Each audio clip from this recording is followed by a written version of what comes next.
Yes, they're supposed to be at their tables. And, you know, we got to set up the witness, but we'll do that later. All right, Mr. Young.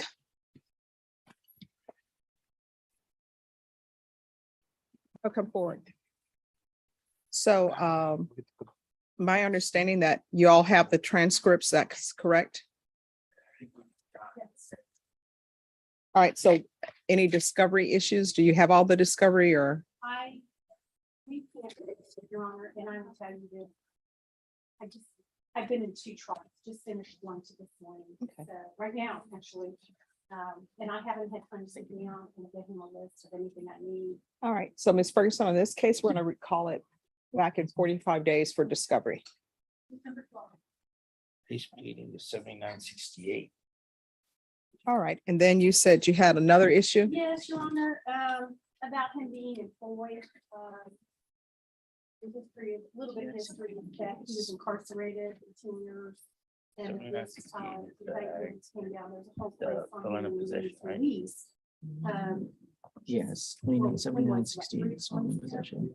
Leading to that, Yeah, and they're like I TIC said, 82. And so we'd like to see if he get partial. We previously filed a motion. This is The court said that he doesn't have a job. Yeah, Because he when you didn't changed have one it, at that it time. went.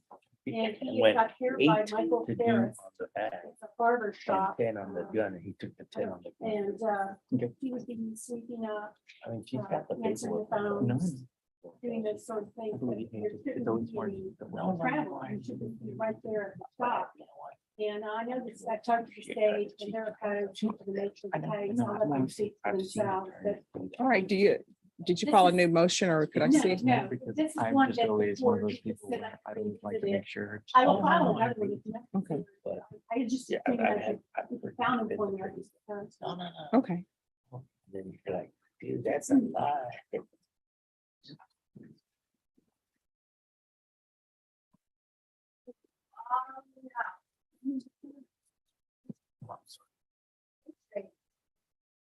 all right.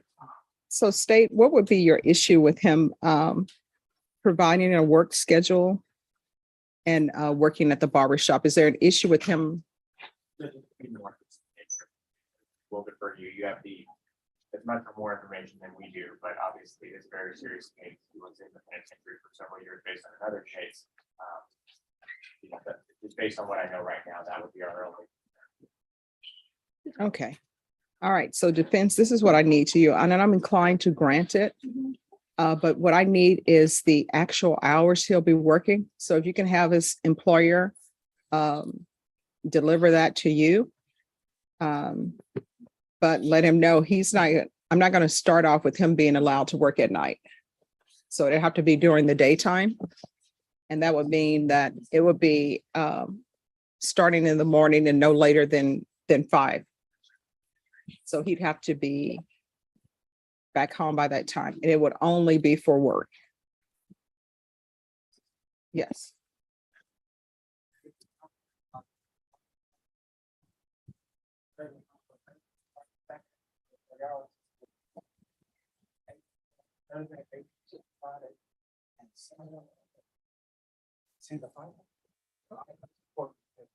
Okay, yeah, just get that documentation to me, and then I'm inclined to grant it and state I understand your concerns. So that's what we'll start off with, but he'll only be allowed to go to work. And he'll have to provide that schedule. And so if you can get a B page and fill that out and make sure that that's the schedule. Okay, I'll confirm everything with Mr. Ferris, the owner, and get everything and then provide it to Ryan and provide it to the court. All right, and state if you can make sure, I don't know if the complainants, I don't know if the complainant's family or loved ones go to this location, but We'll do the same thing we did on that other. Okay. A similar. all right, so Ms. Ferguson will give you the reset form and we'll see you back for the discovery. You're welcome. You just sign right here. I'm gonna give you- Okay, that will be done later. So where are the cases that they're pleading? Okay, so I don't have the file. So has the paperwork been done? The paperwork, it figures one in there. All right, so where's the file? It's on there. They're not up here.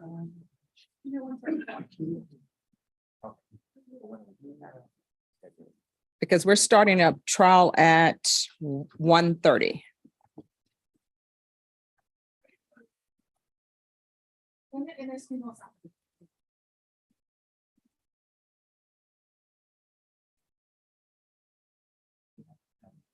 I don't have them.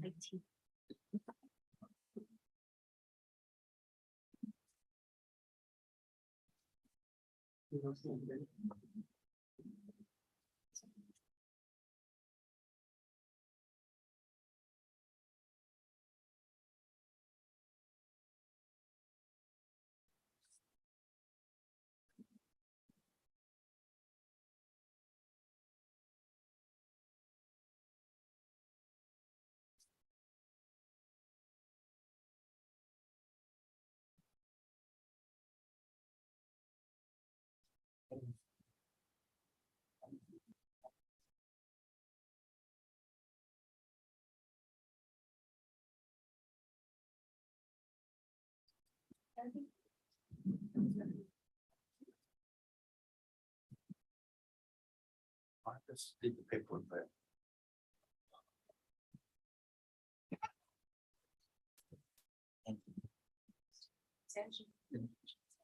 Oh, sorry. Thank you. you fill in introduction. It's not up there. Yeah, I guess so.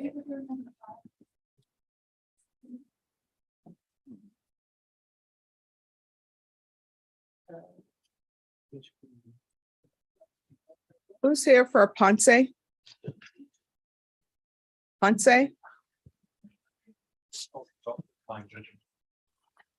Yes. He has an MTR that was filed. He got the report. It's basically just the number one. Seems like it's a pretty suspect case, but I was gonna see if there's any way we get a bond to find a righteous or something. All right, in order for me to set a bond on this, he's gonna have to be reviewed for some kind of PR bond, and he's gonna have to turn himself in. And there's no way of having the tournament at some point. Well, I mean, I have to know his history, and I don't have anything on his history in order to set. No, I need to update it one. No. It should take, how long will it take to do? Yeah, a day, and he needs to turn himself in so we can get that done. Yeah, and hey, talk to the legislature. Otherwise, I will be able to do it right away. Hey, Judge, the secondary issue I have is that I have university with recall for mom, having surgery tomorrow. I'm still trying to see if there's any way we could get setting on it. That expert could be available at. I'm talking to Mark about it. He does not object. I'm not doing a special setting on Garcia. Could I at least set it for a week when he's available? And the board appointed, the only thing I got. All right, let me take this up and I'll take that up at a later time. All right, the court is calling 2022 CR 7419 State of Texas versus Victor Espinoza. Come forward, please. Could I have parties announced for the record for the state, Catherine Pollard for the state. for the defense? And are you Victor Espinoza? Showing you what's entitled application for community supervision. Did you review that with your attorney? Did you understand it? And did you sign it? Yes, ma'am. Counsel, have you received all the discovery in this case? And did you review that with your client? Yes, Your Honor.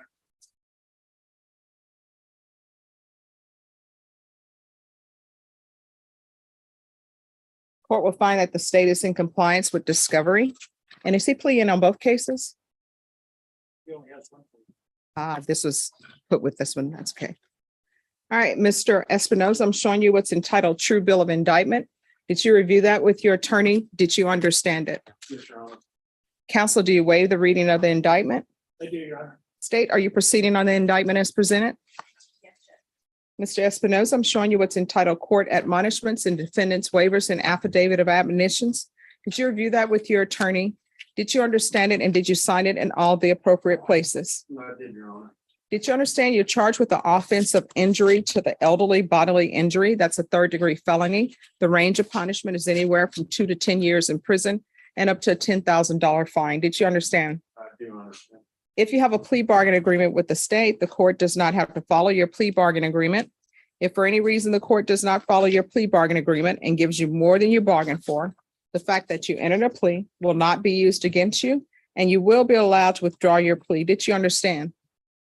Did you understand you have a right to jury trial, a right for you or your attorney to cross-examine and confront any witnesses the state would call and the right to remain silent? Yes, Your Honor. Did you understand by entering this plea bargain agreement, you were giving up those rights? Yes, Your Honor. And did you intend to give up those rights and enter into a plea bargain agreement in this case? Yes, Your Honor. Counsel, has your client been able to provide you with any defenses? Yes, Your Honor. Do you believe he has a rational as well as a factual understanding of the charges against him? He does, Your Honor. Do you believe he's currently competent and was legally sane at the time of the offense? Yes, Your Honor. Mr. Espinoza, has anyone threatened you, coerced you, or placed you in fear to get you to enter this plea? No, Your Honor. Has anyone promised you anything other than the plea bargain agreement? No, Your Honor. Are you satisfied with the way you've been represented? Yes, Your Honor. Are you a U.S. citizen? Yes, I am. Court will find that the defendant has knowingly and voluntarily waived his right to jury trial. Showing you the plea bargain page. Did you review that page with your attorney? Did you understand it? Yes, Your Honor. According to the plea bargain agreement, punishment is to be assessed at 4 years in the prison. There's a $1,500 fine. State recommends community supervision, and there's an affirmative finding of family violence. Did you understand with an affirmative finding of family violence, you're not allowed to own or possess any weapons or ammunition? Yes, Your Honor.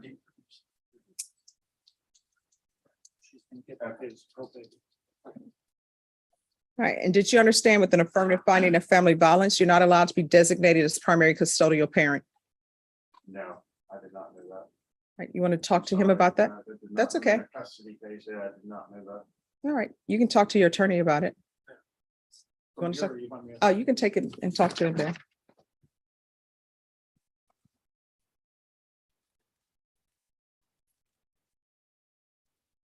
No. All right, are the parties ready on Michael Bennett? And this is a plea to just one case? Yes, Your Honor. All right, the court is calling 2022 CR 7968, State of Texas versus Michael Bennett. Can I have parties announced for the record for the state Daniel Escobar from the state of Texas. defense? Miguel Hernandez for the defendant. And are you Mr. Bennett? You're going to need to speak up. Yes, Your Honor. Counsel, I'm showing you the discovery acknowledgement. Have you received all the discovery in this case and did you review it with your client? Yes, Your Honor.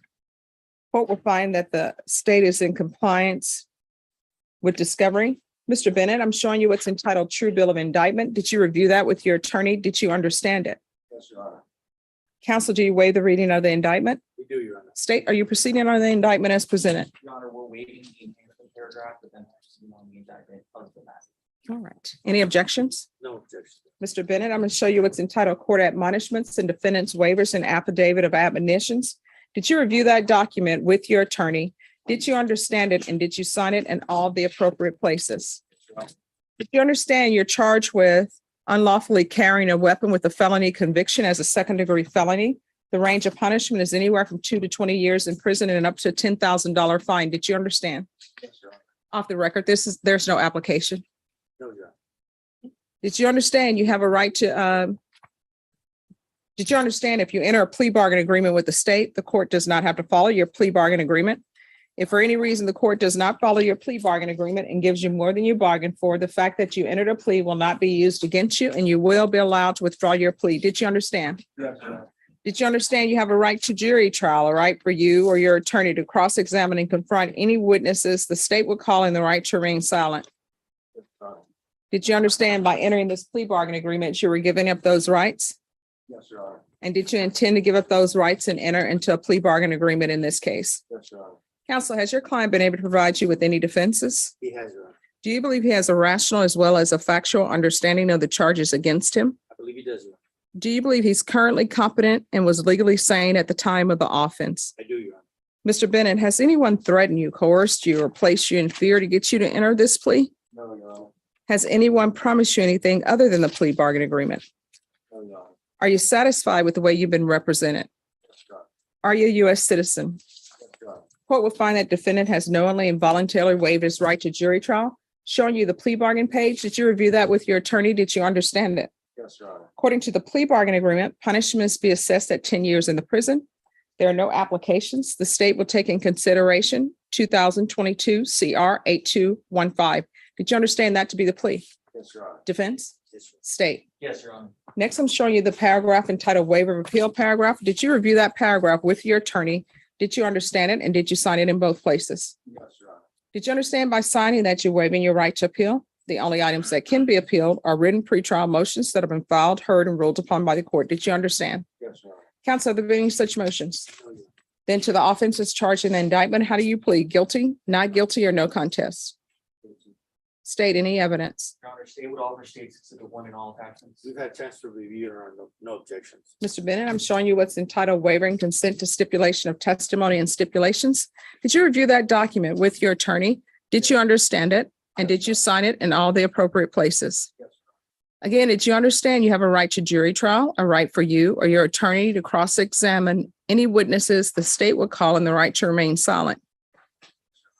Did you understand that today the state will be presenting evidence in the form of witnesses' statements and police reports, but most importantly, there will be no live testimony? Did you understand? Yes, Your Honor.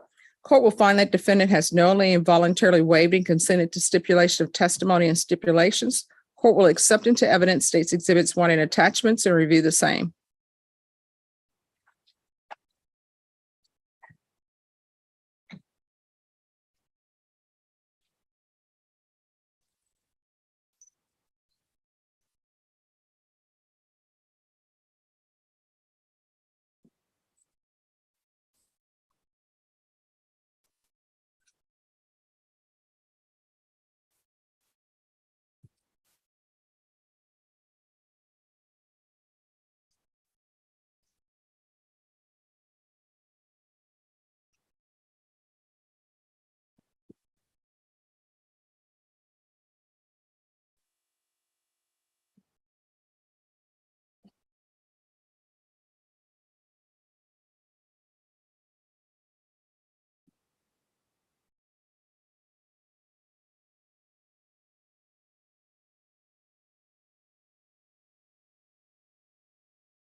All right, after reviewing states exhibits 1 and attachments, the court will find there is sufficient evidence to find you guilty, and the court will find you guilty.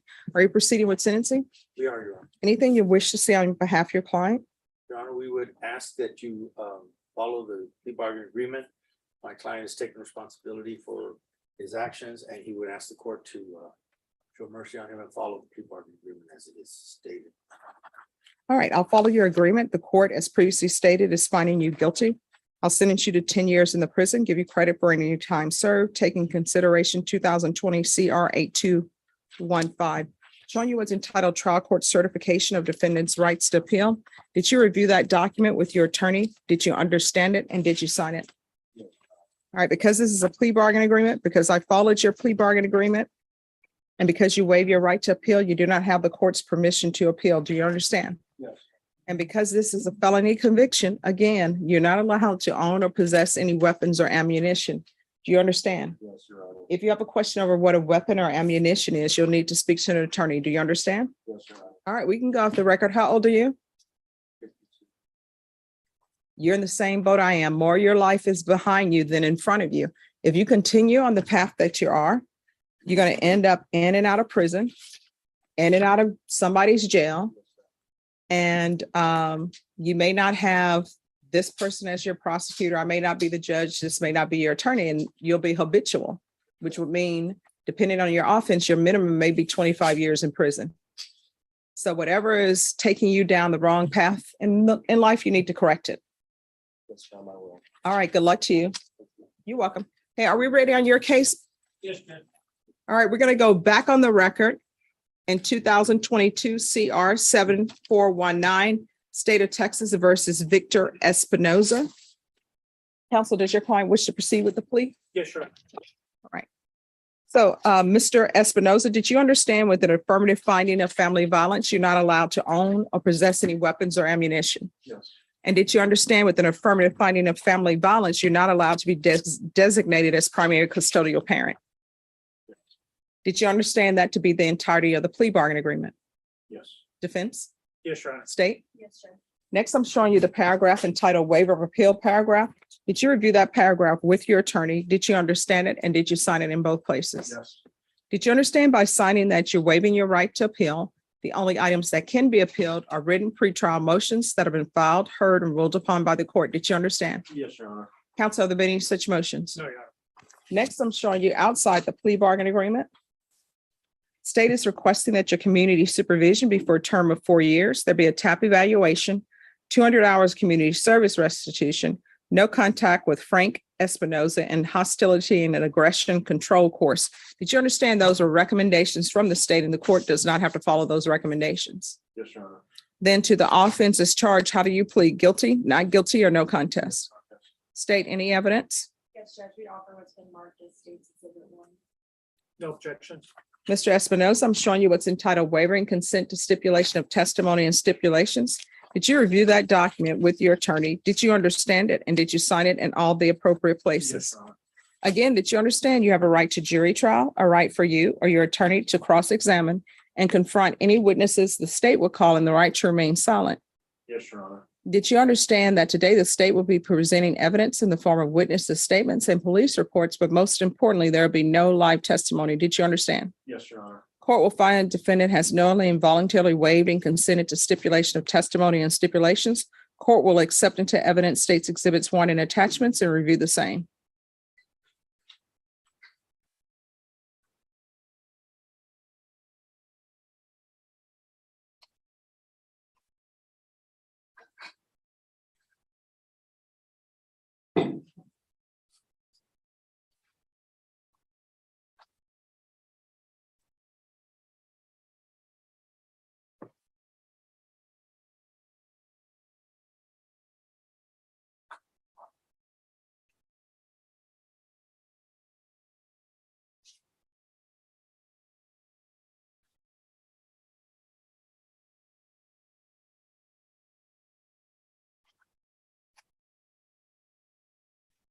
All right.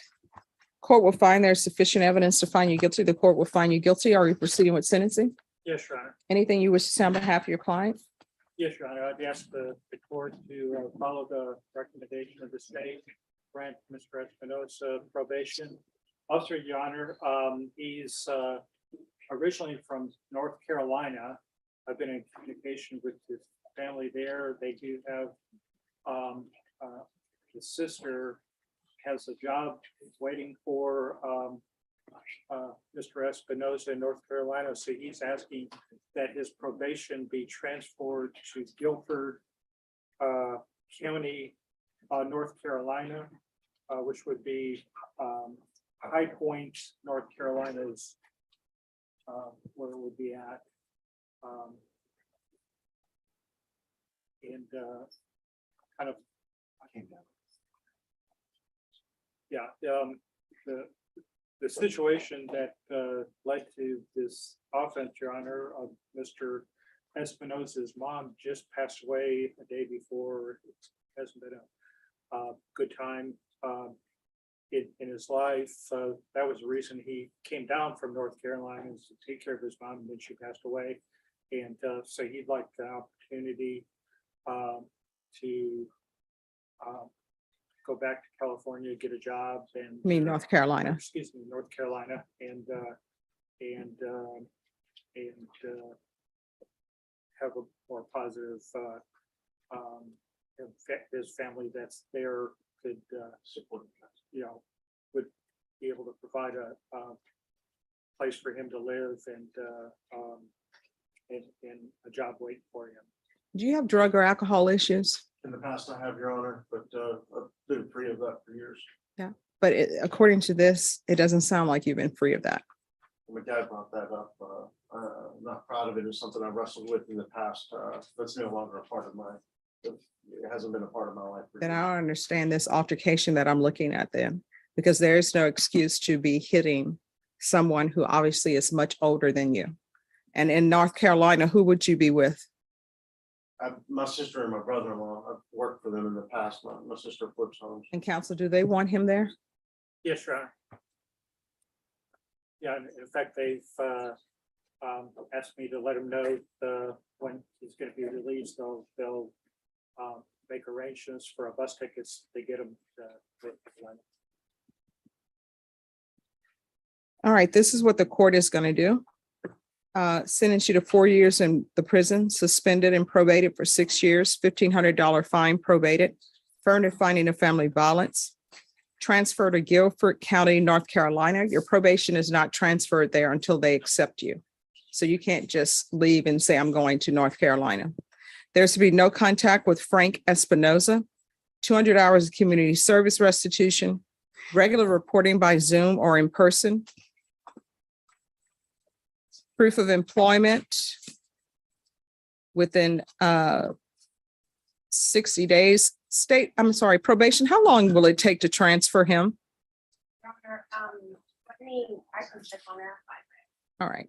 So proof of employment within 60 days, no employment as a home health care provider or with minors. Yeah, I'm sorry, that last part you just mentioned was minors. What was that? You are not to have any employment that involves minors. And there's to be no unsupervised contact with minors. I have joint custody of my son.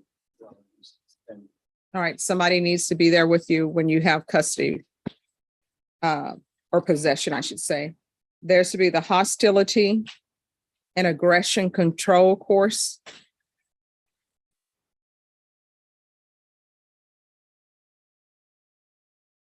Parenting classes.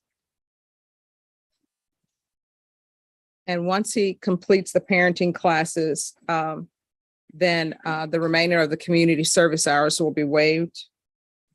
And while he's in Bexar County, I'm going to want field visits 2 times per month.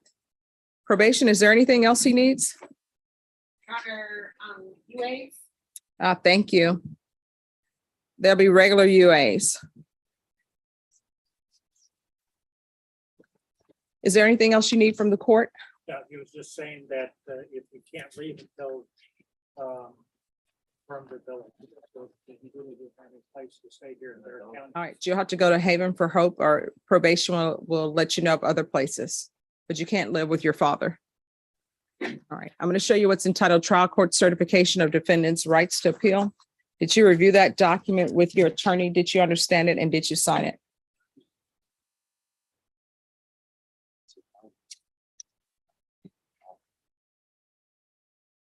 How big he needs to make sure that they'll thank you and then they'll. Work this through.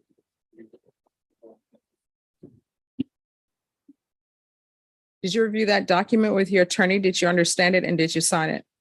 I do, they're just a little vague on. So All right, just focus here just for a moment. Did you review that document with your attorney? Did you understand it and did you sign it? I did. Because this is a plea bargain agreement, because I followed your plea bargain agreement, and because you waive your right to appeal, you do not have the court's permission to appeal. Do you understand? And because this is a felony conviction, and because it's an affirmative finding of family violence, you're not allowed to own or possess any weapons or ammunition. If you have a question over what a weapon or an ammunition is, you'll need to speak to an attorney. Do you understand? All right, good luck to you. Probation will go over conditions with you. Thank you. You're welcome. Who's here on Ponce? Contact with you. That was how we talked about that. That's the one Oh. that's very okay. Yes, okay. And then the other one, I mean, it's set for jury trial when it's set for jury trial. And if somebody wants to file a motion for continuance, they can file a motion for continuance and I will hear it. But I don't do special settings. All right, well, I mean, somebody has to file a motion for continuance. I don't know why people don't want to file motions for continuances. And then, well, motion for continuance needs to be filed and then I'll hear it. What would you like to do tomorrow morning? I won't be here. I can get the motion filed right now. I know you're in trial. Yes. But I- Well, I mean, that motion needs to be heard. So, I mean, it just needs to be filed and whoever you want to, if you have somebody you want to send to hear it, then the court will hear it. Yeah. we just got Is the it jury today. ready? As soon as we get on the One, board, okay.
All right, state, who's going to be your next witness? Dr. Nora, All right, if you could have him take the witness stand. Judge, I spoke with Mr. Foley. We're fine with excluding experts from the rule. Okay, Yeah, sure. sure. Oh, just have a seat. We're waiting for the jurors to come in.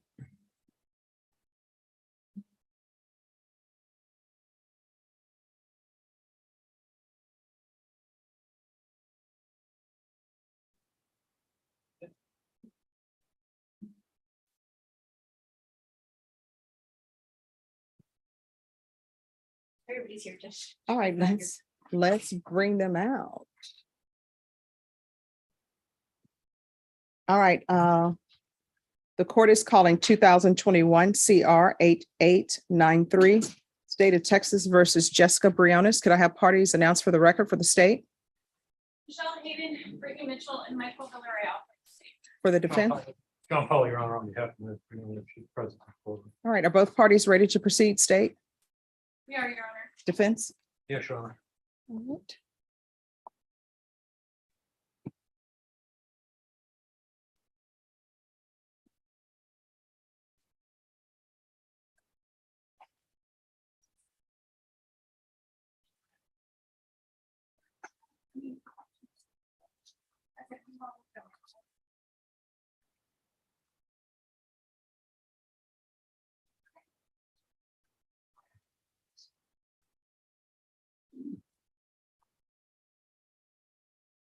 I will mention. Defense has completed some records. We saw Stevens, he did them as well. We just got them today. We emailed them to defense. And they can keep them. He says he hasn't had a chance to look at them yet. We don't plan on getting into them with this witness, but I wasn't sure if you wanted to allow him to have a look at them or just have him do that. Is that related for this witness? I don't think so. I'm sorry, Judge. Is that those documents, are they related to this witness? From what the state tells me. Okay. All right, let's bring them in. All right, the jury.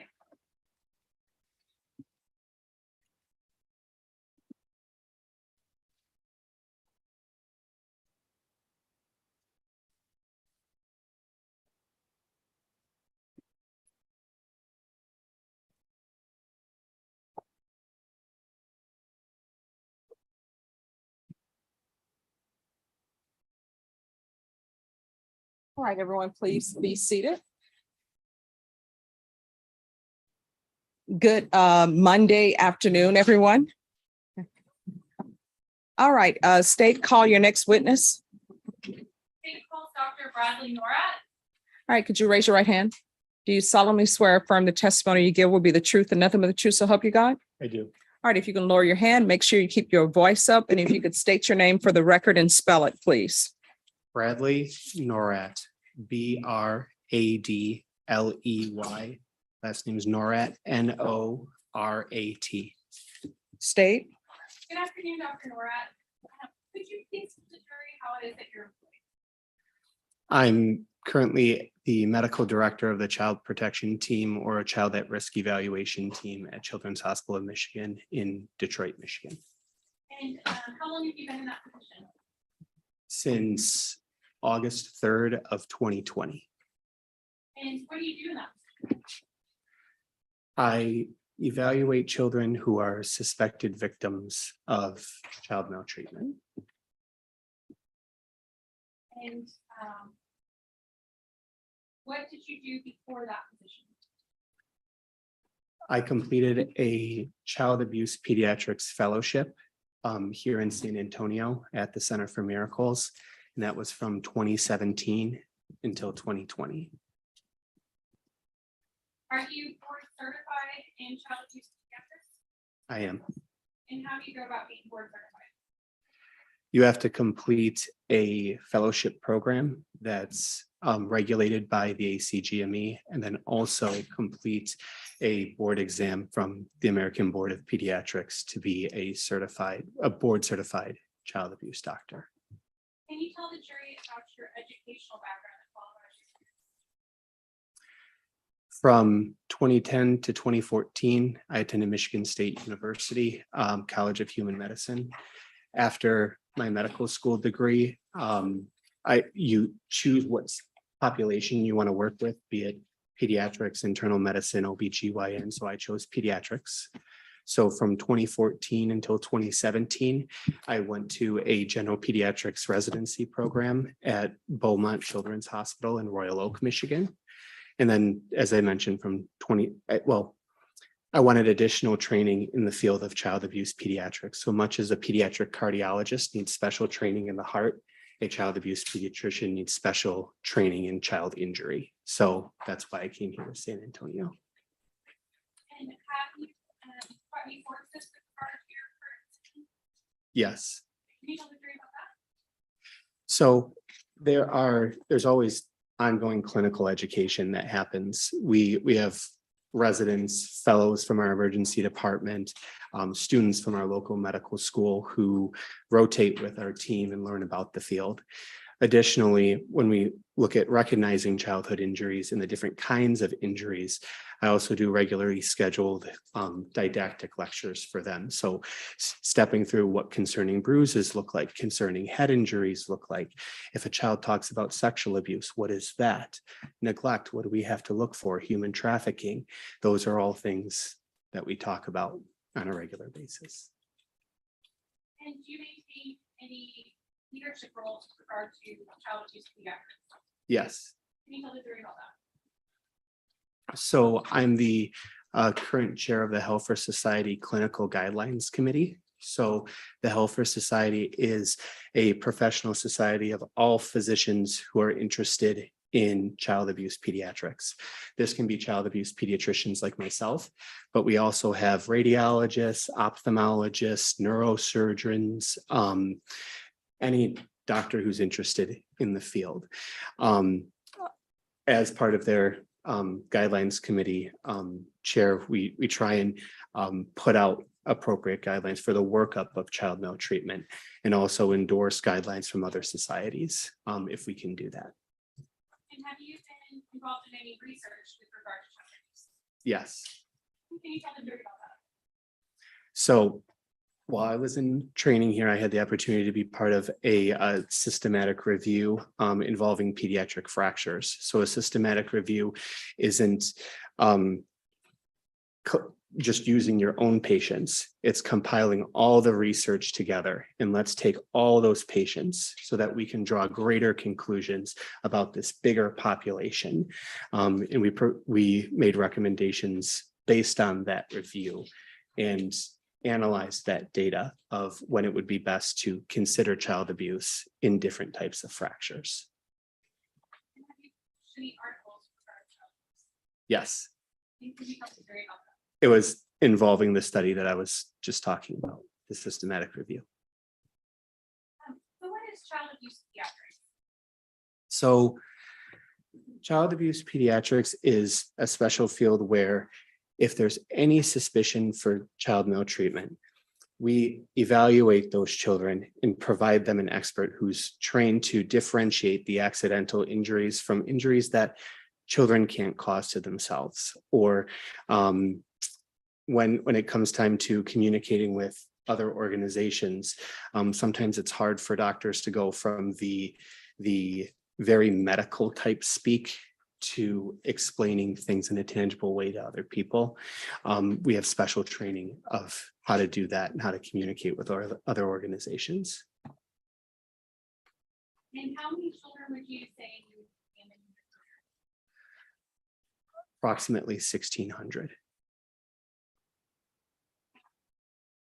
So just speaking about child abuse generally, is this something that both men and women do? Yes, Is it something that you see across different economic backgrounds, yes, different race and ethnicities? yes. And with regard to child abuse, is it typically something that you see from the time a child is born, or is it something that, you can change where you go from having a parent who is taking good care of a child to then abuse that child? So it depends a lot on family stressors. So if there's more stress that's put on the family, and when I say more stress, let's say there's separation that takes place, maybe there's job loss, maybe there's this huge grandparent who's the big support of the family, losing them could be a Sustained.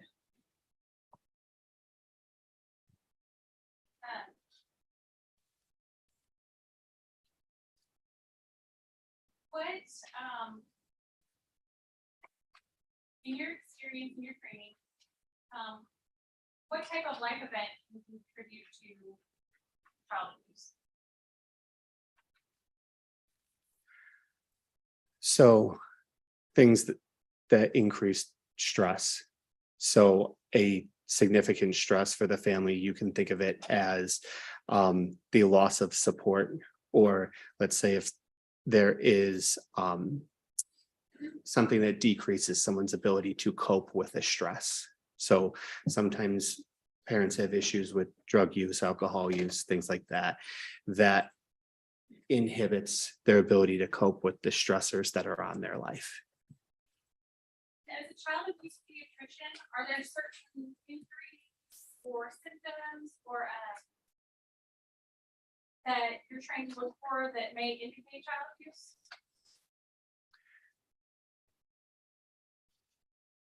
So I don't ever look for child abuse in particular.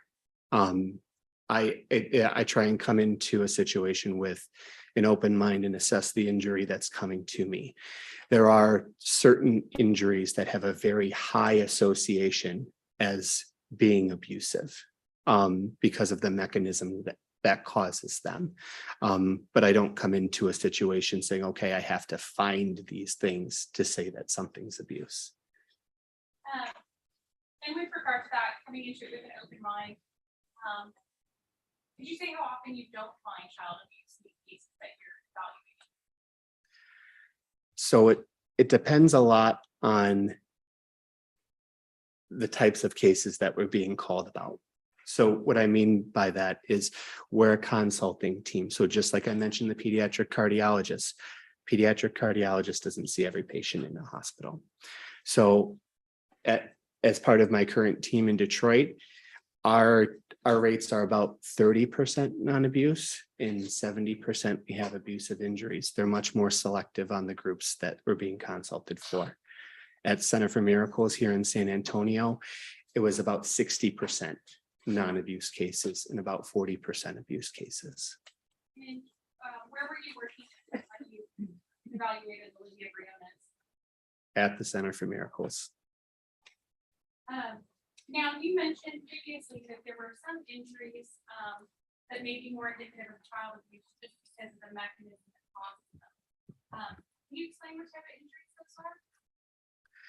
So in very young babies, we can have things like classic metaphyseal lesions. So they're a very specific kind of fracture that happens in the legs or arms. And based on how the fracture is caused, it's usually a twisting or a jerking type mechanism. That, and when I say mechanism, I mean what causes that injury. Because that's how those fractures are caused, there's very few times in a baby's life where they go through that type of forceful jerking. They have very high specificity for abuse. Posterior rib fractures. So rib fractures don't happen commonly from normal care and handling. They're usually from a compressive force of the chest. So rib fractures, particularly posterior rib fractures, have very high associations with abuse. I'm sorry, doctor, are you saying rib fractures? Rib fractures, yes. I apologize, I'll sit a little closer too. There's also certain characteristics of burns. So some of the burns that we see a lot are scald burns, so from hot water. Burns that don't have splash marks that are with them, that they don't have a flow pattern, something where they go around a child's whole hand or their entire foot, and we don't see those splash marks. Those have high associations with abuse too. Are there any areas of the body that are more concerning for child abuse?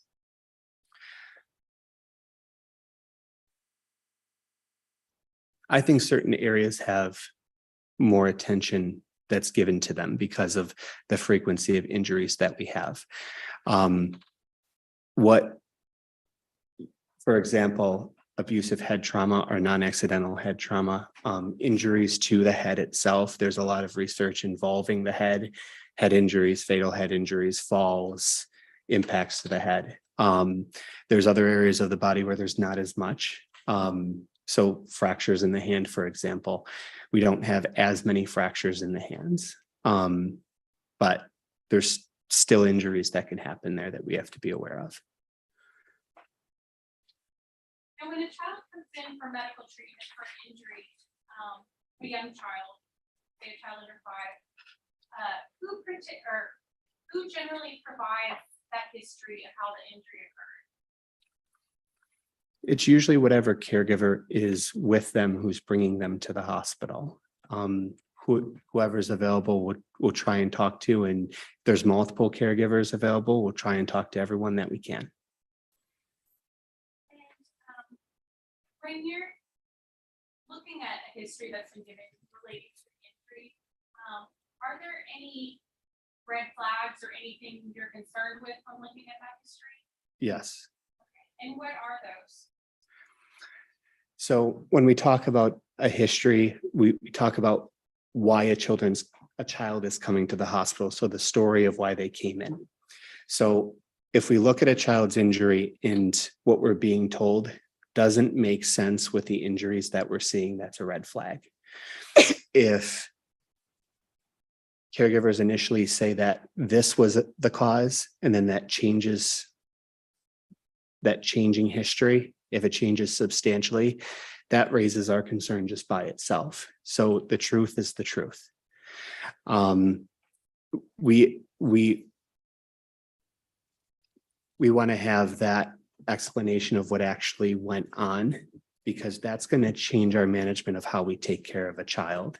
So if we're being told different things at different times, it's harder for us to provide the best care and think of all the possibilities that are associated with that injury that we're being told about.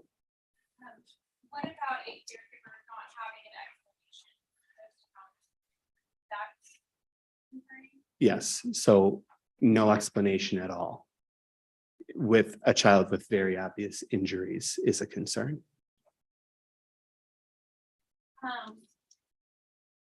In your experience, are there any caretaker behaviors that might cause you to be concerned about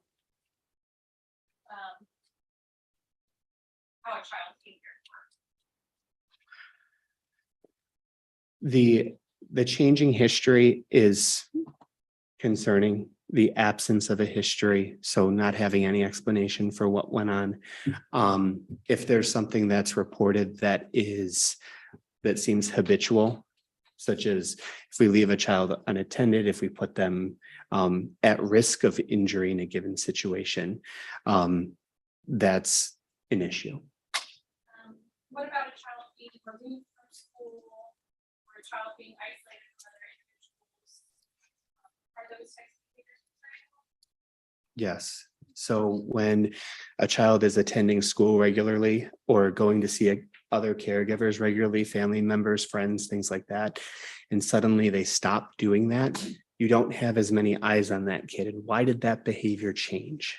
So is something being hidden, or we don't want that something recognized if we bring them out into the world?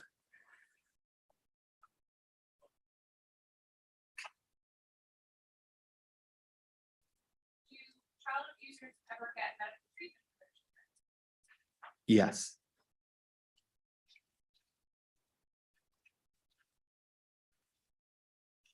Now, what about children that have been abused? Would it be normal for them to still demonstrate attachment to their parents?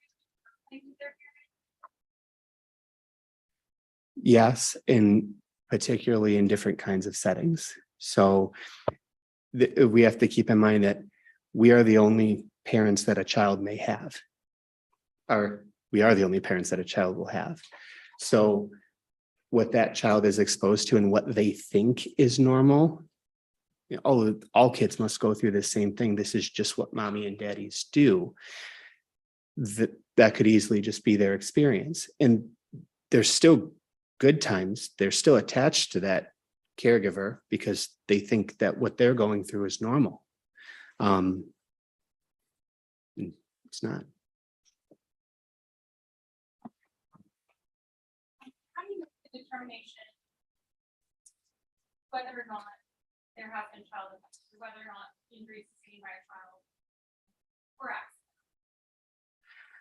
So a lot of it is the history that we're being told, like we've already talked about. So do we have an explanation for the injuries that we see? Does it make sense? Is there something that's changing substantially about this? When we look at the kinds of injuries too, we also have to look at what we see in our medical research. So our patient sitting in front of us typically isn't the only kid who's gone through what this child has reportedly gone through. So if we take, we'll say, kids who fall off couches, what does the literature say about kids falling off couches? And we'll compare that. So what's the likelihood that this actually was from a couch fall, was from a fall from standing height? And that'll become part of our assessment. And you stated previously that in 2017, you worked for the Center for Miracles. Can you tell the jury what the Center for Miracles is? So the Center for Miracles is a local organization attached to Christus Santa Rosa, or the Children's Hospital of San Antonio, down here in their medical office building.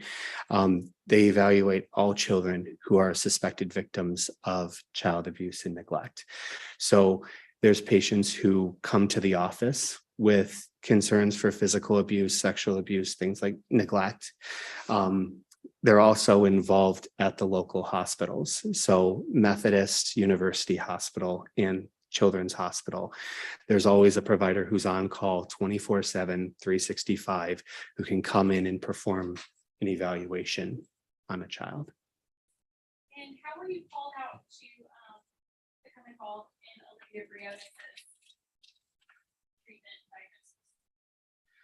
So I don't particularly remember what doctor contacted me in Olivia's case, but what would typically happen is a child's evaluated in the emergency department downstairs. We're either consulted in the emergency department or the child gets admitted to the pediatric floor or ICU, and then our team is contacted at that point.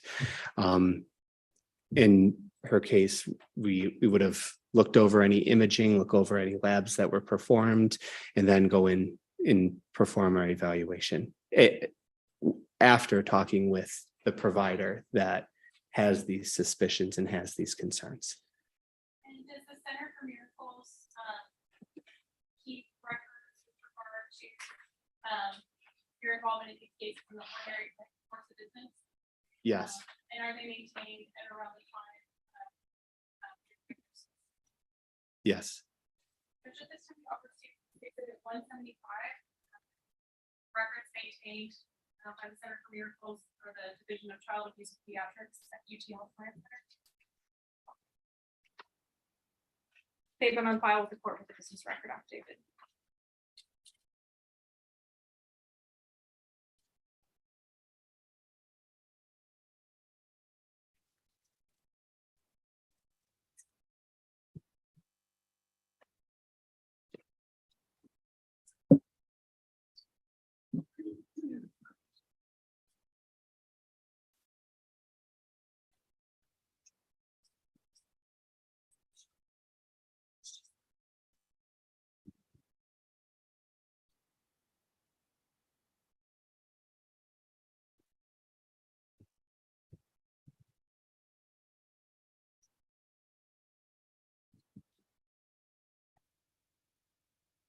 Judge, there are apparently some emails attached to these records that we agree can be taken out. Can we have just a second to? Yes.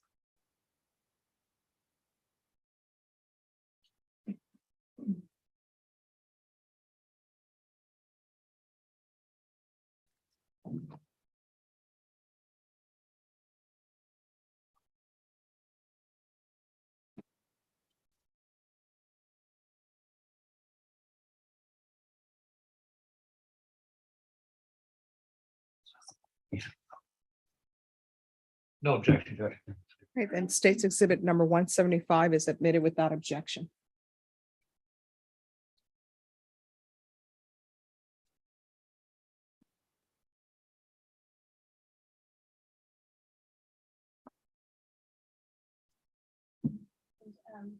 States Exhibit 175, if you need to refer to that to refresh your memory at all, please feel free to do so.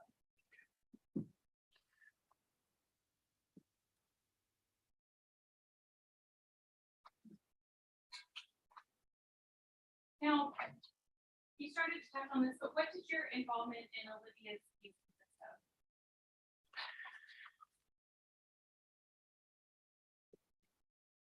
So at the time of Olivia's evaluation, we would have been contacted by the primary team. She would have had some initial studies performed. I believe in her case, she already had a CAT scan that was performed at the time. She'd already been evaluated by our emergency department doctors and then our pediatric ICU team. A caregiver was not available at bedside in Olivia's case. So in those types of situations, we have to rely on what's been told to other providers. So we would have reviewed the records to see what history, what story has been given that led up to her hospitalization, documented some of the important aspects of that, as well as any elements of family history, medical history, surgical history, things like that. We would have went to bedside, performed a physical exam, and then made an assessment and recommendations of what additional testing needs to be performed. And when you are evaluating these children, are you looking for any sort of pre-existing conditions that could have contributed to their current situation, or was that done in Olivia's case? Yes, so important things that we look for, because Olivia had issues with bleeding. We would look for any signs of bleeding disorders in the family. If she has any personal history of bleeding disorders, hospitalizations, if she had a prior surgery and she just bleeds and bleeds and bleeds, that could be another indication. We perform an initial set of labs that is an overall screen for the majority of coagulation disorders that would cause her to bleed a lot. That's mostly it. And did Olivia have any underlying conditions that contributed to the stage she was in at university? No, Now, the Center for Miracles records, they refer to painful unknown. Is that Olivia Briones? yes. And why would it say painful unknown? So, unknown in a color is how university identifies unknown, that like if a child just comes in and we know nothing about them, we don't know their name, we don't know their date of birth, that's their way of saying John Doe. So she was a Doe at the time, but she was Hazel Unknown is their name for does.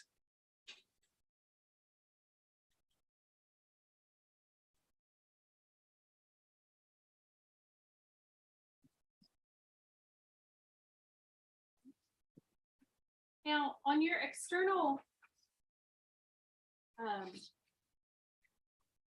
examination of Olivia Briones, did you notice any external injuries that were concerning to you? Yes, Can you tell me about those? she had multiple scars and injuries to her head. She had some swelling that was around her eye. She had a deformity in her left arm, but some swelling that was on both sides. If you looked at her hands, she had a lot of different scars on her hands. She had a lower right-sided abdominal bruise. She also had a strange pattern lesion to the top of her right foot. I'm showing you what's been previously admitted as State's Exhibit 5. Is that the Olivia Briones that you examined? Yes. Showing you also what's been previously admitted as State's Exhibit 7 and State's Exhibit 101. Can you tell me what those are a picture of? Yes, so these are photos of Olivia's ears. So on her right ear, she seems to have some scarring that's inside on an area called the antihelix of the ear.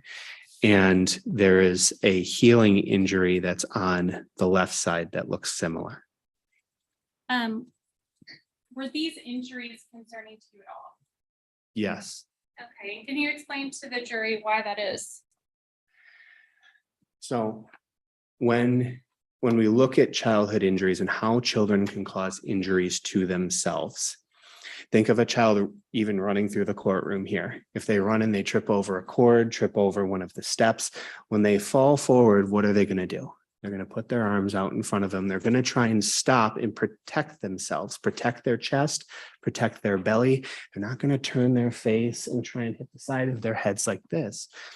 They'll watch what's coming at them, the floor, until it makes an impact with them. So if we had injuries across here or down the center of the face, those are things that can happen accidentally to a child. Ear injuries, it's very hard to cause ear injuries accidentally. So even just by themselves, I would have concerns, and we need more information as to why these happened. And you mentioned a bruise to her abdomen being a cause for concern. Can you tell the jury why that is? So as I talked about, children try and protect their chest, they try and protect their belly. Even if they're trying to fall backwards, they try and protect their backs too. They'll put their arms out. a significant impact to the belly. First, it's not an area that is typically impacted during these falls, during the regular play, but also the belly is really, really hard to injure. So unlike our shins, where we have bone that's underlying the skin and it gets crushed against a surface, we don't have that same bone that's in our bellies.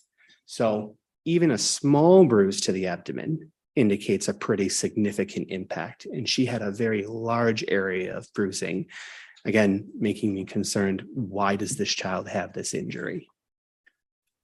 And is this the bruise which you're referring to? Yes. Sorry, Judge, can I ask? What exhibit that is? States 102.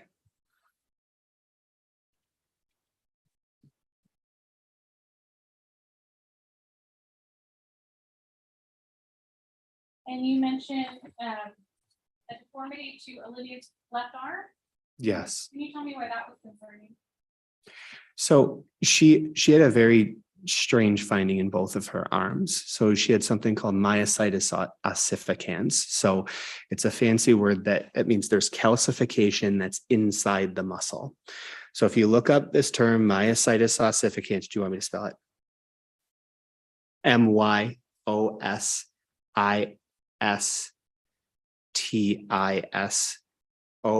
then space OSSIFICANS.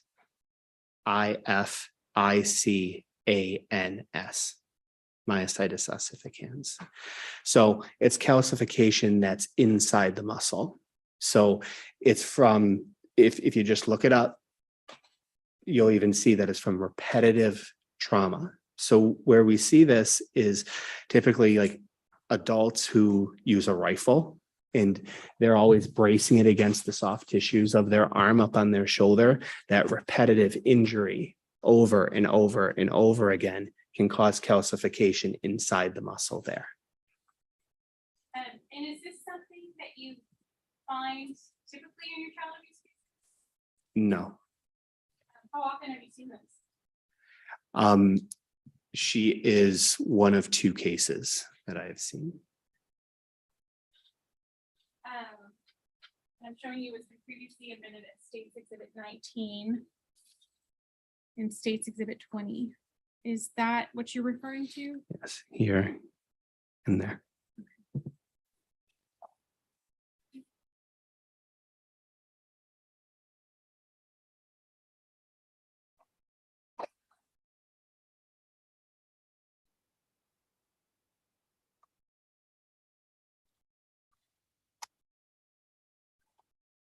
Can you point out, and I think on your computer, you can kind of circle what we're looking at? Right. That, there's a little more that extends up here. And that, so this is on the left arm. So that's why this L is here. Then that's the myositis ossificans on the right and just labeling the right.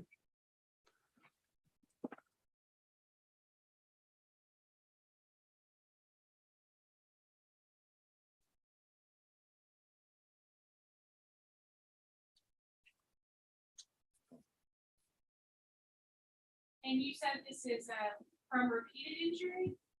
Typically, yes. What type of mechanism caused this type of injury?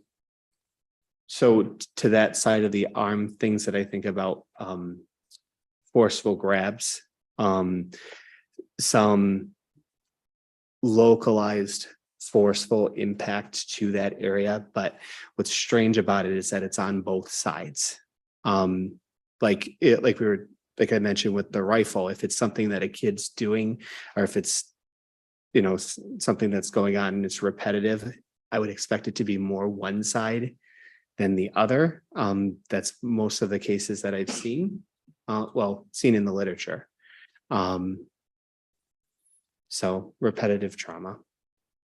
Why is it significant that it's found on both sides? Symmetric injuries. So when we have symmetric injuries, things that are happening on both sides, it's kids don't typically do things equally. They'll shoot you know, a basketball with their favorite hand, they'll write with one side, they'll kick a ball with one foot. Like doing things symmetrically is different for a child.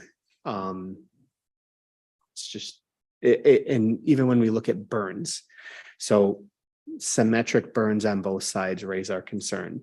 Bruising in multiple locations on both sides, that raises concern.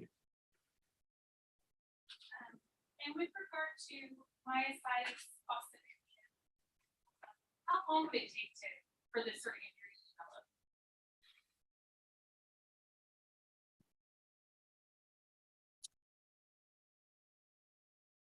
From what I remember, weeks to about a month. It's how long it takes to develop. Resolving is another thing. Once the trauma stops, I would expect this to take months or a year or more to resolve. And is this something that would be painful to someone? When the injury is going on, it would be painful. If it causes any type of muscle hindrance, like it catches, it doesn't move right, that can cause pain. There's the possibility that when it's in the fat, it doesn't cause pain, but hers is in the muscle, so it may lead to some pain for her. As it's in the muscle, would it appear the muscle movement? Could.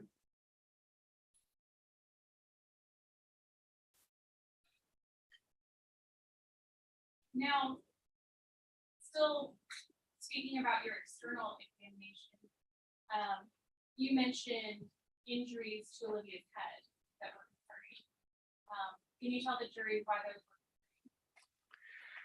So there was multiple lacerations that were in different areas on her head. Some were still healing, some were scarred.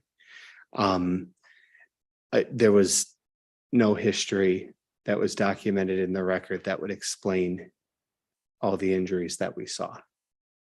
Are injuries to the top of the head a normal place for children to be injured? Not typically. So like I mentioned earlier, if a child's just playing, interacting with the world, the majority of the injuries are going to be on the shins, on the forearms, across the forehead, maybe down the face, kind of in the midline. We're not going to have the ears, the top of the head.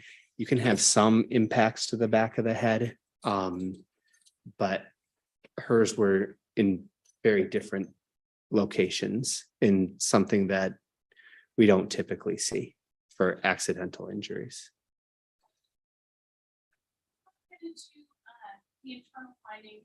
Did you review University Hospital's record in relation to Olivia Briones' treatment prior to? I would have at the time, yes. I want to walk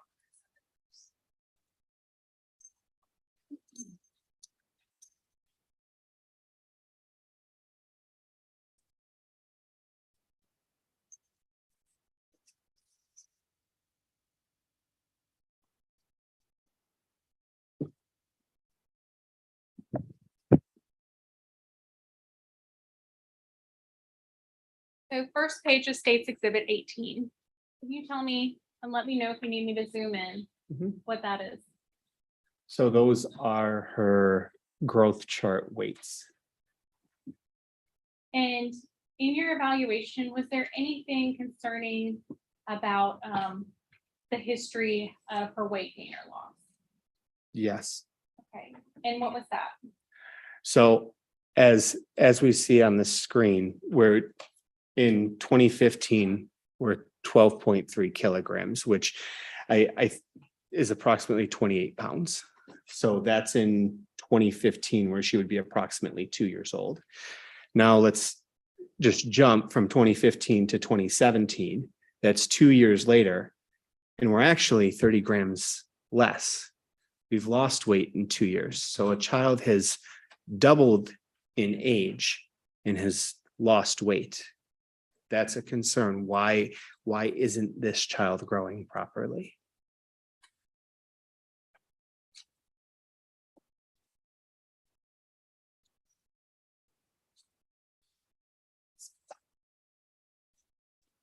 All right, I'm gonna skip ahead and try not to get these records out of order to the treatment Olivia had on November 2015. 17th, 2015. Okay. And can you tell why Olivia was being treated that day?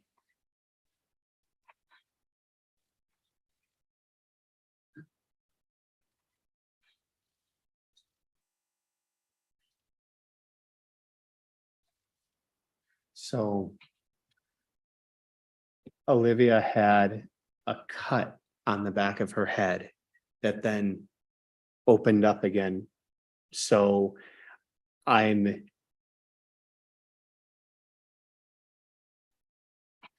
yesterday, so it says yesterday she had fell and then the area must have been bleeding again. So she was taken back to the hospital.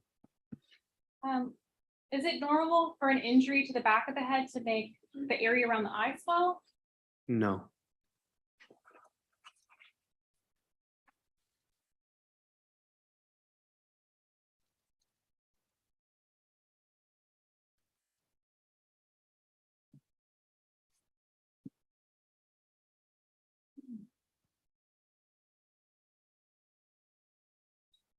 All right, I'm going to skip ahead to a treatment that Olivia had on April 8th, 2016.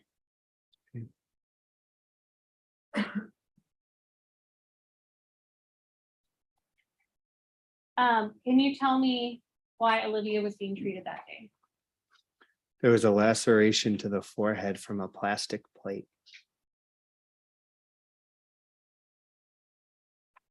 And how does she say she was injured by the plastic plate?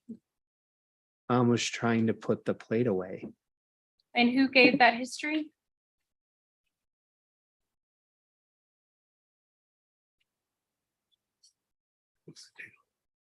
Mother. April 8th, 2016. And how is the injury described?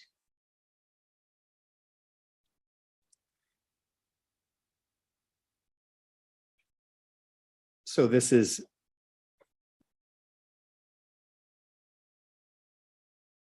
so the chief complaint says forehead laceration, gaping, but is not bleeding. So this would be things that were reported to the triage staff in mom's history when she came in. The physicians or the provider's evaluation would be further down in the physical exam area.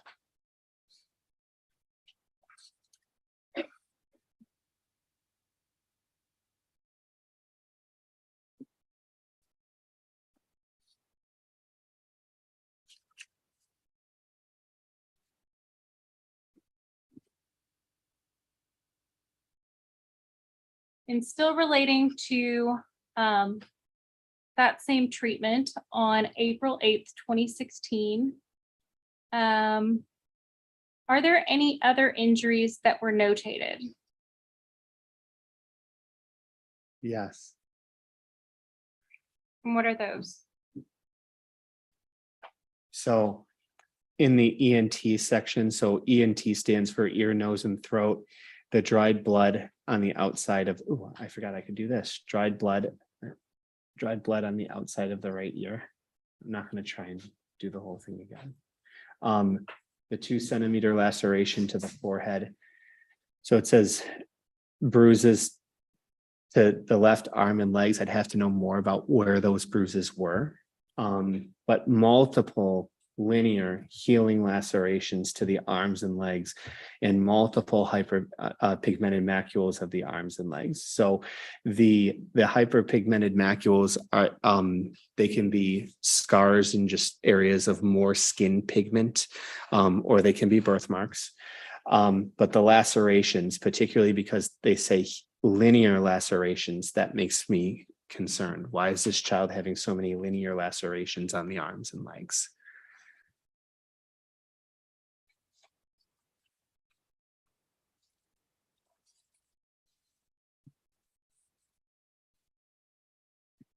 We have I have them marked. Yeah, I didn't want to get them out of order, so I just flagged them. Okay.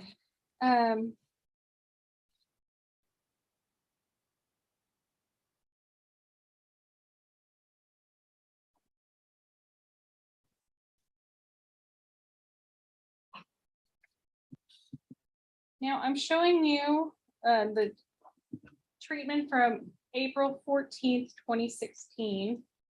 I believe it's related to the stitch removal. How does it say that the complainant received her injuries? Falling onto a broken plastic cup.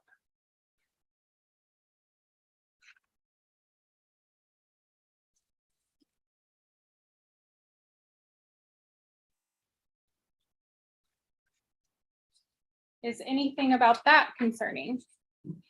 We have the changing histories. So it was initially the spoon being dropped from mom, and then she's falling onto a broken plastic cup, just changing history. So the spoon or the plastic plate? Oh, excuse me, plastic plate.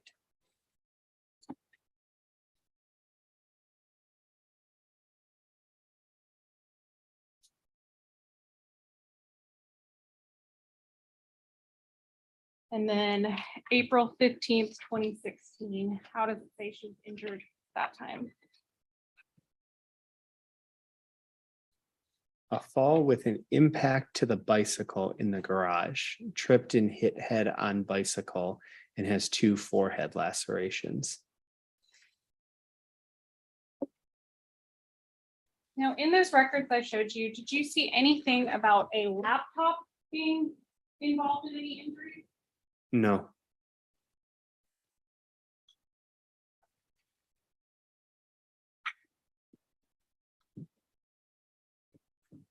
We've already talked about your external observations on Olivia. Can you tell me what your other findings were? Or walk through those. Walk through them. So one of the things we already talked about it's kind of internal and external is that myositis ossificans in both of the arms.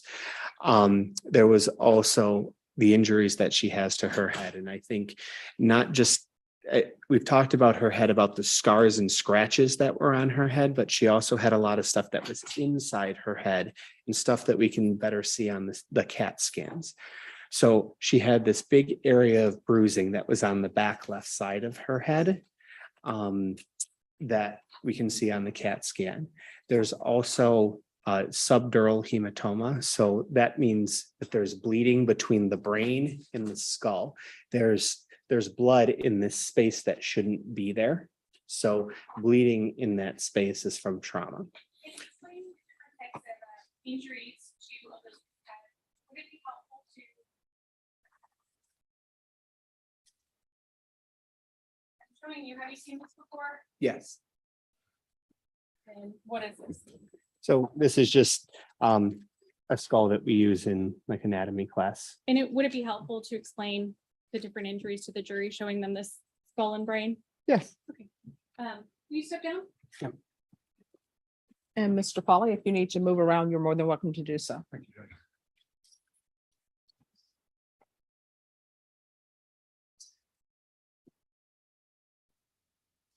Looking for a pen just to point. I have one.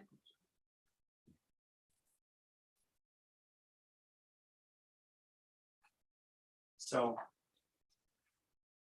if this is her head, we've had swelling that was in the soft tissue of the skin on the back of her head. There was also, there's a covering that's on the bone called the periosteum. So she had a subperiosteal hematoma, so that's bleeding underneath the periosteum around her eye. So there was some kind of impact to her eye. Some kind of impact to the vent of her head. When you look inside her head, so on the back left side, in this space here, so between the skull and the brain, between this green and here, is in all of us. There's usually a tissue layer called the dura that covers this. Dura means tough. Think of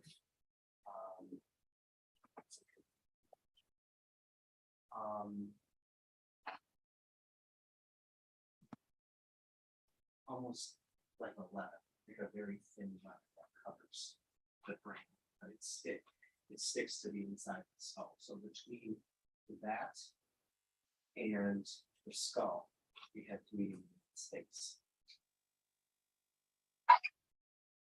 So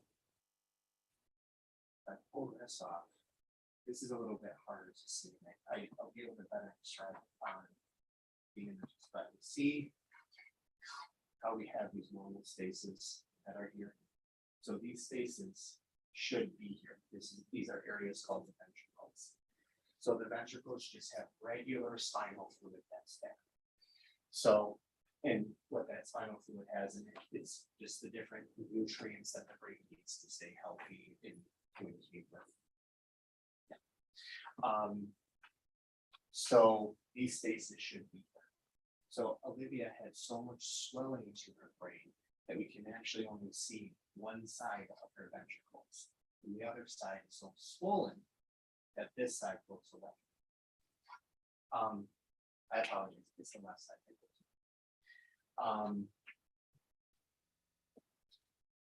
On the outside of this brain, we see how we have all these little bits that are in the brain. So these are called gyri and sulci. So when we have a condition called cerebral edema, swelling of the brain, we wouldn't see all of these little areas because the brain is swollen and being pushed out from that swelling. So it almost flattens these gyri and sulci, so we don't have the same texture on the brain. Thank you. In a brain injury such as what Olivia suffered, what type of symptoms would that type of injury cause? What is a miracle? Oh, you can go. Okay. And I asked you to sit down again. Okay.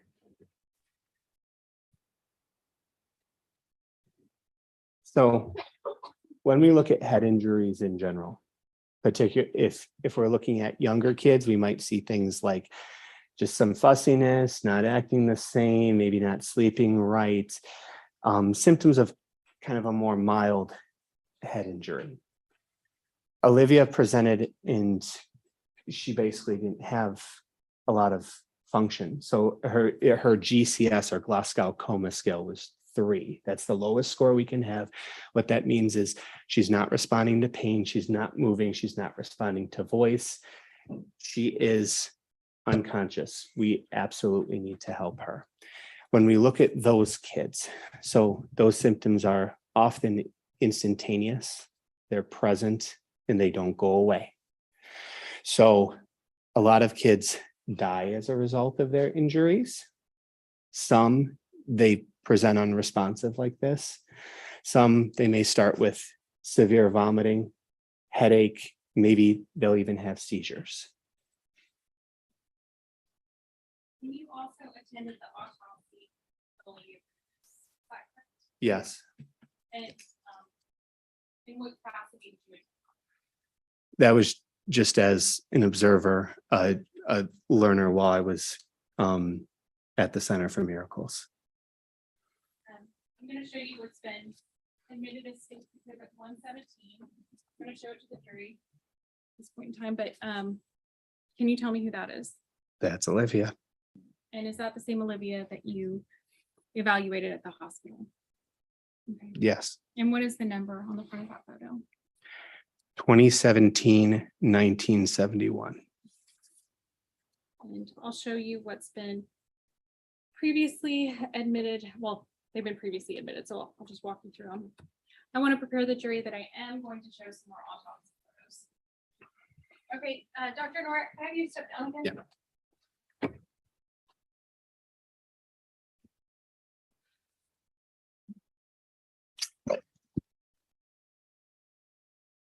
All right, you mentioned this imaging of Olivia Briones' brain. And can you tell me what we're looking at here?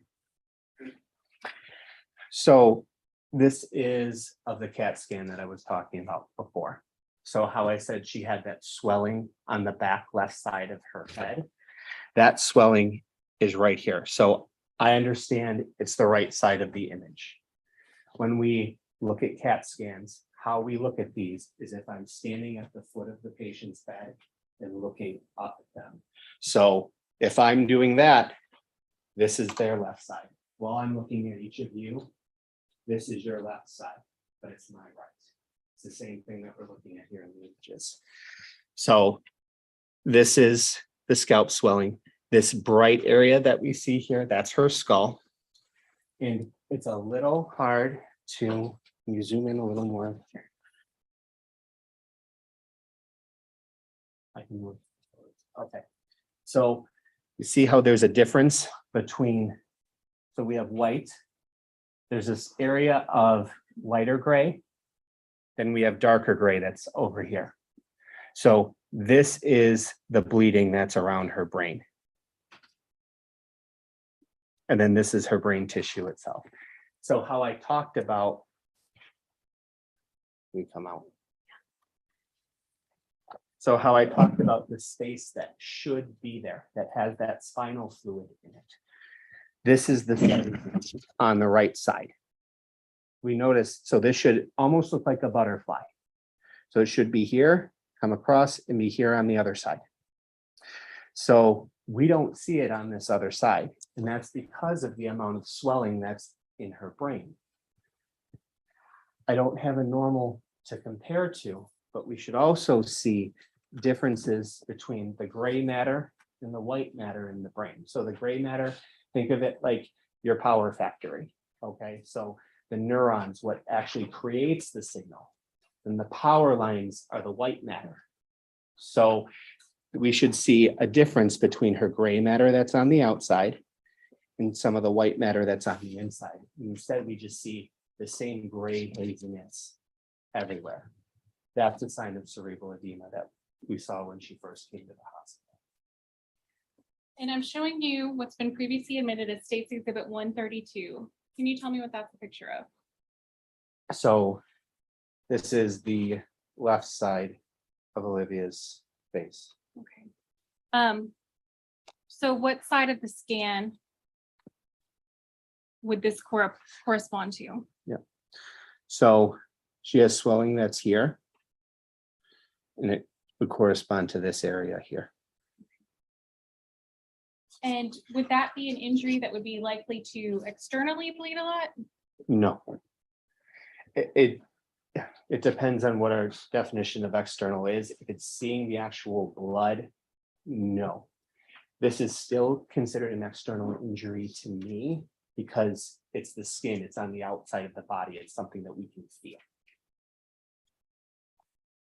I'm showing you what's been previously admitted as State's Exhibit 118. Can you tell me what that is? A straight on picture of Olivia's face with a ruler laid across her left eye and cheek. Is that a, can you tell me in this photo where the eye injury that you discussed would be? So her eye injury would be in a section further down, but it would correspond to this side. So she has the swelling that's on the back left of her head, and then the eye injury on the right side of her head, or the right side of her face. And that's the subperiosteal hematoma? Yes. Okay, and is that an injury that would be likely to bleed very much externally? No. Thank you.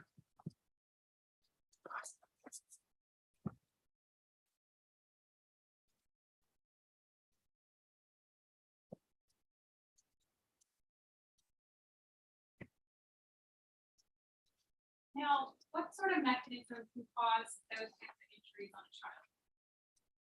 We have to have some very forceful impact to the face and head. In your opinion, is this something that Olivia could have done to herself? No,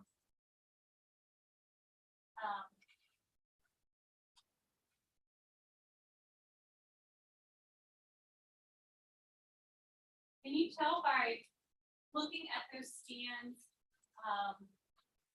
and looking at the autopsy photos specifically, what sort of impact would have caused those injuries to Olivia? when we're talking about those injuries, do you mean like the scalp swelling in the subdural hemorrhage, or do we mean the scarring that's on the head? I mean, not the scarring on the top of her head. I'm talking right now about the injuries that led to her passing away. The swelling and the bleeding on the left side of her head. So I can't tell specifically what caused those injuries. I know it was something forceful, but beyond that, I can't tell you how big it is, how small it was, anything like that. You can't tell what specific object or impact caused that. No, Are there times when you're looking at children's injuries when you can tell specifically what caused an injury? yes. Could you give the jury some?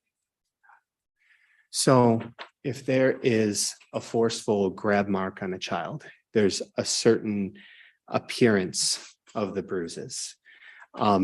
They have almost a scalloped appearance to them that we can see that it's from a forceful squeeze. When a child is hit with some type of flexible object, we call them loop marks.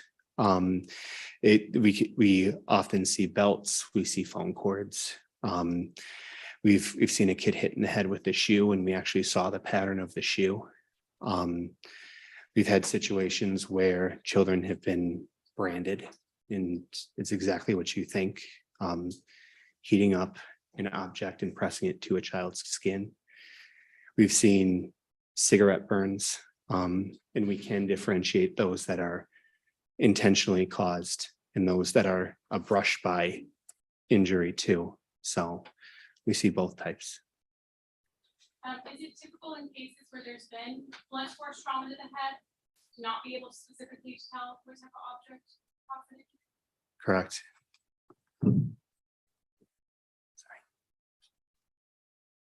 Showing you what's been previously admitted as State's Exhibit 48.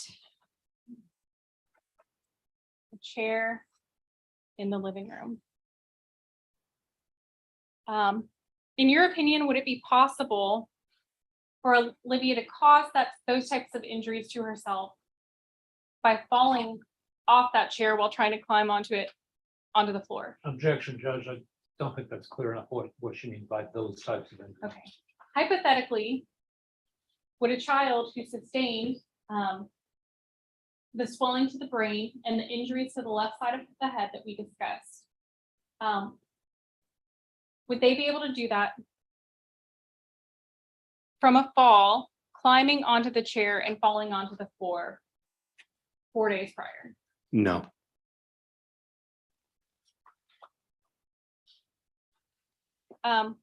What about a child,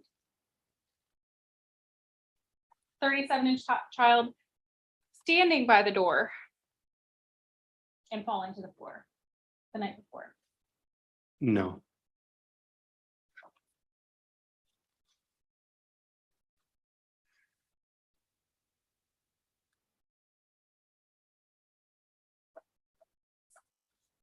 Now, what about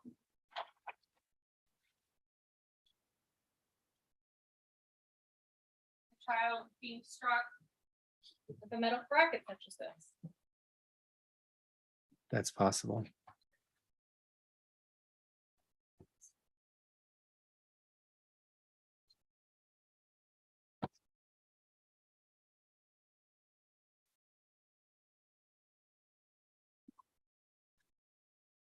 What about being struck with one of these table legs?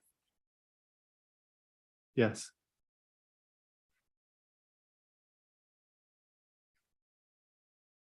Can you tell from looking at the scans, looking at the photos, whether the impact in front of Olivia's face by the eye and the impact to her left side occurred at the same time? They could have happened at the same time. or they could have happened at two different times. So there could have been a forceful impact to the right side of her eye, and she's propelled backward and strikes her head on something. It could happen the other way, back of the head forward, or they could be two entirely different events. But ultimately, there's no way to, Correct. but is your opinion that this is not something that you? Objection leading to. Overruled. No.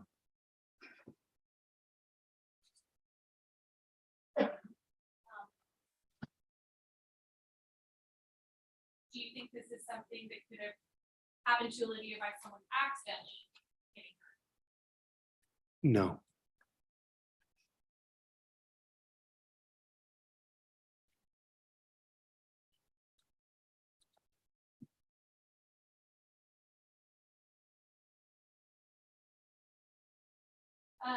With regard to the myositis ossificans, could that be caused by someone repeatedly shutting their child's arm in a door? It could be yes.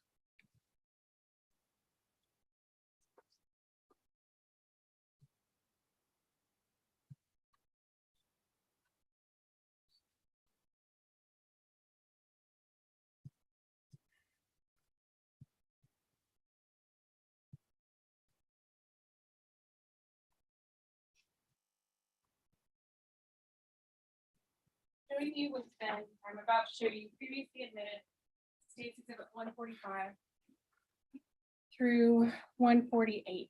Can you tell me what those are photos of? So these are different photos taken of the top of Olivia's head. So this is the top right side, and there's a metal bracket in the photo. This is the top front left side. This is more so on the right, And that states exhibit 147. and that's 147, The left side you were referring to, 146. 146. And then this is another view of from the top left looking toward the middle. It's basically the mirror image, or not the mirror image, but a different perspective of 147. And when I asked you a second ago about the injuries sustained, the fatal injuries to Olivia's head, and you said you couldn't tell what kind of object caused those injuries, and you asked if I was talking about these. Do you have a different opinion as to these injuries?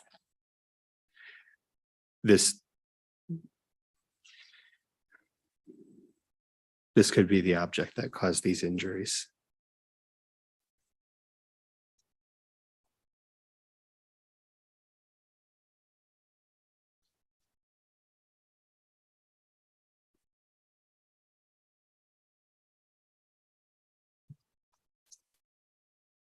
I know the jury has seen these. I'm gonna set them right here. You guys-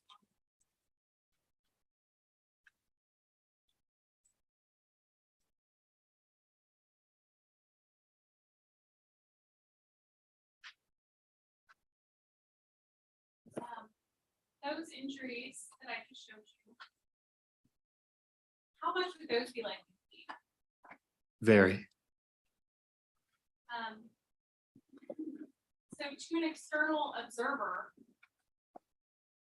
would those injuries looking on maybe appear worse than the Olivia's injuries that caused her death?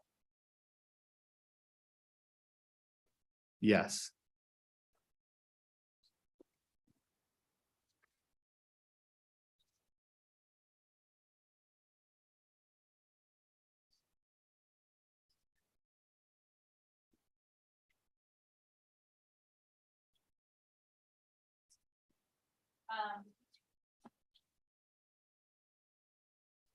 Do you think dropping a spoon or dropping a plastic plate while doing dishes would be sufficient to cause those safety injuries I just showed you? No, What about wearing metal barrettes? just wearing them. No, Wearing, I'm sorry. Metal barrettes.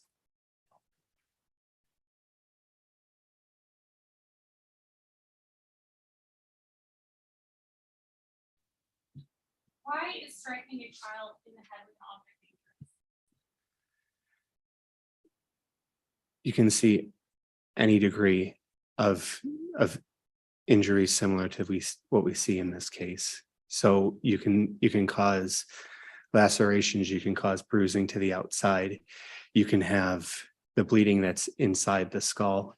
I think there's more and more research being performed about head injuries and how dangerous head injuries are. And if we think about forceful head injuries and this repetitive trauma, the long-term deficits, we could have a shortened life. We might not be able to concentrate as much as we could. We may have emotional regulation issues. So Why is striking a child's head against an object dangerous? honestly, for a lot of those same reasons, there's more and more research with the head trauma, and yeah. Why is striking a child with enough force to knock their head into an object dangerous? So in those kinds of situations, you not only have the initial impact, but then you also have the impact against another surface. So yes, we can think of the hard part of the skull. So yeah, I can hit this and then it can hit down on the table, but we're just looking at the hard part. So this is all plastic or rubber, whatever composite material this is. But our brain tissue is different.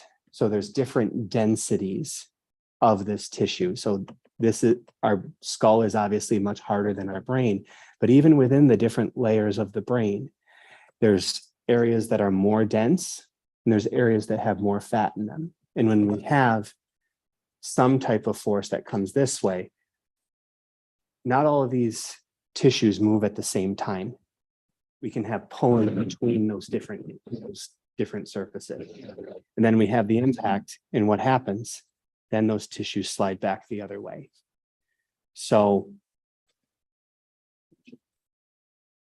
especially situations with multiple impacts and things where we're moving quickly in one direction and suddenly stopping in the other, we can have significant issues.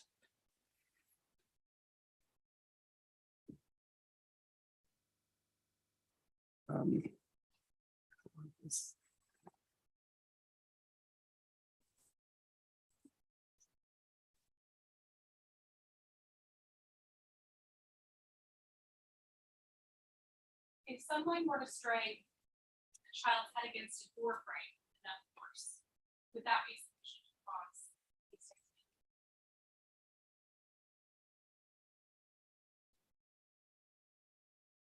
Yes.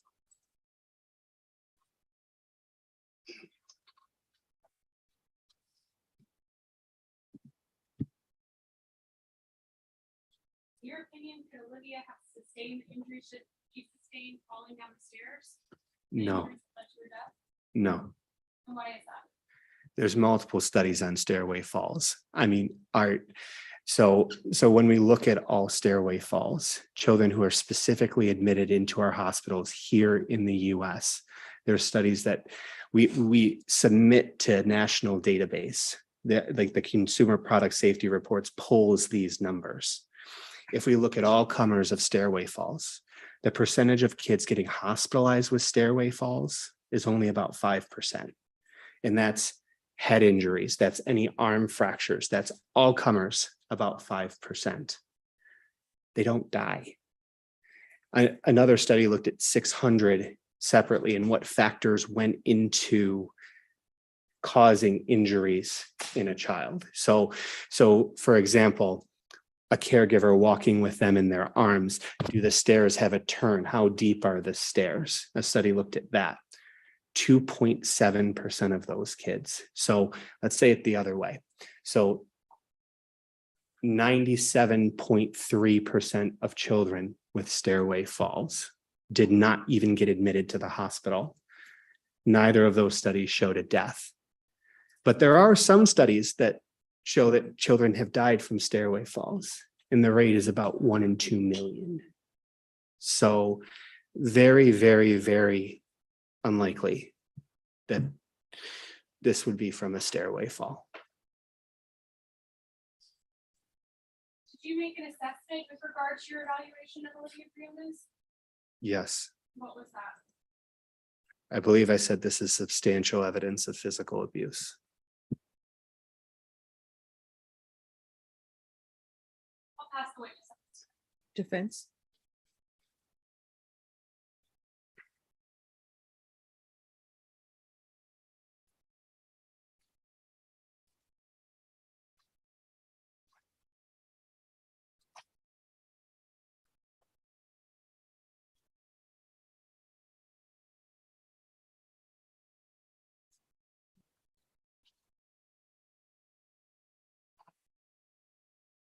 So let me just start with, you said that you had done some, you had written some papers, correct? Yes, Published papers yes, in peer-reviewed journals, is that correct? yes, And so you're familiar with the scientific method, is that right?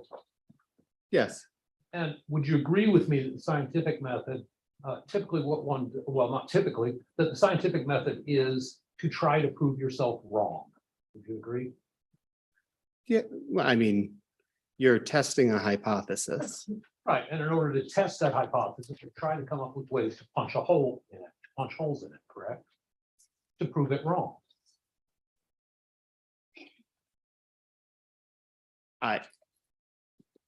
If you want to think of it that way, sure. Okay. And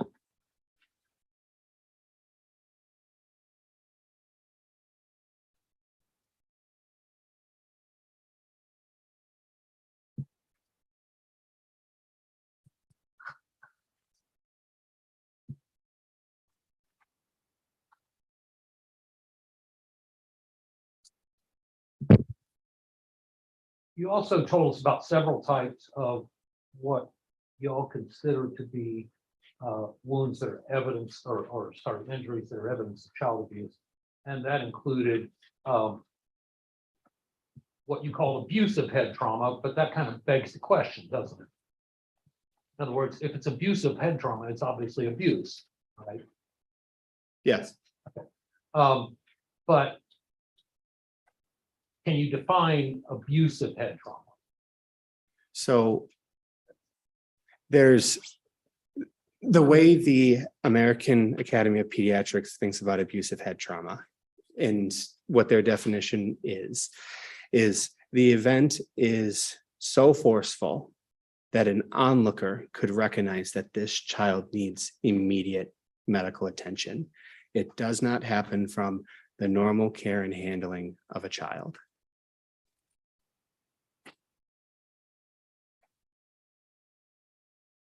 A child could fall off a balcony and have quite forceful head trauma. Would you agree? They could. Would that be child abuse? No, Okay, so it's not defined by the force involved, correct? not just the force, no. Okay, so in fact, abusive head trauma or not, it's non-accidental is the important part, I think, of that definition, correct? So the actual definition, the AAP calls it abusive head trauma, but yes, there is a non-accidental mechanism that's there. If you're asking about the mechanism in the definition, yes. And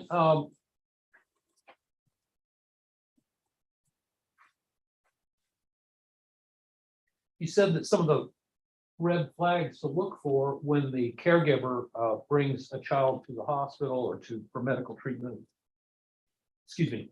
Some of the red flags that you look for, again, you said that you're not really looking for these things, that you're trying to find out what the truth is, correct?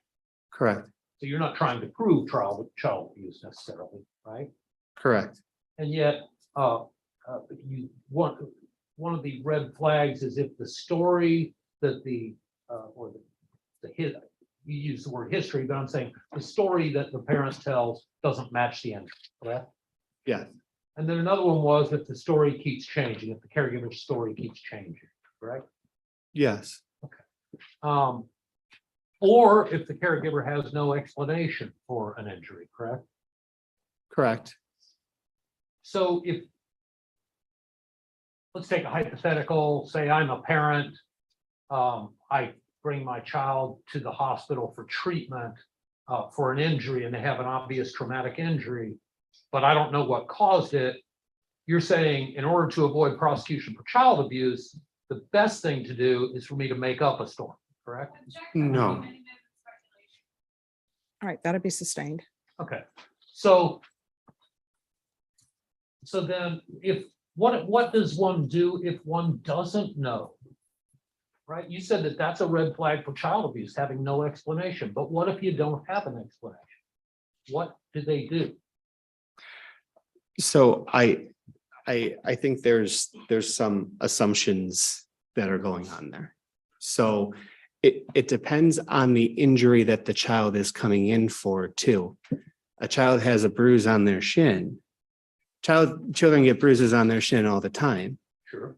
Child has, I think of the 2-year-old with a fracture in their leg, specifically a spiral fracture. So oftentimes the story is parents are in the kitchen or something cooking. Oh my gosh, they scream like crazy from the living room and I find them on the ground and suddenly they can't walk. Well, the parent still has a history in that. They were in the kitchen, they heard a scream, they come in, they can tell me how they found the child, that the child wasn't walking afterward, and that history doesn't change. So with that injury too, that's actually so common that we call them toddler's fractures. So even if that parent doesn't have a history, in that injury that we're looking at, we know a child can cause to themselves. That wouldn't be a child abuse case. So that's a factor that is considered, but that's not the only thing that's considered. No, I wasn't saying it was the only thing, but I'm saying you believe that if the parent doesn't have a story, that that's a red flag for abuse. Could be, yes. Okay, could be, but isn't always, correct? Correct. And I gave an example. Okay, so, well, okay. You gave an example, but let me give you an example. Suppose that a child had traumatic head injury and the parent didn't know what caused it. Is that a red flag for abuse? What severity? I'm sorry? What severity? How does the child present? Let's say they end up with a subdural hematoma and it ends up killing them. What other symptoms do they present with? None. Let's just, for purposes of this hypothetical, let's say no other symptom. They die instantaneously of a subdural hematoma and present to the hospital and the parent has no explanation. No, don't die instantaneously. I- But they're unconscious when they come in. And the parent can't tell me where they found them or anything like that. Oh, no, they can tell you where they found them. They just don't have any explanation for how the injury was caused. I would have concerns because why doesn't this parent know why this child is dead when they should be supervising them? Right. But so you see that in all circumstances, if a parent doesn't have an answer for what happened, if they turned their back for a second and a child got injured in a fatal way, that's abuse, correct? I'm just gonna object to speculation and ask. Judge, That'll be overruled. you can answer. I'm sorry, say the question again. So you're saying, your statement is that if a child, if a parent turns their back for a second and their child somehow receives a fatal injury and the parent can't explain it and doesn't know how it happened, that is abuse, correct? That's not what I'm saying. Okay. Well, let me me ask you this. Oh, you said that another, you seemed very concerned with changing of stories, correct? That was a big telltale sign with use, correct? It's a red flag that we have to pay attention to, and it does raise concern. And there's medical literature that supports that the changing history, that is a flag for abuse. Okay, and in states, have you reviewed, by the way, States Exhibit 18, the medical records from Olivia from when, both from that date and from earlier treatments? Yes, Just- I would have, yes. You have, and in there, there are several histories, correct? When we say histories, that's what the either the nurse or the doctor, whatever, whoever the medical professional is, writes down about what caused an injury, correct? Yes, Okay, and there are several histories relating to, speaking of just the September 5th, 2017, there are several histories in that file, correct? I know of the history of her vomiting and what presented. I don't remember the alternative. Okay, well, let's Cited. let's talk for a second about her vomiting. You said, or sorry, you didn't say, I'm sorry, but did you write a history, by the way? Yes, Okay, and in that history, I have one here. oh, you have it there. Yep. Can you turn to the history? then? Yep.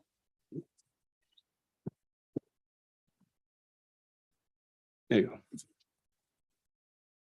And this is in states, we're talking about states 175, correct? Yes. I'm going blind because I. Oh.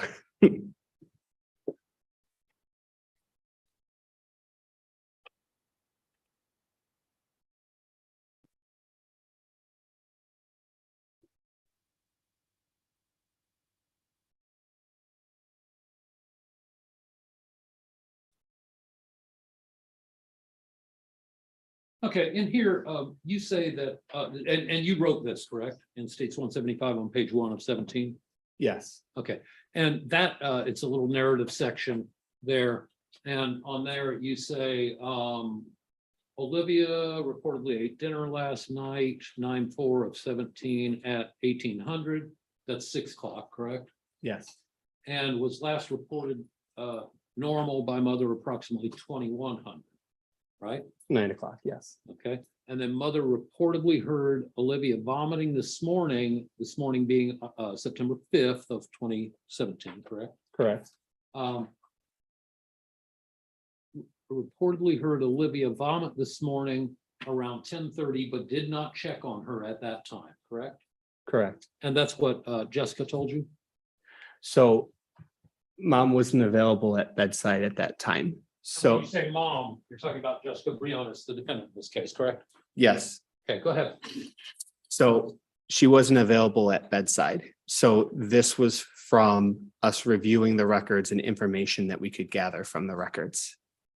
So you don't have any knowledge of what Jessica said. You're going by what somebody else said Jessica said, correct? Correct. So if someone had taken that history from Jessica directly, but wrote it down wrong, and wrote down that she didn't check on Olivia at that time, that would then have gotten translated, that incorrect information would have gotten translated into your document, correct? Correct. And into several other histories that are contained in States Exhibit 18, correct? I don't know how other people obtain their histories. I can speak to my own. Sure. But if other people obtain their histories the way that you obtained your history, that is by looking at previous records, this gets repeated over and over and over until it seems true, correct? I can speculate, yes. I'm sorry. I guess that's possible, yes. Okay. And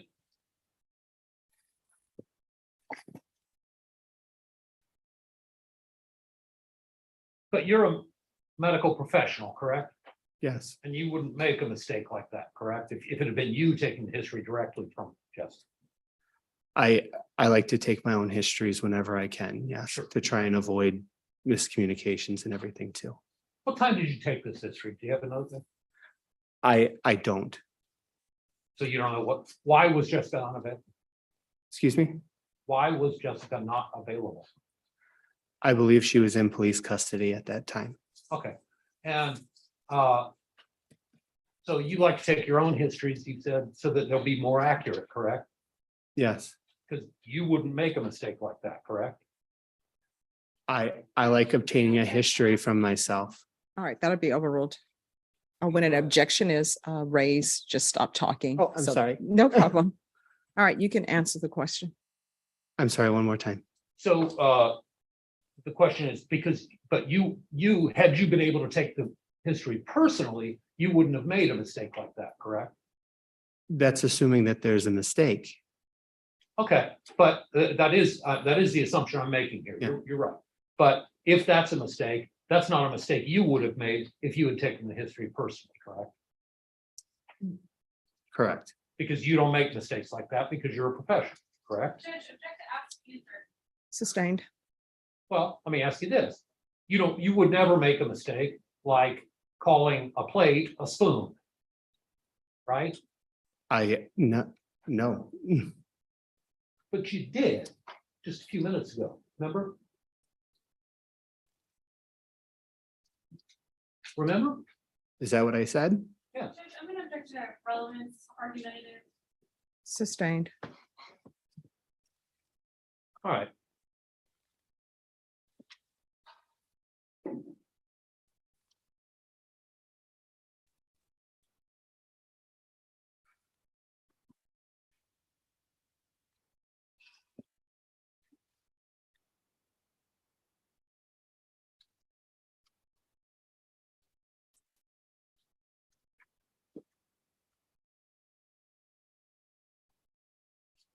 And we talked about a minute ago about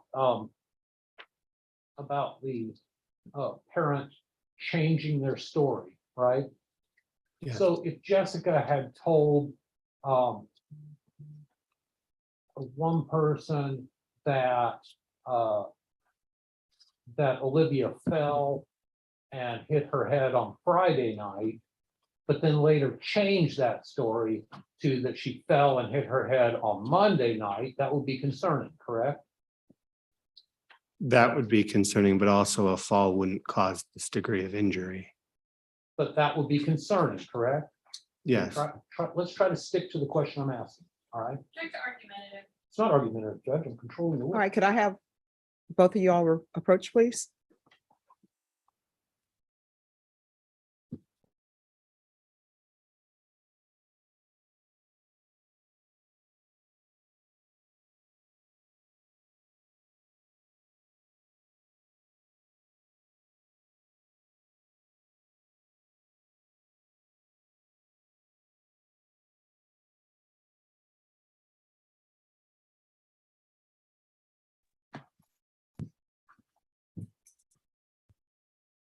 All right, state's objection is sustained. Ask your next question.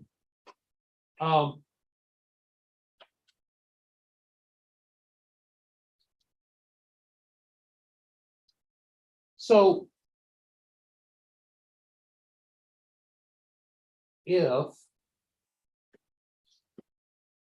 Jessica had told one person, I'm gonna ask this question again. If Jessica had told one person that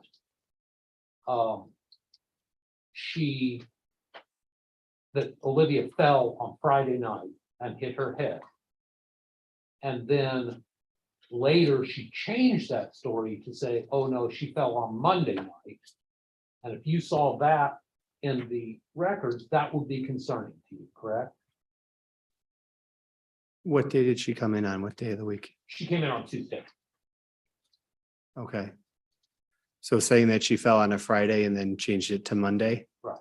Then are they multiple falls or are they the same fall just on a different day? Well, I'm asking you if the records reflect that she changed her story, that there was one fall, and the state's 18 reflects that she had changed that, and you reviewed state's 18, would that be a red flag to you? Yes, I'd be concerned either way. Okay, so, and it's the changing of the story that's the red flag, correct? Or that's one of the red flags that we already talked That's one, yes. about. Okay, so, but if in fact she never changed her story, and that was just somebody misinterpreting, and again, more people taking that history and just repeating it and writing it down again and again until it's true, right? Then it's not a red flag, correct? If she didn't change the story. There's a red flag anyway. And that's because you don't believe, and we're gonna get to this, don't worry, we're gonna cover all of it, but that's because you don't believe that a fall like that could cause such subdural hematoma. It can't. You don't believe it can, correct? Sure. Okay.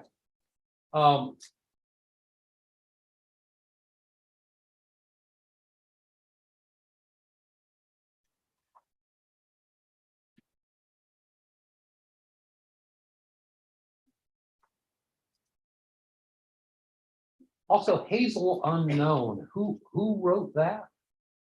That's John Doe for University Hospital. So unknown followed by a color.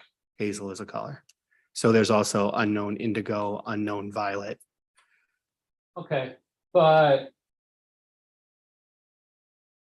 Jessica was transported to the hospital and gave the history, right? With Olivia, correct? I assume so, yes. So Olivia's information, she wasn't a Jane Doe, right? Got her mother standing right there. So in order for the hospital to put orders in as fast as they can, sometimes it's easier to say unknown in a color than, wait, what's the spelling of your daughter's name? Wait, what's the exact date of birth? Okay. What's the exact weight so we can give her medications? Instead, we'll do unknown followed by a color, use a Broslow tape which estimates weight. We can start giving medications. We can start intervening Gotcha. rather than worry about things. Yeah. Now,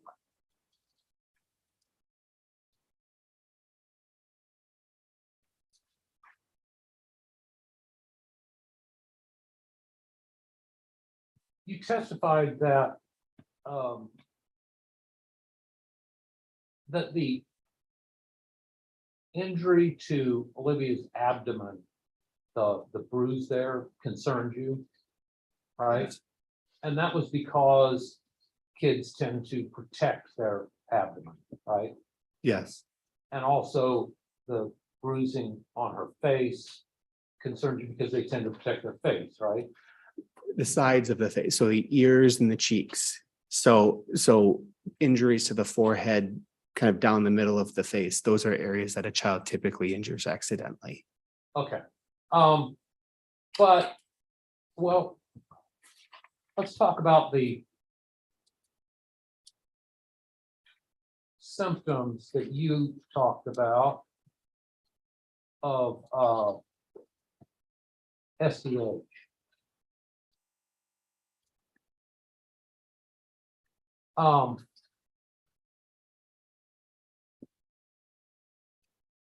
Sorry.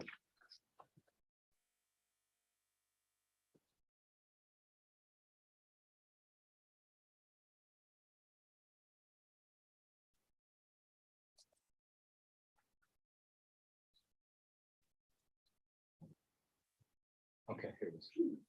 You said that if a child has a mild subdural hematoma, that could cause fussiness, not acting the same, not sleeping right. Is that right? Mild head injury, but yes, Oh, okay. Not necessarily a subdural hematoma. correct. But there could be, by the way, not all subdural hematomas are fatal, correct? Correct. And there could be a mild subdural hematoma, correct? Yes. Okay. So some of these symptoms of fussiness, not acting the same or not sleeping right, are there subdural hematomas? Do they all happen at the same speed?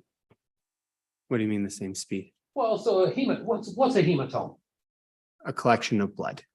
Collection of blood. Okay. Where does that blood come from? The bridging veins in the cortical, the cortical bridging veins that go from the brain and drain to the venous sinuses around the brain. Okay. So it's not colored. Okay. Typically, is that because of a direct injury to the brain, or is it typically because of? You need this? Yeah. Oh, sorry. That's okay. I'm just gonna take this part. Put it in here. Is it typically because of the force here that causes a direct injury to the brain, wherever the force is coming from? Or is it typically because the brain then impacts the inside of the skull? So impacting, there's a lot of explanation that needs to go into that, but it's Okay. so typically there's veins that go from the inside of the brain outward and drain to the venous sinuses, that there should be one running right up here, and they And connect. excuse me, if you need to step down, you're more than welcome to step down. Okay. And state, feel free to move about. So the cortical bridging veins would go from the brain, come out and drain to, there's supposed to be a big blood vessel that comes right down. So they'll drain, go toward that spot. They're called venous sinuses around the brain. So it's typically the motion of the brain that causes tearing of the veins. I mean, those cortical bridging veins. So the other way that we can have subneurons is if we're thinking about this is from impact. So if a child falls and there's a skull fracture, sometimes we can see bleeding small areas of bleeding around that fracture. But it's not as big as the ones that we see from the tearing. Okay. All right, but so these blood vessels that you were talking about, underneath the dura, that covering that goes over, Yeah, right? So sorry again. between here and there, those vessels get torn, and that's what causes the subdural hematoma. Yes. And that blood builds up, and that's what puts the pressure on the brain, correct? Yes. Okay, so I know I'm not gonna be able to reassemble this. I can so do I'm it. gonna try.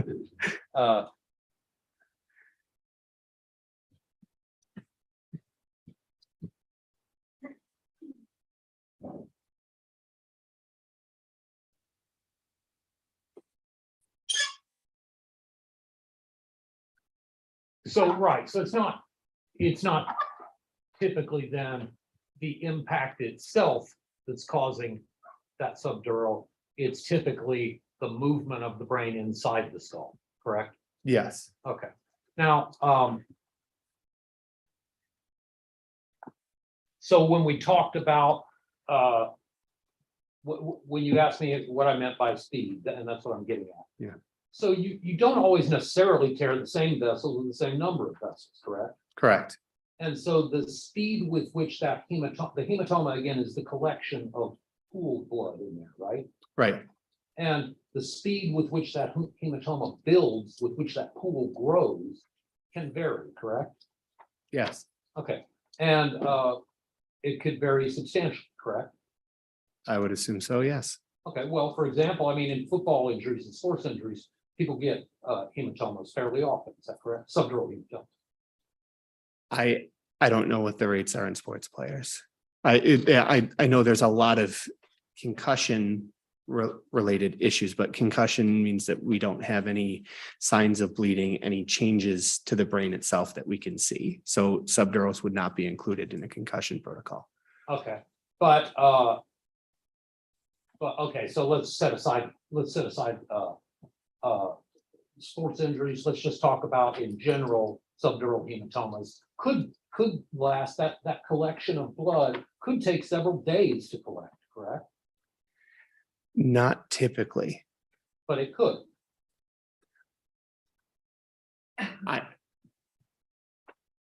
I don't know. All right, you can answer the question. If you can. So you want me to just assume subdurals and how fast they bleed? Without any other information? Well, no, what I'm asking you is it possible for subdurals to take more than a day to build up for the hematoma to take more than a day to build? To build up and kill a child or to just build up? To build in general, sure. Okay, yeah, to build in general, Yes. yes. Okay. During that time that the reason what I'm getting at is during that time that the hematoma is building, you might first get mild symptoms and later get more severe symptoms. Is that correct? So we typically don't see that as much with subdural hematomas as we do epidural hematomas. So when we have an injury and the bleed is on the outside of the dura and it has more of a focal pushing on the brain, that's when we can have the child who falls, they're fine, and then, oh, this slowly accumulates, pushes enough on the brain and they die. For it to be a subdural hematoma, the bleeds don't typically get to be that big before we're intervening with them. It's not a typical presentation. I'm sorry, don't get to be what big? So to the point where the child doesn't have any other symptoms and just the subdural is bleeding by itself and then pushes on the brain. Like we're looking at one element of this child's injury in isolation, and you can't really do that. Well, but forgive me, I'm not saying no other symptoms. My question is, can the symptoms change as the subdural hematoma becomes more severe? Yes. Okay. And could they go from more mild symptoms to more severe symptoms as the subdural hematoma becomes more severe? Yes. Okay, that's all I'm asking.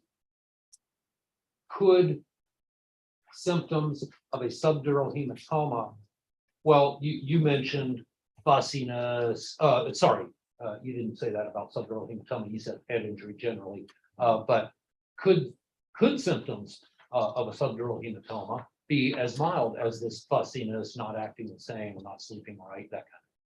For children who have the subdural and it stops bleeding over a period of time, yes. Okay. Or even if it didn't stop bleeding, what if that were the beginning? This is, again, we're talking about changing symptoms, right? Where it gets more severe as you go on. But could they start with something as simple as fussiness, not acting the same and not sleeping right? As symptoms of a subdural hematoma. So again, head injury or subdural? Subdural. Okay.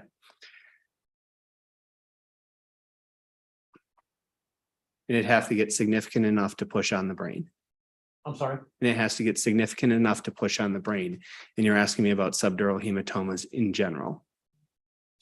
Yeah. Just by themselves, no cerebral edema, no other injuries to the brain, just subdural fluid collection. Right. Could that have symptoms as mild as fussiness, not acting the same, not sleeping right? Yes. Okay. And then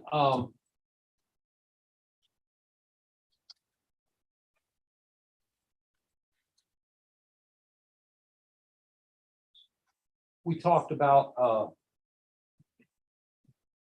that those symptoms could then, as a subdural hematoma grows, as the blood collects underneath the dura, that those symptoms could get more severe. Could those include neurological symptoms? From a subdural hematoma itself without any other brain issue? Yeah. Okay. Okay. Could a subdural hematoma cause neurological symptoms. By itself, the fluid in the subdural space is not often the primary issue. So there's been animal studies that look at just putting fluid into the subdural space. So until it becomes significant enough that you're putting pressure on the brain, it doesn't have symptoms in animal studies. Now, we wouldn't be able to do it with kids, but it would be that pushing on the brain when we start to have the symptoms. Right. But If we're just talking about the subdural in itself. right. But again, a subdural doesn't just appear, it grows, correct? It is a collection, as you said, of flow. Sustained. I'm sorry, what was the objection? It was asked and answered, and the court is sustaining. Okay, you testified that a subdural doesn't just appear, that it grows. So what I'm saying is, in that growth, in that time that the blood is pooling and collecting underneath the dura, and as that pressure begins, it doesn't instantly become a 62, right, of intracranial pressure. Is that correct? Sure. Okay, so as that pressure builds, are you going to have, well, you are going to have neurological symptoms. I mean, my question in that case, where a child has a very small bleed and then just bleeds very slowly, is does this child have a bleeding disorder? Because there's no reason that subdural should just keep growing and growing and growing. The body should clot off those veins, which is why we see them on our CTs and MRIs. Again, I never said anything about very slowly. I'm talking about just any subdural hematoma. Forget whether it's a child, forget whether it's, make it an animal, all right? Any subdural hematoma. Over time, whether that time is 30 seconds or whether that time is days, over time, the pressure grows, correct? As the blood collects. Yes. Okay, so as that pressure grows, do we get neurological symptoms? Of intracranial pressure, yes. Okay, and neurological symptoms could include things like loss of balance, correct? Yes. They could include things like dizziness, correct? Yes. Okay. Now,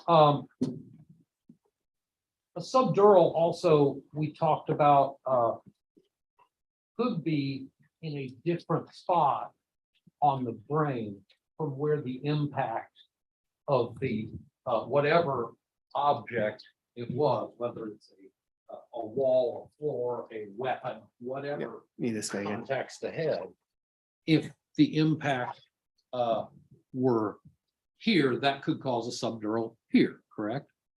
Yes. Okay, and so it is possible that the injuries to Olivia's head, the epidural hematoma that was on the back left, and the subdural hematoma that was on sort of, I guess, the front left, is that right? I thought she only had the subdural. I'm sorry? I thought No, you I'm only- sorry, I said the epidural. I'm sorry. I was talking about the hematoma on the outside of her skull. Oh, okay. You're right. I'm sorry. Okay. Yeah. So she can have the blood here from the impact here. if Okay, that's so what those you're could talking be about. caused, you're right. Those could be Yes. caused by one impact. Right? Yes. Okay.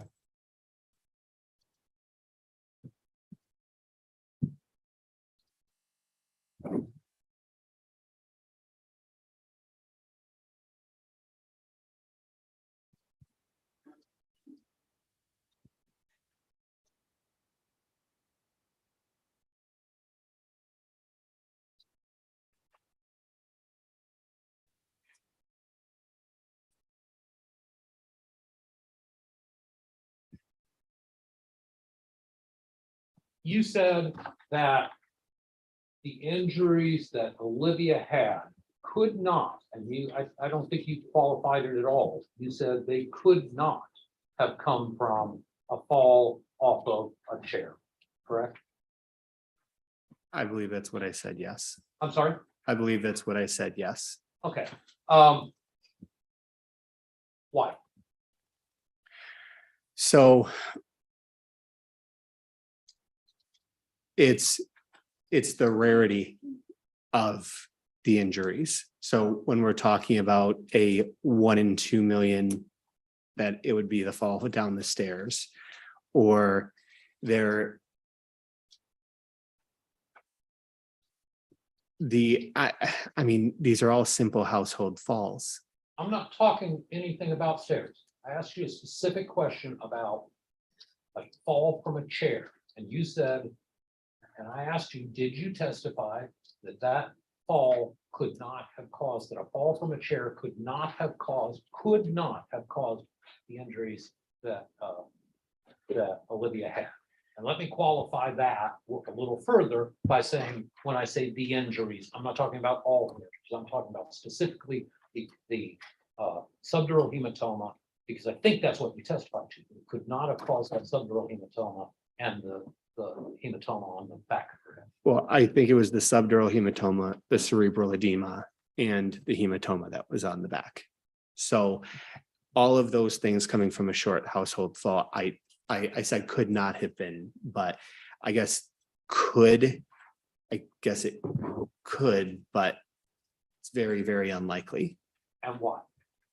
Because the medical literature says that the short household falls do not cause these kinds of injuries. Why? I'm not asking what the literature says. I'm saying, what is it in physics, in whatever, that stops them, that stops a fall from a chair? Well, I mean, I'm just thinking of the kids that come into our emergency department. So there's millions of kids that fall, or kids fall millions of times, every year. If a simple household fall killed children, think of how many dead kids we would have in our emergency department. Sure. If every household fall killed them, but you just said millions of kids fall every year, right? Yes. And if the chances are 1 in a million of that killing somebody, then one of those kids is going to die, right? Sure. Why isn't that kid Olivia? It's very uncommon, and she has her other findings, and it's the entire picture that we made an assessment based on. Okay, so you understand, when you were in, what was your undergrad in? Biochemistry. Okay, did you have to take any physics as What's the relevance? he's testified that it would take quite a bit of force to cause an injury like that, and I want to talk to him about what force is and what it Well, you can ask the question what force is and what it means to him. So do you understand what force is? Yes. What is it? So force is the amount of energy that the body experiences. Well, in fact, force is mass times acceleration, correct? Yes. Okay, now, we can figure out what those numbers are, right? Yes. If we were to assume, for example, that an injury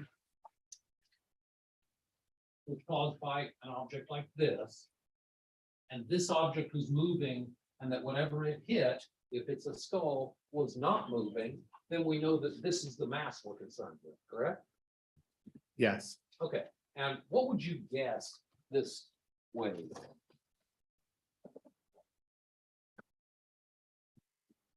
Maybe a pound, pound and a half. Maybe a pound, pound and a half. And we know what Olivia weighed. Well, we don't know, I guess, on the date. I guess we do. What did she weigh? It was something like 12 kilograms. I'm sorry, About 12 kilograms. 12 So kilograms, which is 25 pounds. yeah, about 25 pounds. And so, and what's the acceleration if she fell off a chair? Gravity. Our witness testifying based on his experience, training, and research, child abuse. All right, just one moment. Does anyone need a break? Okay, all right, thank you. All right, so we're going to take a break.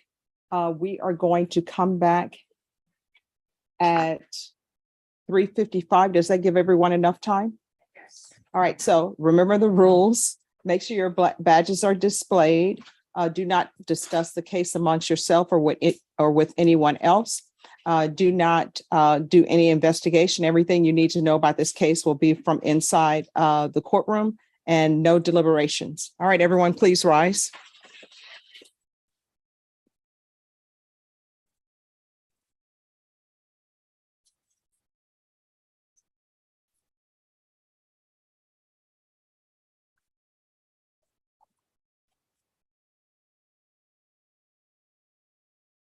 The rule has been invoked, excuse me.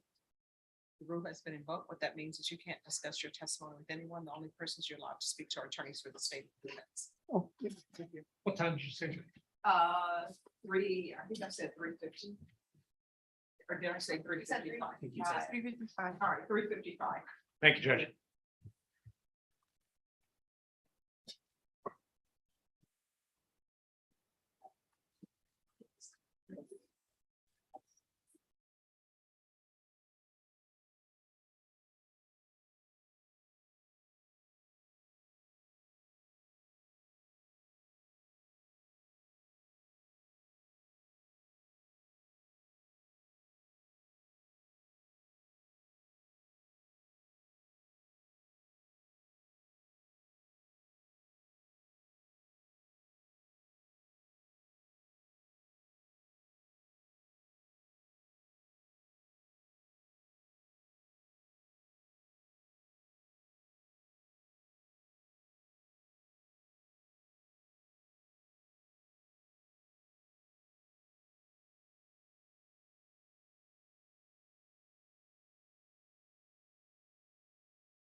Yeah, it's like your wife. Yeah.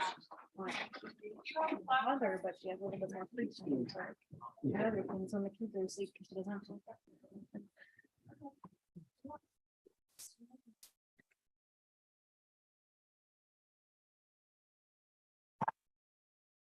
There's someone who's been looking at the glass. I don't know if that's a witness for anyone, but I know you all agreed that the experts could come into the courtroom. So I don't know if that's somebody's expert who doesn't know that you all have said they can come in or not. It's a guy in a shirt with a tie. I thought if I- Well, we didn't say late, I know we talked about it. Yes, Okay. the state will finish their case today. Except for rebuttal. Mr. Paulage just told us he's got 11 witnesses in his case. That's okay. I mean, we will get this case heard or at least turned over to the jury this week.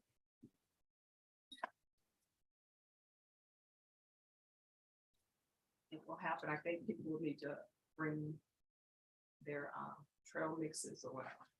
Thank you, guys. All right, for the jury.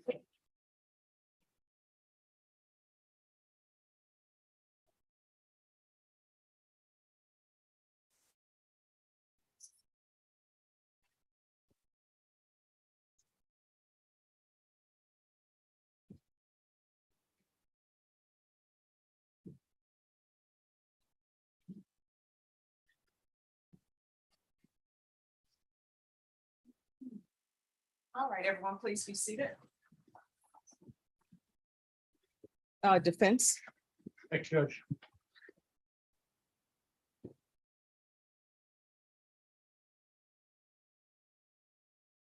So,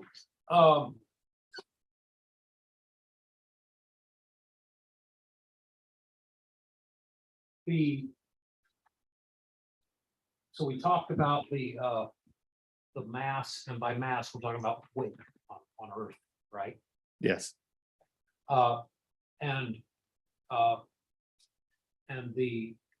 well, we didn't talk about acceleration yet, but then the mass of Olivia was 25 pounds, correct? Yeah. Right. yes. And then you said, I asked you, and I think you already answered, but let me ask you, what will be the acceleration involved with Olivia falling off of a chair? The speed of gravity or the acceleration of gravity. Right, the force of gravity would be, and what is that acceleration? That's 32 feet per second, right? Yes, And we all remember from our high school physics, right? Okay, so now that means that for this, and I promised you, I ran into you outside and I told you it was gonna get less geeky, right? Is that right? yep, Okay, so here we go. To make it a little less geeky, what I'm getting at here, and I'm not trying to bore anybody with math, but that when we're talking about would you agree with me? That's a very light piece of metal. yes, relatively. Yeah. Okay, and in order to move this piece of metal with enough force to equal the force that Olivia would generate falling off 2 to 3 feet off of a chair, right? You'd have to move this at 25 times, if this is a pound, and we guessed at that, right? Judge, I'm just gonna object to conjecture and speculation and asking the witness to assume facts that aren't in evidence and relevant. all right. You can re-ask your question, but your question needs to be specific as to whatever facts you're wanting him to testify to. Absolutely. Jim. So in order to get this, let's assume with me that this is a pound. Right? Okay, Then in order to get this 1 pound piece of metal to generate as much force as Olivia falling from a 2 to 3 foot chair, you would have to move this thing to 4 equals mass times acceleration. Mass of Olivia is 25 pounds. This is 1 pound. You'd have to move this at 25 times the force of gravity, correct? 25 G's. sure. And that's all I'm getting at is that you were very quick, I thought, to say that this could have caused that subdural hematoma and the other, I guess, was the edema, and then also the hematoma outside the hip, right? But you said that that can't be caused by falling off a chair because it wasn't enough force. Well, it wasn't enough force, and that's a more focal impact than what you would have from falling off a chair. Okay, all right. Now.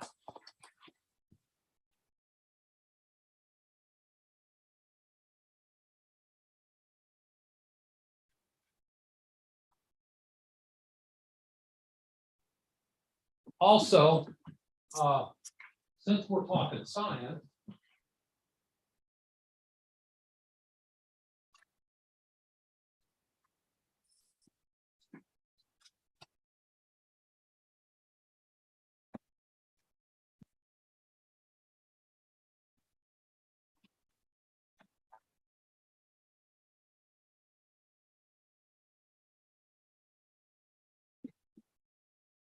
I confer with council for a second. Yes.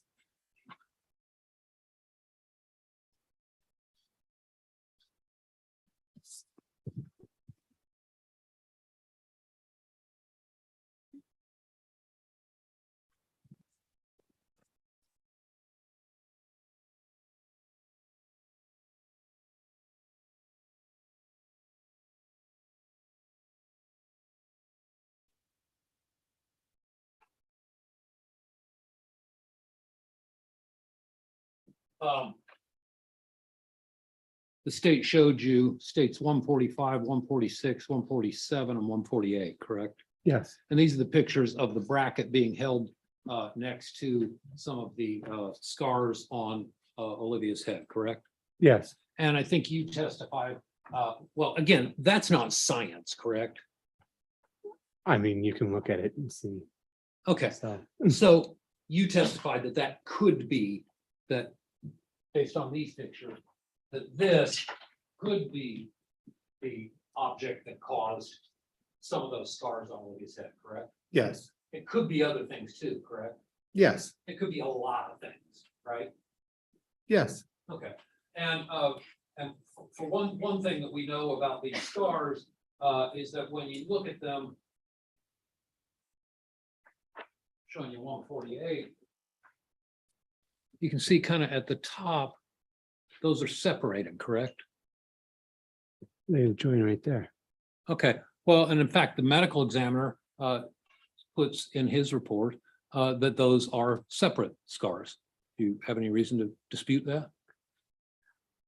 I was there as an observer. So Okay. And then.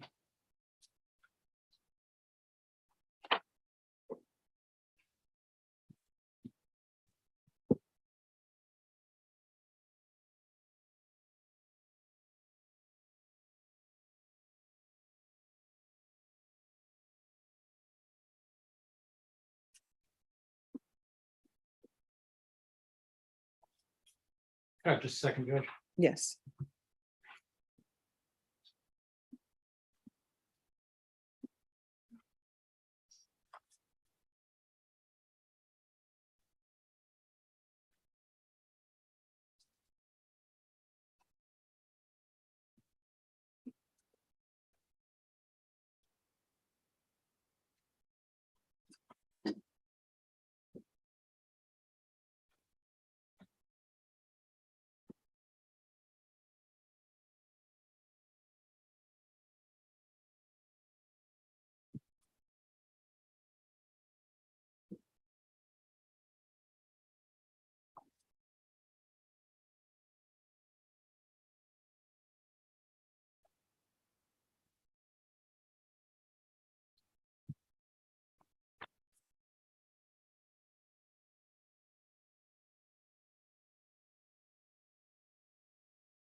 Sorry, Judge.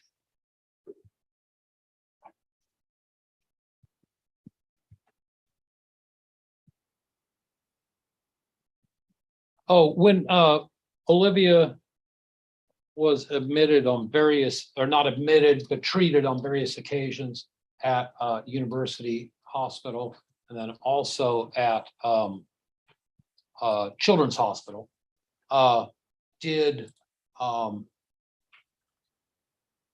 Have you reviewed those records as well, the Children's Hospital records? I would have before. I'd have to look at them to.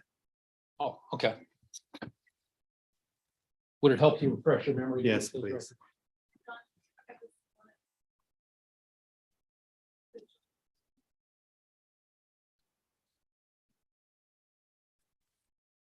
Thanks.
These are 2016 from the plate, From what? from the injury with the plate. As the history. Were there more of them? I'm sorry. Were there? I thought there was more. Oh, from Children's Hospital? Oh, you're just asking about children's. Right. Okay. And but you've also reviewed, I'm sorry, Yes, the ones from university from before. Yeah. you've also reviewed the university records, right? And Yes. including the previous treatments, right? Yes. And in those treatments, either at Children's or at university, before 2015, September 5th of 2017, did anyone call in your, I guess, unit, whatever it is, what your, child? The Center for Miracles. They did not.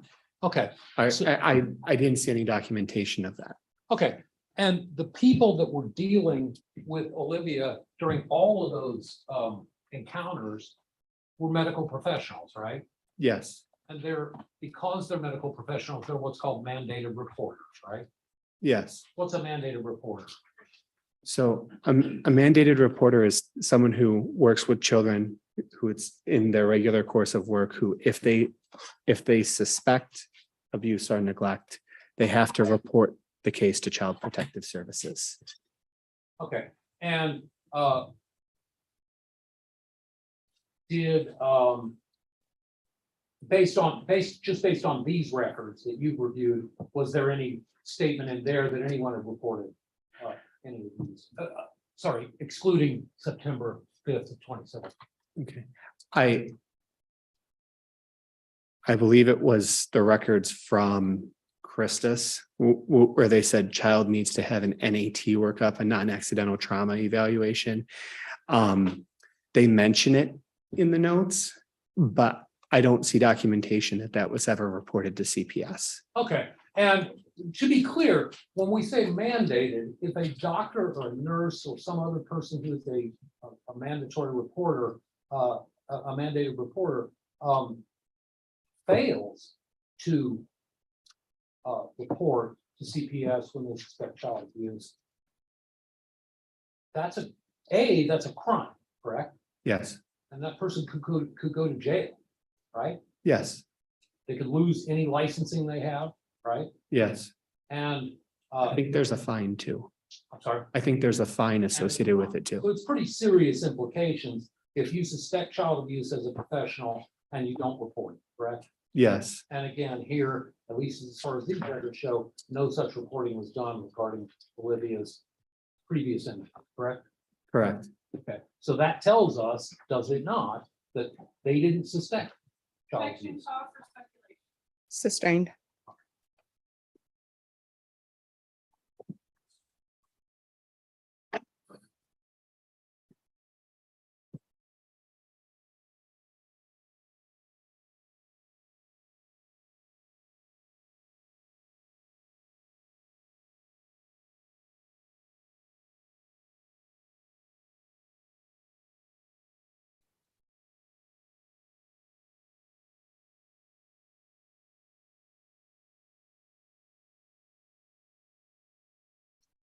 Oh.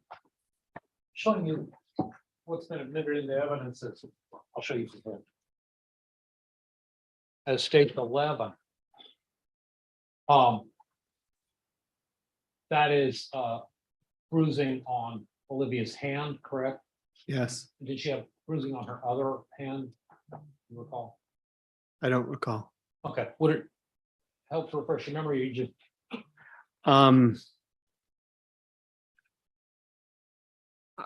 I don't want to waste. Yeah, I don't think I documented that. That's okay. Let me ask you this, though. Is that, you testified earlier that children tend to protect themselves against injury, right? Yes, And part of the way that one will protect oneself against injury is by putting up their hands, correct? yes, Toward whatever, if they're falling, then put your hands out in front of yourself. Is that injury that you see in states 11, is that consistent with a child protecting themselves against some type of injury? it could be. Yeah. Okay. And then.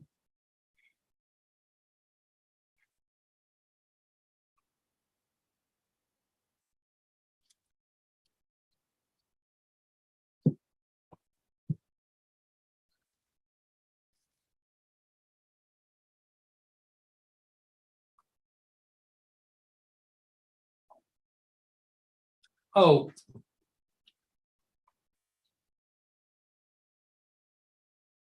About these metal barrettes, you said just wearing them by themselves isn't going to injure you, right? Right. If it did, they wouldn't. be Why would sold. they have them? Yeah. Right. Nevertheless, wearing barrettes and falling and then getting an impact, if that barrette is between the head and whatever is impacted, could that cause an injury? Probably some abrasions. Yes. Okay, and by abrasions, you mean scrapes? Yeah. Okay, could it, if it were a metal barrette, could it cause a cut? I think the surfaces that are pressed against the skull with metal barrettes, they're supposed to be the smooth surfaces. I would more so say abrasions rather than outright lacerations. I mean, Sure, Yeah. you're not a barrette expert, I get it. Yep.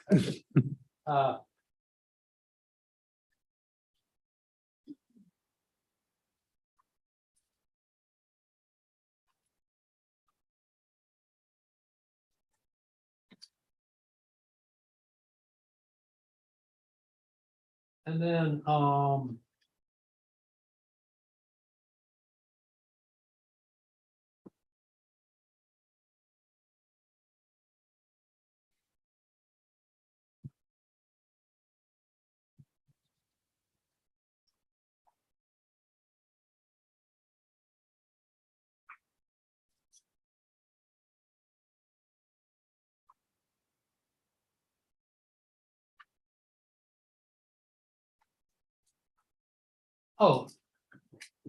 Is it your testimony, and correct me if I'm mischaracterizing what you've said, but is it your testimony that if a person just slips and falls, not off a chair, just slips and falls and hits their head, that cannot cause a fatal subdural hematoma?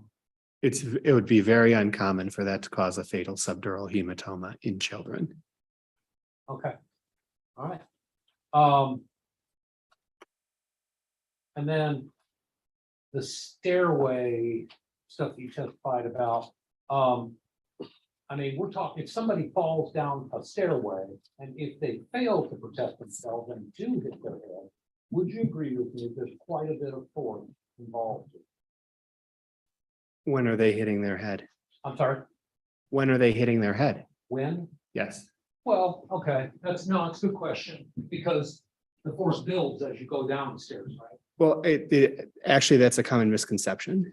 So when we think of stairways, often people look up the stairs and they go, holy cow, that's a huge staircase. Right. But the stairway is actually just a series of what is it, 7-8 inch falls after one another. So with each one of those falls, yes, gravity is trying to increase the force, but each one of those little falls is decreasing the force at the same time. So it's not as much as people think just looking at the big staircase. It's not like, if it's a 12-foot stairway, it's not like a straight 12-foot fall. Right. So if you have a 12-foot stair compared to a 6-foot stairway, there's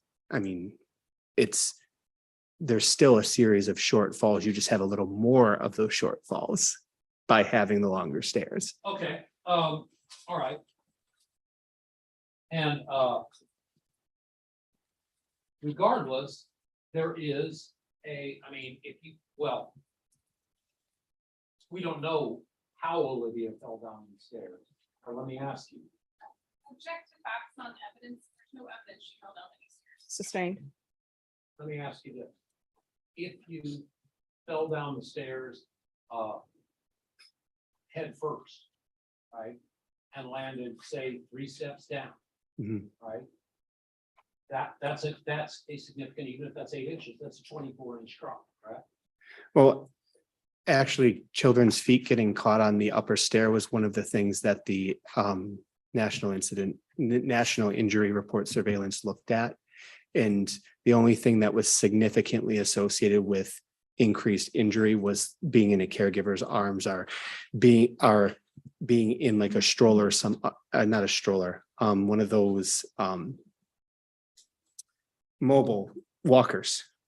So being in another device, falling down the stairs or in a caregiver's arms was associated with more injuries, but not whether they're going head first, feet first, tripping at the top of the step, anything like that. Going down the stairs head first is no more dangerous than going down the stairs feet first? I can go by what the studies say. Okay.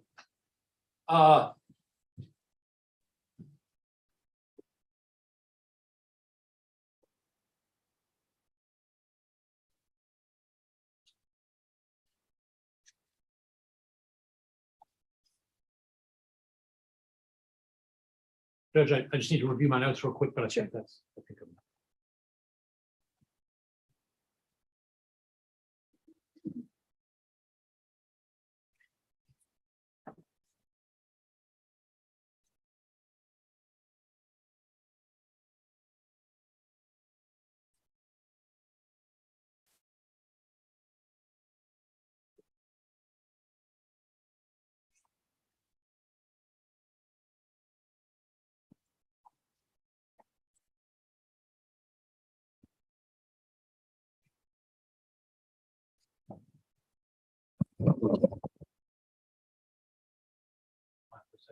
Yes.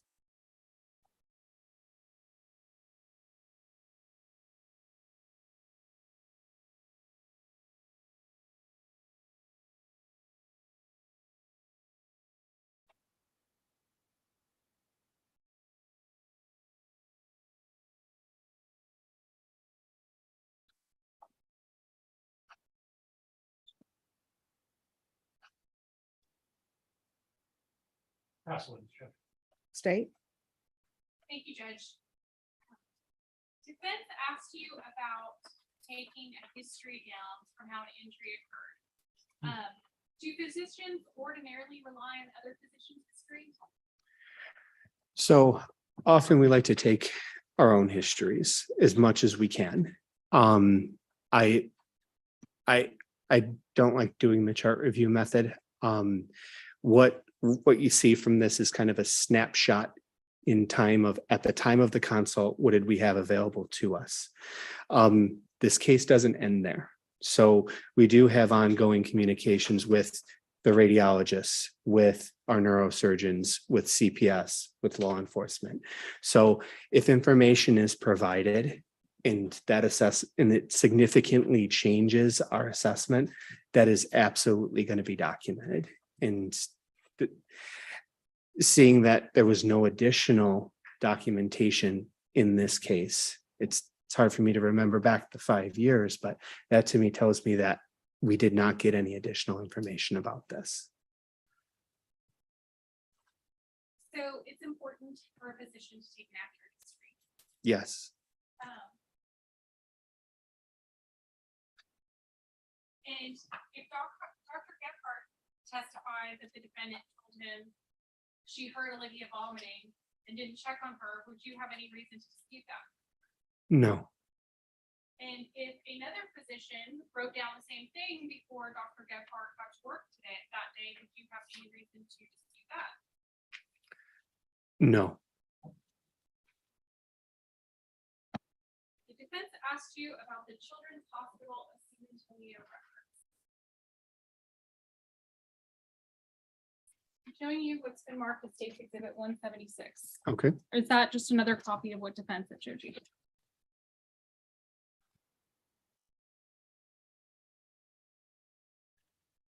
Yes. You know, if you need to review them, answer these questions, that's fine. In reviewing those records, did you see anything about a laptop? No. What injury do those records relate to? This is the injury from April 9th of 2016. The plastic plate falling on Olivia's head. The defense asked you about anyone referring the case to Center for Miracles or CPS. In reviewing those records, was there a concern of abuse at that time?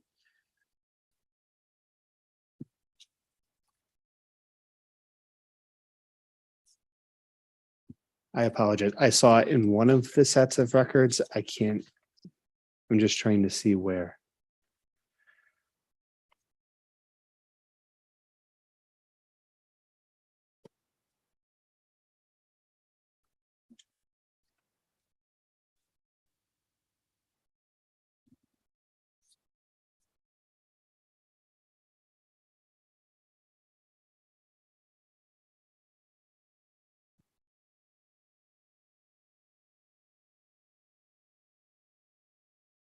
And Judge, on those, the business record affidavit has not been on file for the 2 weeks, but if defense has no objection, I would go ahead and offer them to evidence. And that is State's Exhibit number 176. All right, State's Exhibit 176 is admitted without objection. Yes. And I'd ask to have it. Granted. Okay, can you tell me what the concern was? At the time Olivia was treated at the Children's Hospital of San Antonio. Yeah. On April 8th. So about, so starting from here, it says per UHS clinic, I believe it says clinic, Dr. Sanders, eval for possible NAT, which stands for non-accidental trauma. Bruising noted on the left arm and legs, multiple linear / healing lacerations on the arms and legs. And that's all. So at that time, at least someone was concerned for you. Yes. The defense asked about accidental deaths in children. Is that something you have to deal with in your profession, accidental death? Yes. Okay. How often is that? Unfortunately, with where I work and what I'm doing right now, Detroit needs a lot of help. we see accidents all the time that's resulting in children's death. Do you have any examples of those? So Excuse me, re-ask your question, please. In your profession, what types of accidents do you see causing death in children? Right, that'll be overruled. You can answer. okay. So we see a lot of kids getting hit by cars right now. Car accidents, kids falling out of windows, children drowning. I mean, now's the time that people are just starting to close their pools up north. I know stuff stays warmer down here, but we have to put different coverings and stuff on the pool to make sure that other stuff doesn't get into it into the winter and it doesn't freeze and break the pool. So we see a lot of kids falling into pools. We see a lot of SIDS deaths. So unfortunately, unsafe sleep is really common. We see a lot of that. There's problems with weapons right now too, unsecured weapons in the home. A lot of kids getting shot and dying as a result of that. Those In your types. opinion, Olivia's death was not moved back.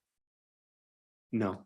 Now, defense has a lot of questions about just subdural hematomas in general, subdurals without edema. When you're looking at these injuries, are you looking at them just isolating them out from the other injuries? In short, no. In her case, we have the scalp swelling, we have the bleeding inside the brain, but the big factor here is the swelling on her brain too. So where that swelling came from is, yes, trauma is of course a possibility for that, but we also don't have any other explanation for it. So what all were you looking at, Olivia's? So assessing her injuries and why she was at the hospital right then, we were looking at the findings on her scalp, findings inside her head, the cerebral edema, the swelling that was around her right eye, the subperiosteal hematoma, her myositis ossificans. We can't date these ones. She had the bruise on the belly, which was something that was new, and then she had numerous scars, just scars way out of proportion to what I would see in a normal child her age in concerning locations. So we try and look at the entire picture, but the thing that really caused her death was what was going on with her head. Defense asked about falls. What is impact surface? So the other element of falls is the focality of the impact. So what I mean by, oh, where's my skull? So if a child falls back and is trying to brace themselves, hands out, maybe their hands slow them down and they hit their head. So this is a big flat surface. We have our hands trying to slow us down. We have our head, of course, hitting the ground too. But that would be very different as if we fell onto a point.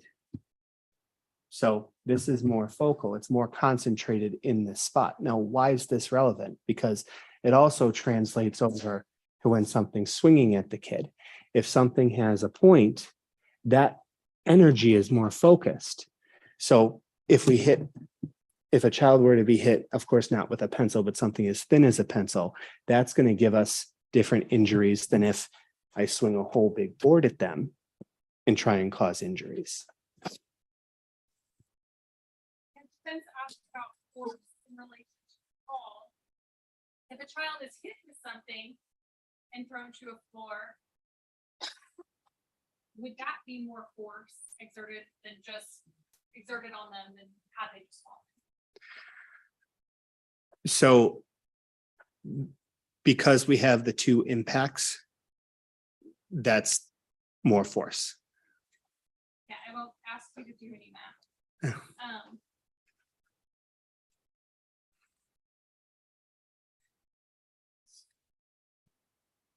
Olivia was taken to the police station at about 12:30 5:30 in the afternoon, where she was immediately taken in the hospital on a Tuesday.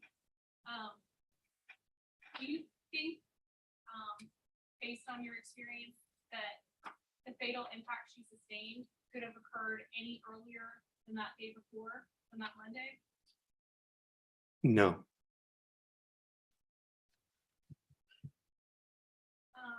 Defense asked about some red flags.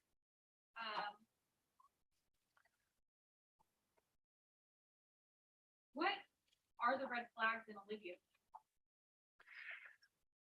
So the biggest thing was we did not have a history to explain the severity of her injuries. So it's when we think of these household falls, we see falls all the time. And kids don't die as a result of their falls. In many of our falls, they're accidental falls. They have smaller injuries. So it's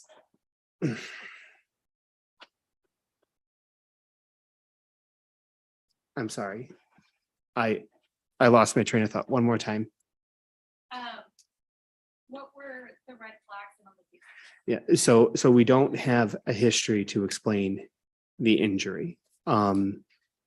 There wasn't much of a changing history as defense showed. It was the history remained consistent, but that history did not change and did not explain what we were seeing. If a staircase was never mentioned at all off police station, any interview, but was later brought up, would that be a red flag? Judge, she never brought up the staircase. I thought It's- of that. All right. You can answer the question. Yes.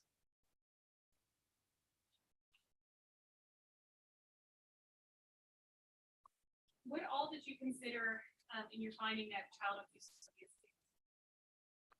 So the history not explaining the injuries, looking at our clinical experience of children falling every day and not dying as a result of these falls, the medical literature supporting that short falls in the home don't typically cause a child to die. So we have clinical experience and we have the medical literature that's supporting that. Additionally, Mom was with the police. The police didn't provide alternative explanations for us. CPS was involved. CPS didn't give us any alternative explanations. And this would have to be a severe trauma that could change our assessment and explain the injuries. And we didn't have anything. So we said that this case was due to physical abuse. And Was what? I'm sorry. Physical abuse. what injury caused Olivia's loss of consciousness and brain damage? It was her cerebral edema. And when a child is taken off life support, or when anyone is that in any way expedited patient's death? Or No. End of life discussions are very hard. And it's not something that as a profession that we take lightly. Each hospital has their own protocol. They absolutely make sure that a patient would not survive before taking them off life support. If there's any chance that we can save that child, we will choose to do so. And aside from the fatal head injuries and the myositis ossificans, were there any other serious injuries that you observed on Olivia?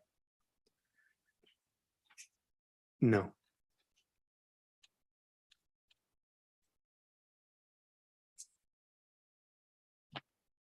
What about all the scarring? So there is the amount of scarring that was there, like I said, is abnormal for a child her age in the locations that they're in. It's when I say serious injury, these are things that have scars. So she would have had scars for an extended period of time, likely for the majority of her life.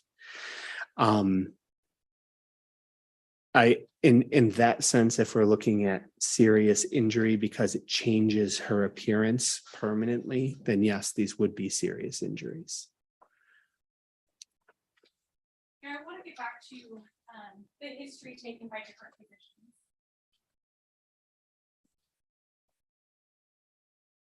I'm showing you some of the university hospital records.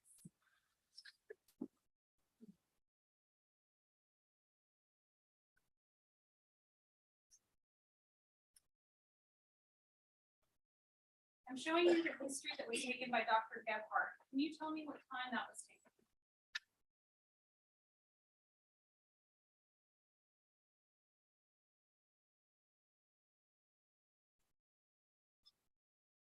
So it sounds like it would be an easy question because there are times on here. However, when he started the note and obtained the history versus when he signed the note and when the note was filed may be different things. So the filed time is up here and it says 10:30. But depending on how many children were in the ICU at the time, what other things were going on, this may not be the time that he got that history. I'm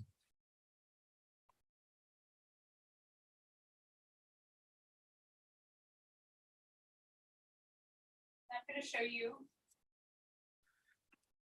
another mention of the history. Can you tell me what that is? 4-year-old, can I like translate it into what it's supposed to mean?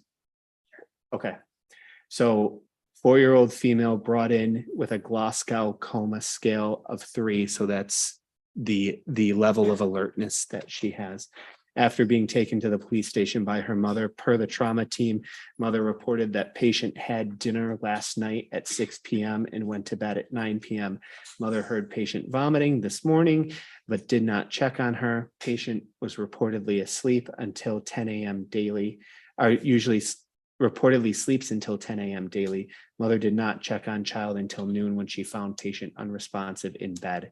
Patient was taken by mother to bus stop to reportedly bring her to the hospital. Then patient was taken to police station and brought to the hospital via EMS. And what time is that then? So that's from 3:54 p.m. So how much earlier than Dr. Gephardt's noted that one? Hours. And then right here, can you tell me what that history says? 4-year-old consulted for a non-accidental trauma, no family at bedside to obtain history. Per trauma team, patient had a fall either 1 day ago or 1 week ago. Patient was normal, reportedly by mother around 9 p.m. last night. Patient started vomiting and mother did not check on her until around 10:30 this morning. Mother checked on her around 12 and found her unresponsive. Mother took her to the bus stop but instead brought her to the police station, eventually brought to the hospital via EMS. On arrival, she was unresponsive with bilateral blown pupils. And what time is that? 7:26. So is that also before Dr. Gebhardt? Yes.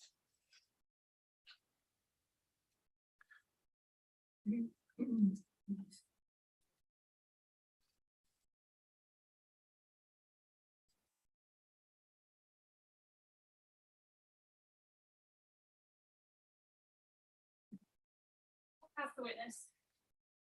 Defense. Who's trauma team? That's the pediatric trauma team at the hospital. Does that include Dr. Gebhardt? No, Dr. Gebhardt is ICU. I see, okay. Now.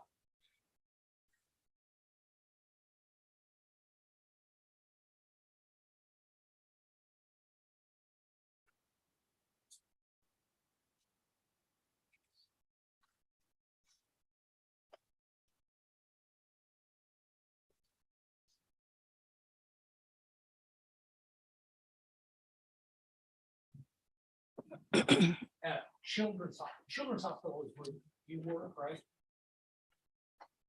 Where I work now is Children's Hospital in Michigan, in Detroit, Detroit. in Detroit, Michigan. Okay, gotcha. Okay, I'm sorry, I'm confused that with. Yep. children's home. So, but the people at Children's Hospital here, from the records that you reviewed, again, they have said, we want this looked at, but they never, none of these mandated reporters reported this as child abuse, correct? There's no documentation of that, correct? Okay, and it could be that they checked it out and determined that it wasn't child abuse, correct? Could be. We don't know why they didn't report it child. It doesn't say one way or the other, right? No. But it is a serious thing to be able to report it as child abuse. It wasn't typically not the kind of thing you'd overlook. correct? Objection has to be answered. Sustained.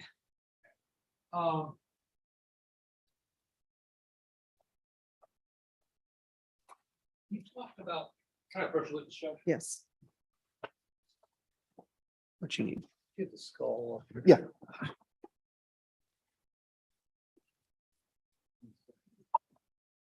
You're showing the jury that if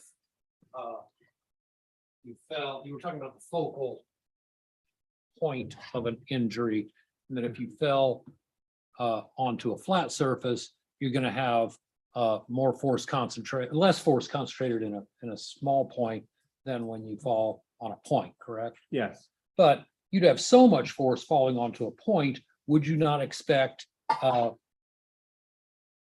damage to the skull itself? Yes. Okay, was there damage to the skull itself in this case? Not that we could see. So if an object like this, when I say this, I'm talking about say 42, had somehow been moved with 25 times the force of gravity, 25 G's, enough force to cause to cause as much force as would landing on the floor. If that had been moved that fast and with that much force, would you expect to see damage to the skull itself? Well, I mean, because of this odd shape, you could be looking at this. You could have a flat surface here. You could have here. You could have here. Sure. So I mean, I don't think we can say this is not it. You don't think we can say this is not it? You don't think that we can say that state 42 is not what was used? What caused Olivia's death? It's here, so we don't do the double negative. It's a possible instrument. Okay, it's possible. Would it be reasonable to doubt that that is what in fact happened? Judge, I'm just gonna object to the form of defense invading the province of the jury. That will be sustained.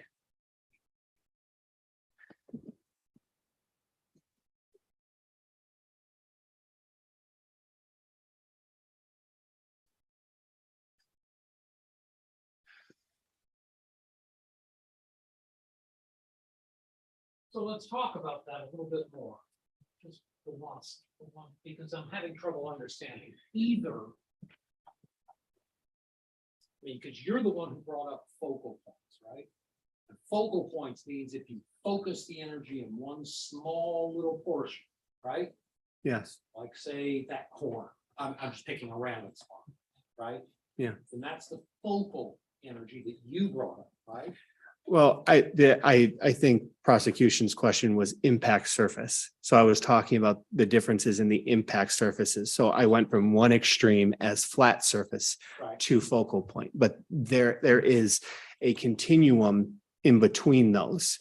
So me falling even onto this is different than falling onto the floor. Unquestioned. And well, where your head would impact this would be the same surface as where your head would impact the floor, correct? They're both flat surface. Oh, you're saying- Unless we're hitting here, it's Okay. a lot of factors go All into right. that. But my point is either the energy is concentrated at a focus or it's not, right? Either we're gonna, you can't have both.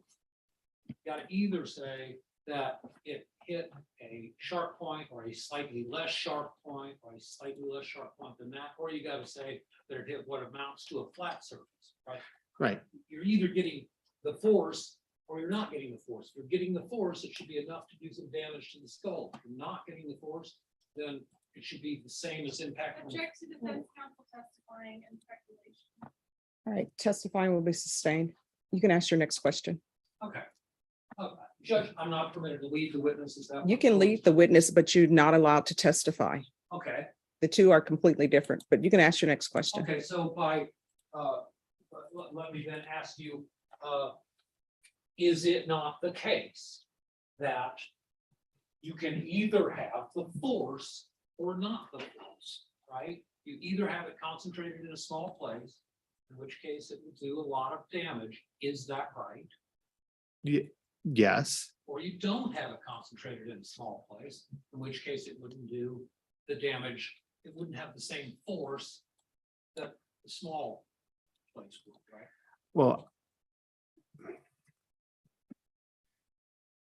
The surface in which the force is spread over makes a difference. Right. So even if you have a flat object, and let's assume not a fall. So if it's not a fall and it's moving faster, you may have similar injuries with a less focused force.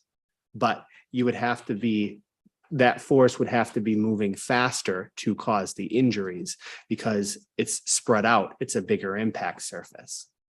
Okay. All right.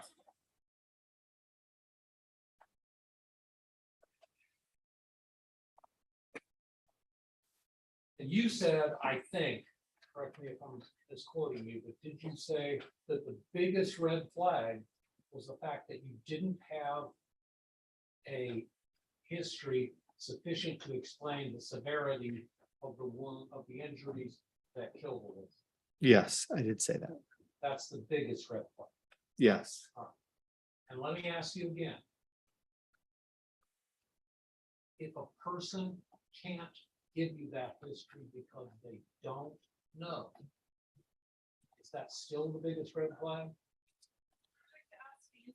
Sustained.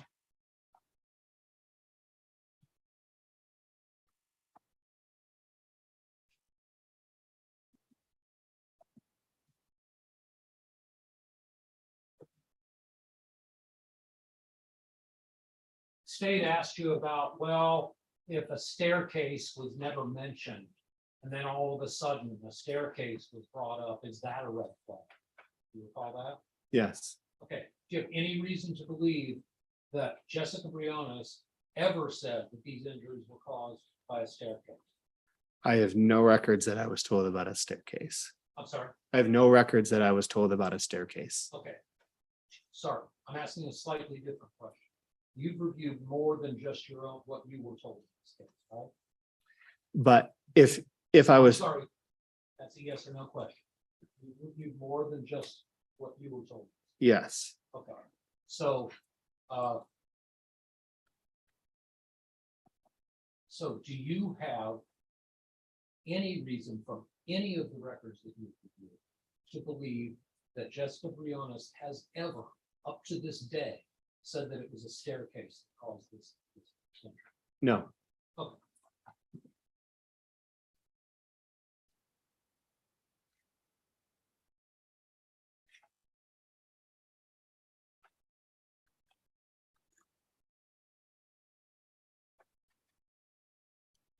And let me ask you this, if a lawyer came up with that theory and thought, well, maybe that explains it,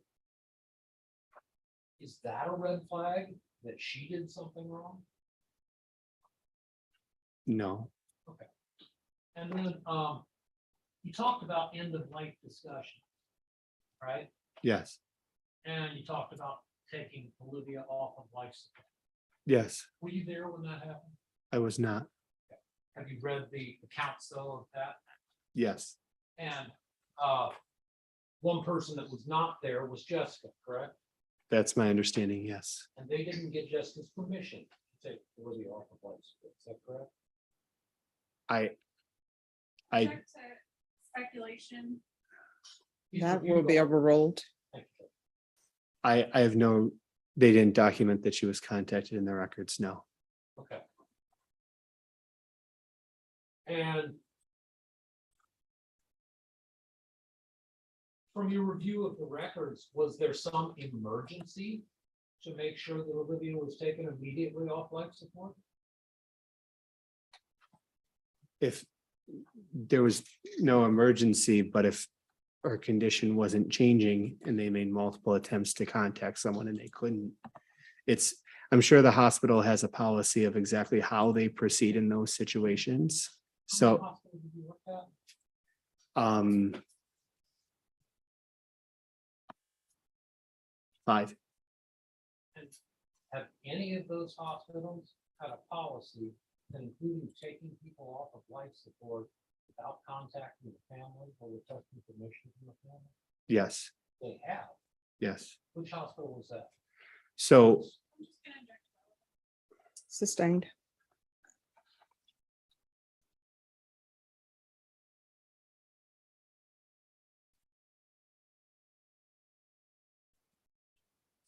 Um.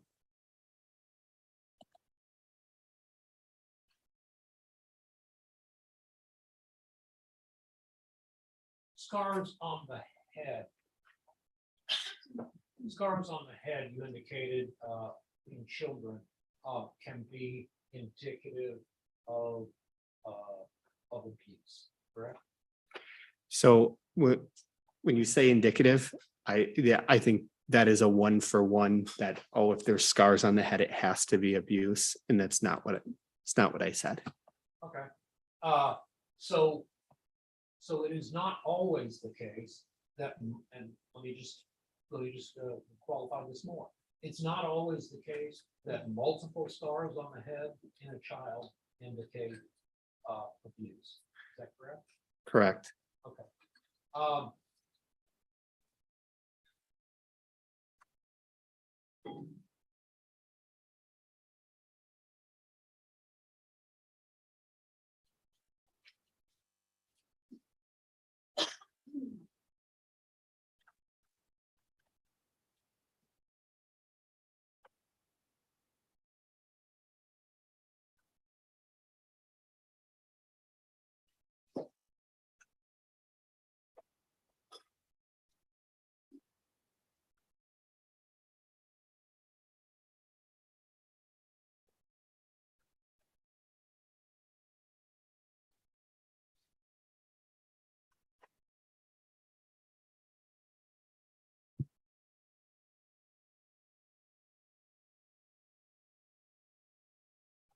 That's what it should. No other questions. All right, is this witness excused or subject to recall? Subject to recall, Judge. All right, the rule has been invoked. What that means is you can't discuss your testimony with anyone. The only persons you can speak to are attorneys for the state and the defense.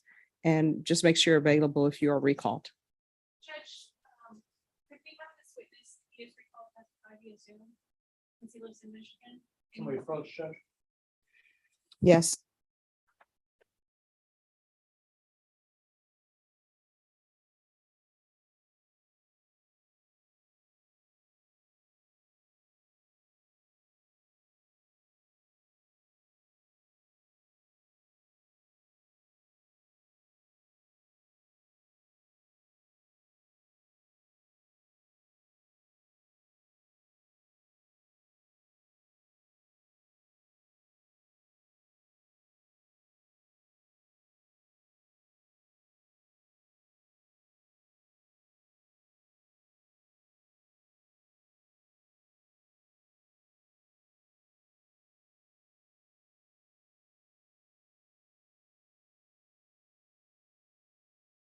So if you're recalled, both parties.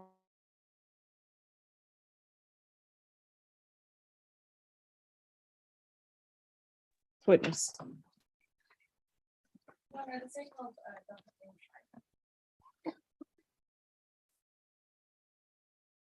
All right, if you'll take the stand, please.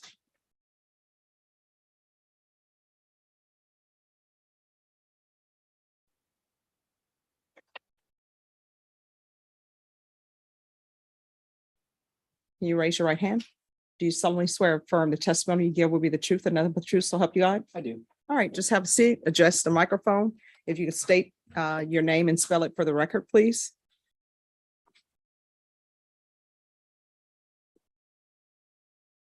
Yeah, don't ask about that.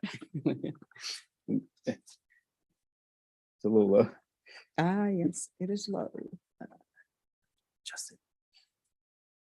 There should be a lever on the side. It is, but It's not raising. I don't, it's not. All right, I'll deal with it. All right. Okay, sorry. Can you hear me? Yes, Okay, Dr. James Feig. The last name is F as in Foxtrot, EIG. state. Okay, Dr. Feig, how are you presently employed? I am a medical examiner or a forensic pathologist at the Bexar County Medical Examiner's Office. And how long have you been with the Bexar County Medical Examiner's? I have been with the office since 2014, which now makes that slightly over 8 years. And can you tell the jury a little bit about your training and experience prior to coming? So I'm going to start way back in 1989 when I graduated from Oregon State University in Corvallis, Oregon, with a Bachelor of Science degree in pre-medicine. And from there, I went to the Uniformed Services University Medical School in Bethesda, Maryland. And then after that, I came to San Antonio and I did first an internship in internal medicine, followed by a residency in anatomic and clinical pathology, followed by a fellowship subspecialty training at, again, the Bexar County Medical Examiner's Office. The latter completed in 2002. During the course of that training, I have received board certification in anatomic pathology, clinical pathology, and forensic pathology. After graduating from fellowship, I had to complete my service with the military. So I did that for 12 years here in town as a staff pathologist and armed forces medical examiner. And that brings us up to the 2014 point. So how many years have you worked as medical? That would be 12 plus 8, so 20.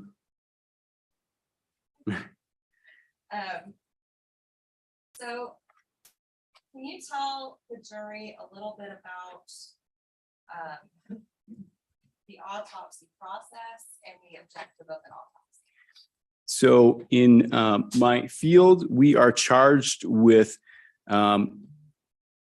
subscribing to a cause of death and a manner of death. And that is done through an examination of a dead body.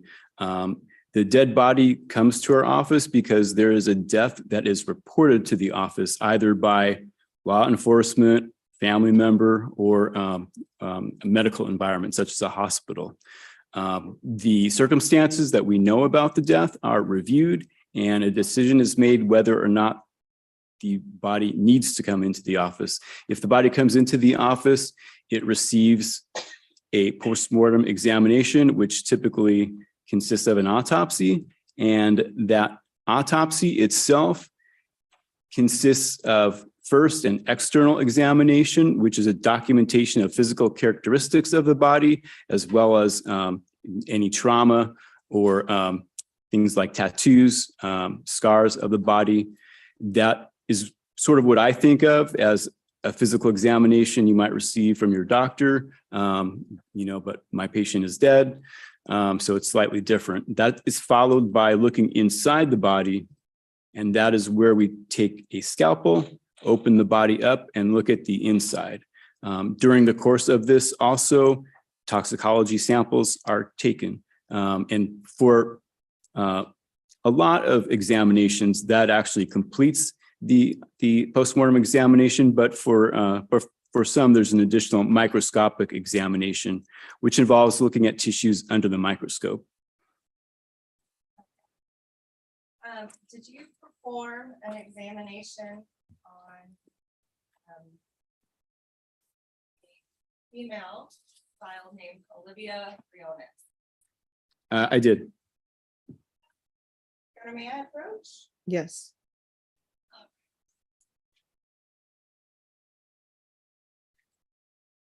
I'm handing you what I have labeled State's Exhibit number 176. What is this? This is a copy of my autopsy report prepared for Olivia. And how do you know that it's your autopsy report? And I probably should have looked through it, but I do recognize it.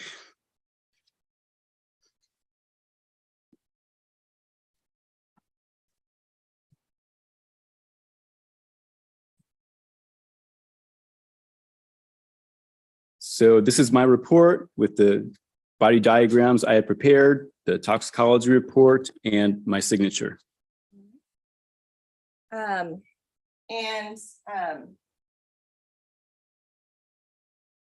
Is it in the ordinary course of business that you prepare a report after autopsy? After we do a postmortem examination, we do prepare a report. And do you prepare it at or near the time? Yes. Your Honor, I would offer State's Exhibit 176. Check it here. Could parties approach?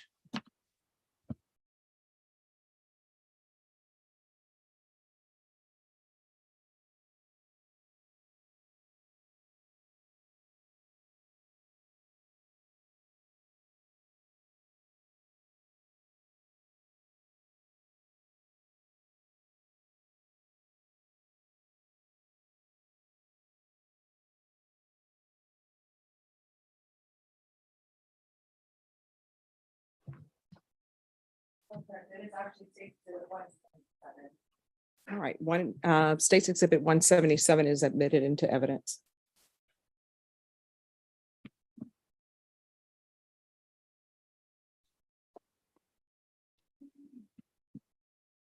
Okay, so when I'm looking at your report, there appears to be multiple sections. What is done during the general examination? The report is divided into sections to try and make it a little bit more readable. The first section, the general examination, is simply a listing of characteristics just such as height and weight and any clothing the deceased might be wearing. And that actually is part of the overall external examination. I just break them up in my reports. So that is followed by the external examination, which I had previously described as what I called my physical examination of the body. Again, just to see if there's any evidence of injury and identifying marks such as tattoos and scars, etc. And that would be followed by the internal examination, which I had previously described as the cutting part, where the scalpel is taken out and we look inside the body. That is going to be followed by, if it's applicable, an evidence of injury section. And in the evidence of injury section, it is a narrative that has descriptions of any injuries found on and inside the body. Following that would be microscopic examination, and then a summary, which I call findings in my report, which is sort of a distillation of the findings put into an outline format. And that is followed by a conclusion, which is where the cause and manner of death are listed. I'll stop you there. Yeah. Thank you. So when looking at your general examination of Olivia, how tall was she? Olivia is 37 inches tall, which would be 3'1".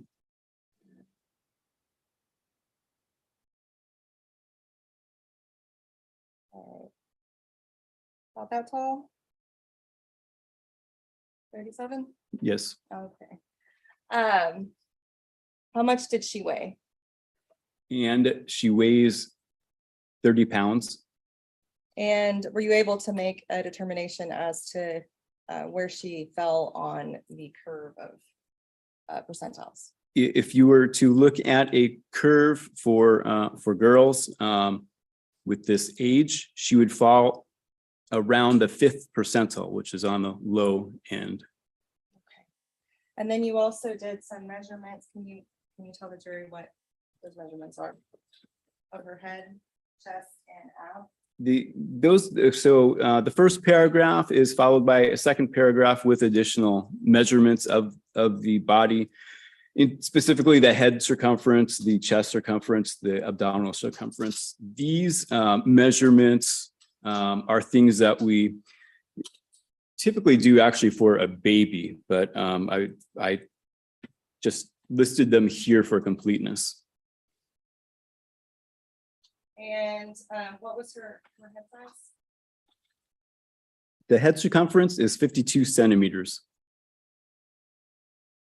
Now, going through her external examination.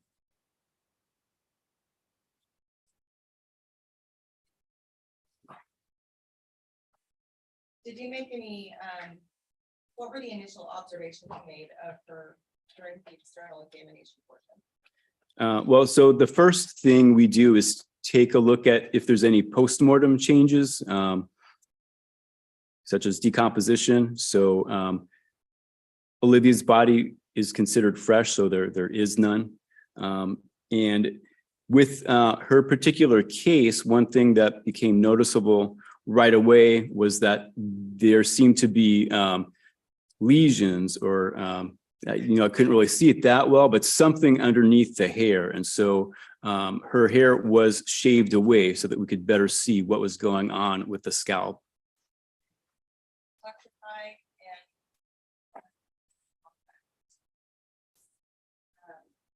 I'm going to show what's labeled State's Exhibit 117.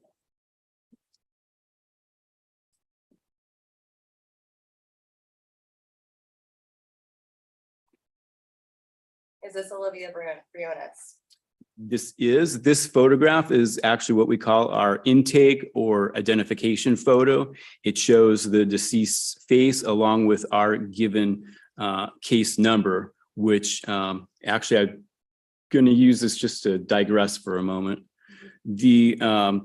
Each case that we do does receive a unique number, and that number is arrived at very simply. It's just based upon the year in which the examination is performed, and then the first body of that year would be designated 1, and then as many numbers as needed are utilized to go through that year's cases. And what was the number for Olivia Briones? And for this case, the case number is 2017-1971. Now, continuing with your initial observations, did you then shave her head? Yes. Although actually I might add that a portion of the head was previously shaven while in the hospital. When you shaved your head, did you make any initial observations at that time? I mean, I can read from my report. I said that there is irregular confluent scarring along the forehead, left orbit, and cheek. And I also said shaving the head reveals multiple linear scars of the scalp that are further described below.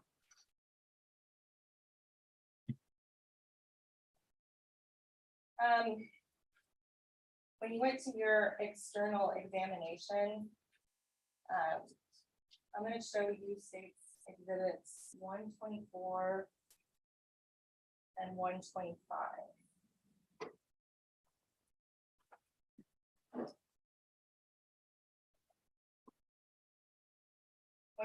First. What observations did you? I did not mean to do that, but we can do that. What observations did you make as to her hand?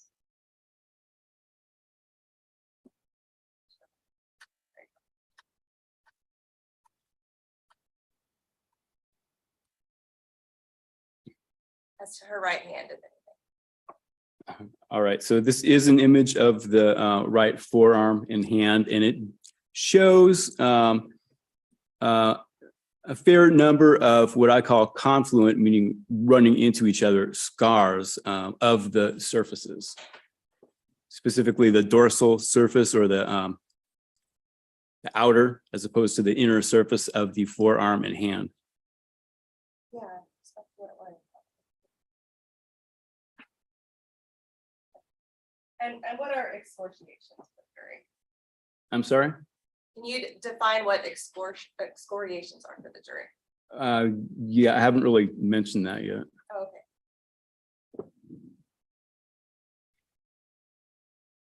Show you State's Exhibit 125.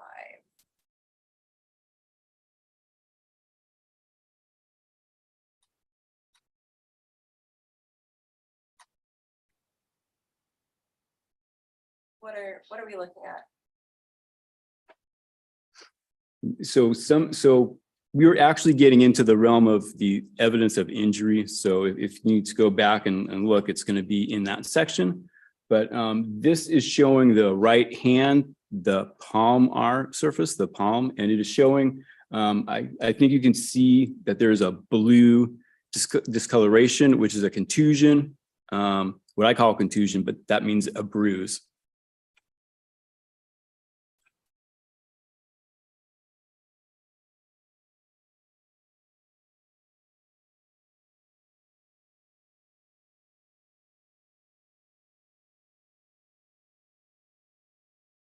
I'm going to show 126 and 126.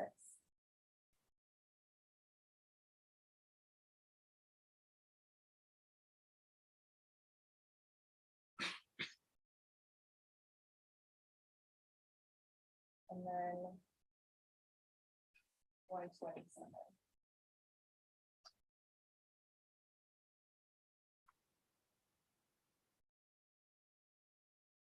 Are these the excoriations?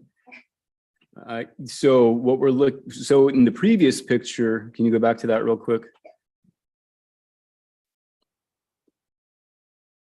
So this is now switching over to the left side. So this is the back of the left hand and forearm, and it shows scars that are similar to what we're seeing on the opposite side.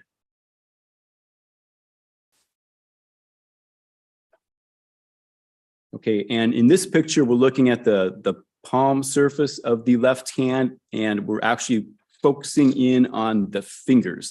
In particular, the ring finger, but to a lesser extent, some of the other ones. And counsel is correct. These are what I called excoriations. And excoriation is, it's essentially a scratch. It's just sort of a wider area. And these excoriations appear to have the beginning of crusting or scab formations on the surface. Now, for an injury like this, this is her left hand, correct? Yes. So is this an injury she would get from scratching something with the top of her finger? So it's consistent with her, that surface, the dorsal fingers near the fingernails, scraping against something. I can't tell you what that something is. These are non-specific injuries. But it's the kind of the top surface of her finger that is scraped against some surface. Yes.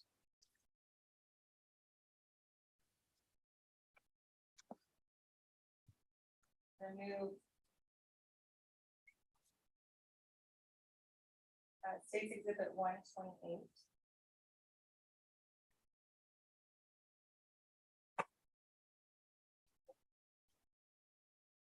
I believe this is right foot. All right, so in this picture, we're looking at the medial or inner aspect of the right lower leg and foot. And you can see just above the ankle, there are a series of vertically oriented scratches. And on the just below the ankle, there is another blue contusion or bruise.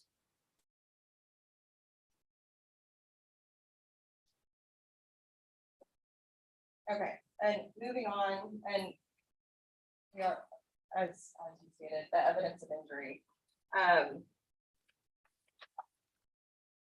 When going through your report, you spend a great deal on the head. When we're talking about the body of Olivia, what evidence of injury did you find on the body or the trunk of Olivia? On the torso, I believe there's one primary finding there, which is over the right lower abdomen, which is a pink contusion or bruise.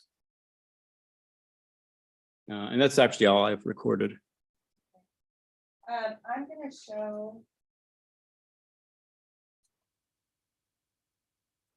case exhibits 120. I'm going to try to cover up a little of this.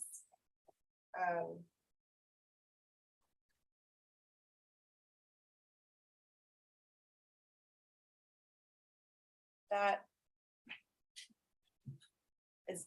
is this indicating the injury on the abdomen? So the ink contusion is that pink area on the lower right abdomen. Of note, just in case you're curious, there was a green discoloration as well. The green discoloration is the right color for early decomposition, but that is not what we're seeing here because that wipes away. So that's something that was done in the hospital, some sort of fluid or something that was on the body. Okay, I'm going to show what has been introduced as State's Exhibit 122 and 123.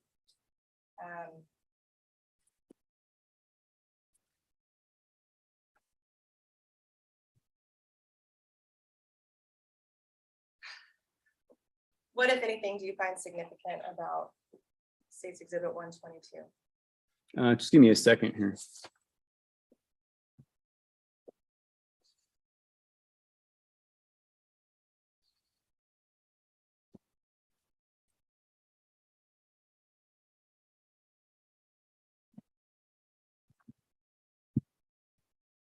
So to me, the most significant finding here is, and this is speculative and very much not for sure, but there is on the right hip, and I think we'll have a close-up maybe of it later, but there is a marking there that's sort of semicircular.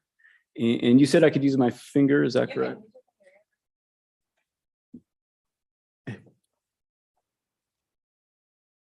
Okay, so that is what I'm trying to indicate.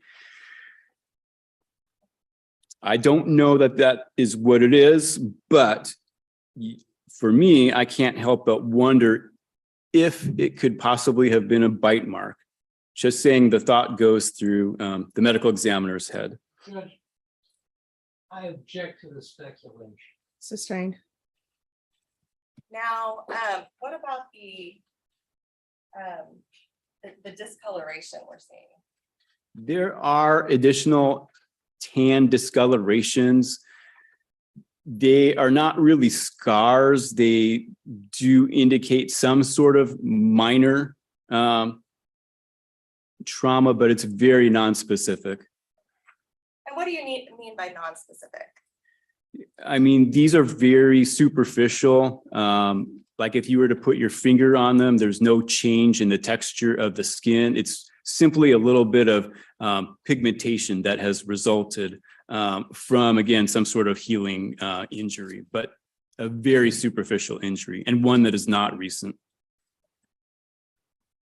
And then this is just State's Exhibit 123, the lower half of her body.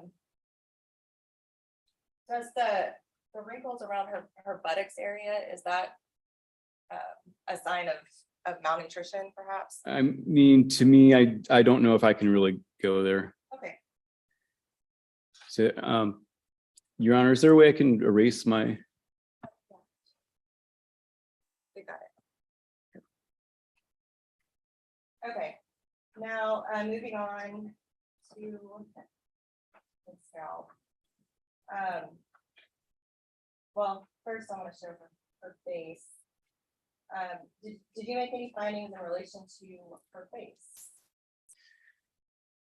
Olivia's face does have scarring on it.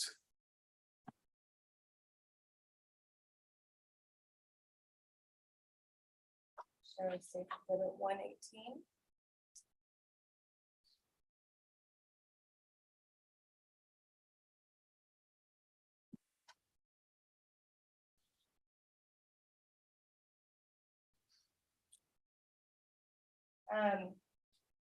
Actually, states 119 might be a better view. So what finding did you make on her? Actually, go back to the previous picture first. Okay, so on this photograph, you can see on the forehead a scar, but when you look at the bridge of the nose and also going over to the right side of it towards the eye is another contusion or bruise.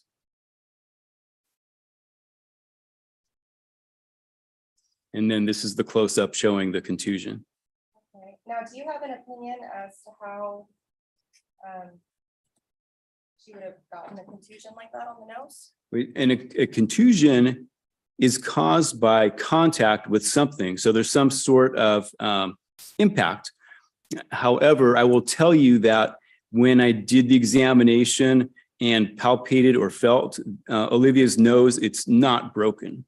So I don't think this is a high impact or high force sort of impact, but there again has to be some contact in order to make a bruise in the first place. Would it be consistent with something striking her nose? Sure. Oh, before you leave the picture. There we go. All right, just bring it up a little bit more.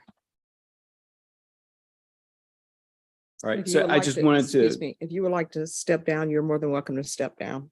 it should be fine.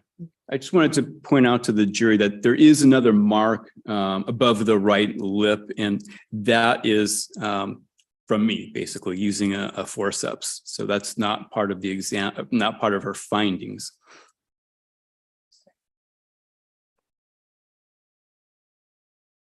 And then, were there any findings as to Olivia's mouth? In looking at her mouth, there are a couple of things. One is that her two front maxillary incisor teeth are missing. The other is that there is a tear of the inner surface of the upper lip, and that tear goes through an area that we call the frenulum, which is a little band of soft tissue that joins the gum to the inner surface of the lip. And I'm showing what's been marked as, or I'm sorry, what's been admitted as State's Exhibit 121. Is this where the frenulum should be? Yeah, so we are looking at the inner surface of the upper lip, and you can see that there is a hemorrhagic tear, and you actually cannot see the frenulum because it has been obliterated by the tear. And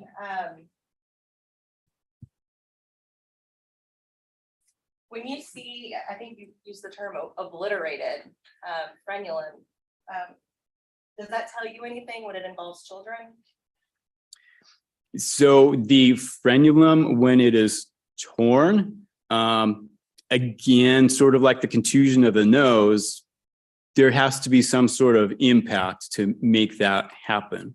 I can't tell you what impact that was, but I know that there's some sort of impact that caused that. Okay. Is it indicative of facial trauma? I mean, by definition, it counts as facial trauma. I'm going to show you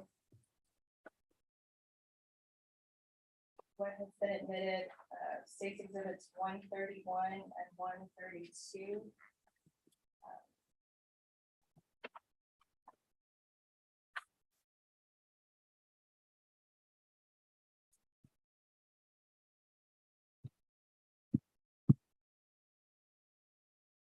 131. What side of Olivia's face is this? So in this picture, we are looking at the right side of the head after it's been shaven. And you can see that there are several raised scars. When you say several, can you approximate? Do you mean 3? Do you mean? It's actually a little difficult to count, but there, it's probably something around 10 or so. And let's see, I'm gonna show you 132. What's the other side of Olivia? So this is the left side of the head, and it shows scarring as well, although not as many. What about, is there anything notable about her ear in this picture? The ear, if you look closely, has what I call a punctate, or meaning pinpoint type size crust or laceration on the ear. See if I can zoom in on this picture. I don't hit the light.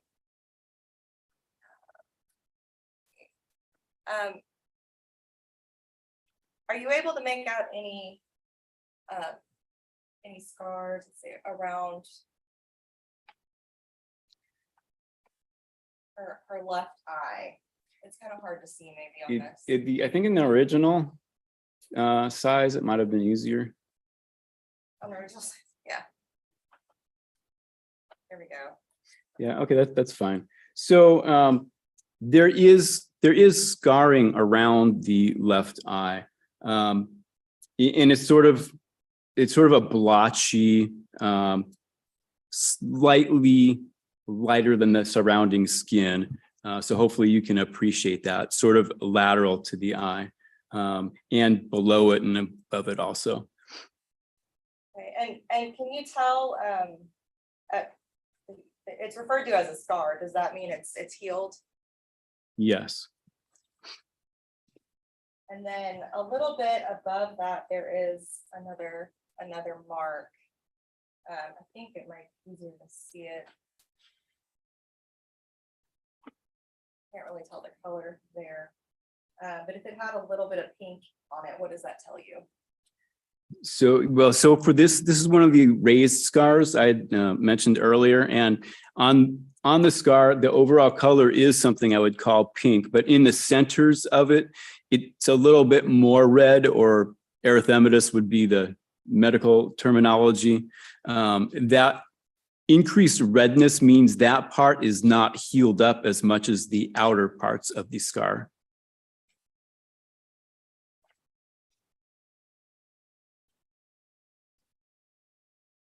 Were you able to, I think you referred to it as linear scarring. Do you see linear scarring in this image? For this particular one, it would be more accurate to say curvy linear. And was that a non-specific finding? Yeah, I consider these non-specific findings.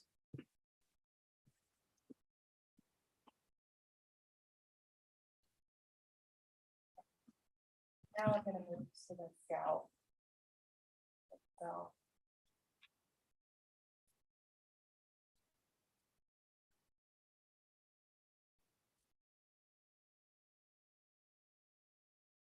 Okay.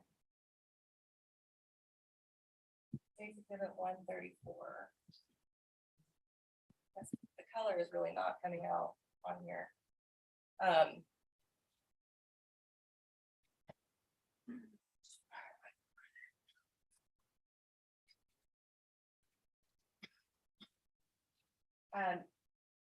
This injury.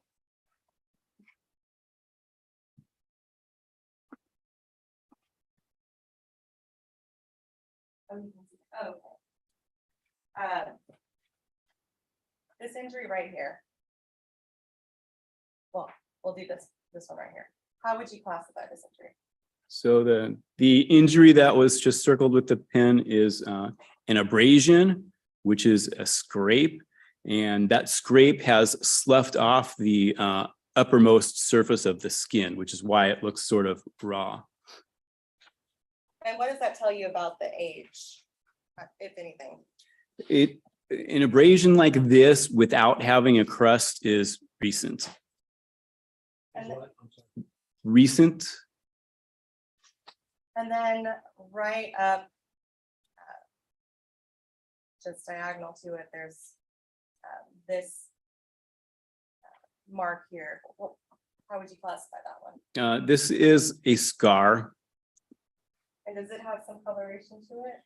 It's less obvious, but there is a little increased erythema or redness in the center. Do you have an opinion as to whether these are the same age or different ages? So the thing is that with the abrasion, that is a fresh injury. With a scar, there has to have been some time so that it could scar, because it didn't start out as a scar in the first place. It started out as something else, maybe a laceration, maybe an abrasion, maybe a little tear even, but it had time to heal and become a scar. I'm gonna move on to what has been admitted as State's Exhibit 136. Now, is this the same injury we just saw or a different one? So the previous picture was actually the back of the head. This is more the top of the head. So it's a different injury. Now, are there any similarities? Well, before I go there, how would you classify this injury right here? So we're still seeing scars of the scalp. I think for the particular sort of triangular shaped scar towards the side, you can see that the redness in the center is a little more pronounced than previously. And again, does that tell you it's more of a recent injury? Yeah, so it is still in the process of healing. I think perhaps the reason why the redness, and I mean, that's essentially blood that's being reabsorbed, but essentially, I think a reason for the redness being bigger in this particular scar is just because it has a greater area to heal than in some of the other scars, which are more linear and narrower. Now, also on State's Exhibit 136, are there other scars present as well? Right. So there are additional scars. And I'm gonna count, correct me if I'm wrong. 1, 2, 3, 4, 5, 6, 7. I'm not sure about, is this a scar right here? But this may not be the greatest photo for doing that, and I can't really see what you're pointing to when you're. Okay. Well, I'm gonna stop at 7. Would that be an accurate assessment? 7 that we can see? I mean, I had counted 10, but I can't see them all in this photograph. I'm gonna show you, and I think, I don't know if we've covered this, but these staples are sutures. That's medical intervention, correct? In that photo. Right. So those are staples that were placed by hospital personnel. The exact reason for their placement, I don't have that information.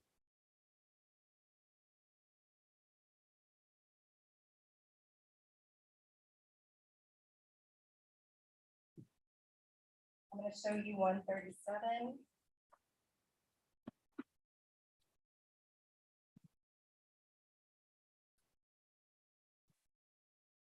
Is this a better angle? Yes. Let me see if I can try this again. So this is the triangular deep injury we were discussing before, correct? Yes. So 1, 2, 3, 4, 5, 6, 7, 8, 9. Perhaps. Let me do this mentally.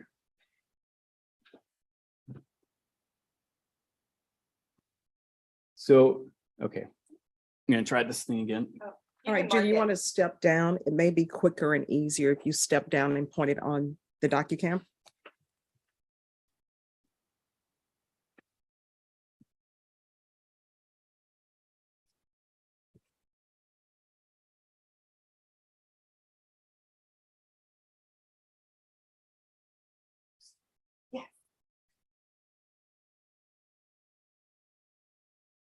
It doesn't matter. You can stand wherever you want.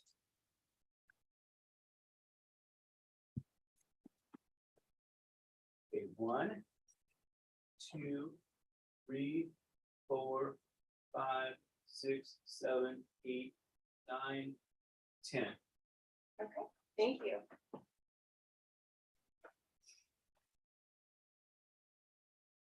Are these scars, do they appear to be the same age or different ages?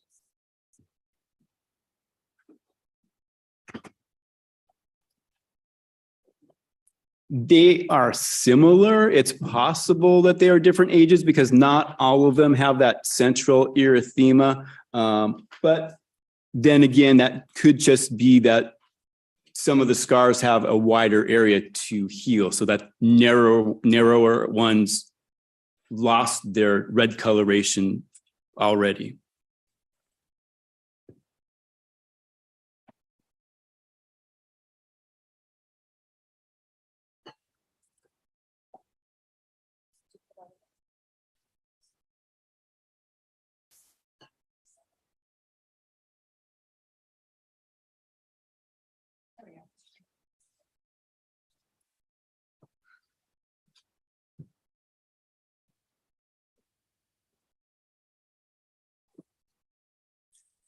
These scars that we were discussing, do they share any characteristics?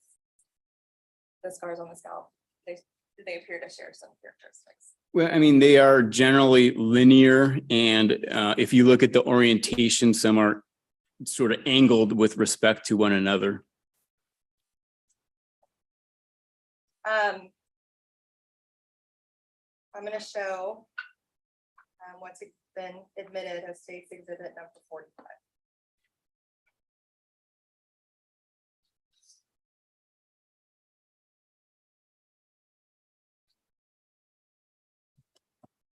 Can you tell me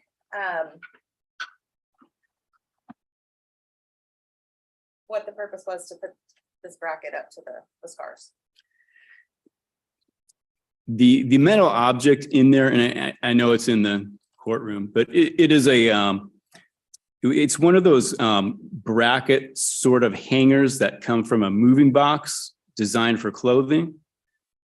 And the detective assigned to this case had thought that perhaps these scar injuries were the result of blows from this object. And so this was an attempt to match these up, basically. And there are a number of photos. I'm not going to publish it this time. When you did so, did you find that those scars, it would be consistent that they came from that object?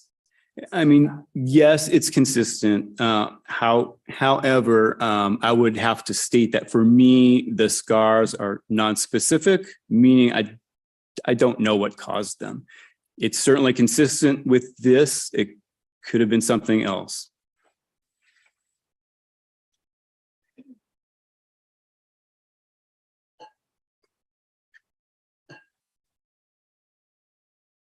Okay, before we move into the internal examination, was there anything else from the external examination that we did not cover? Not that I recall. Now, the internal examination portion.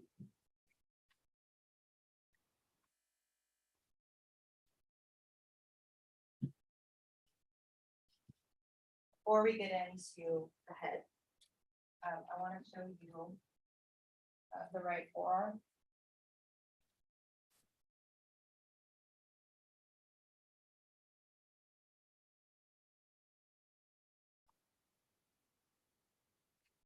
Which has been admitted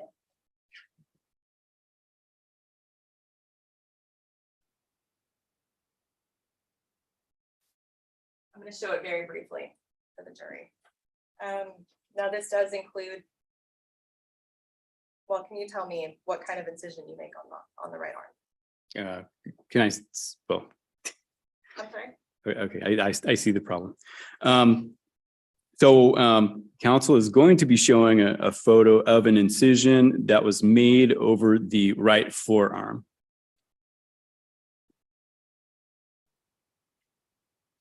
Okay, and once the incision is made, the reason I took a picture is to show that there is subcutaneous hemorrhage or blood in the tissue beneath the skin in this arm. And what is the significance of that for you? The significance would be that blood should not be there. So it is a trauma-related finding, and something that could cause that would be like someone grabbing onto a forearm with and then pretty tight. And for a child, is it indicative of any kind of, as far as accidental or non-accidental? I mean, it totally depends on the circumstances.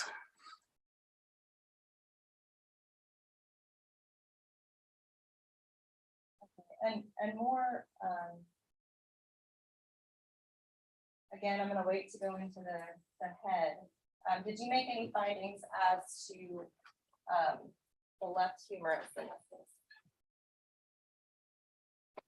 case? So an incision was also made in the left arm, and there was a different finding there, which is the distal or far end of the humerus, which is the bone of the upper arm, has a callus on it, which what I'm referring to as a callus means that there's a protuberance going up from the bone. So it basically makes a bump, and that bump is comprised of fibrous tissue, and admixed with the fibrous tissue, and I know this from the microscopic examination, is also bony and cartilaginous elements.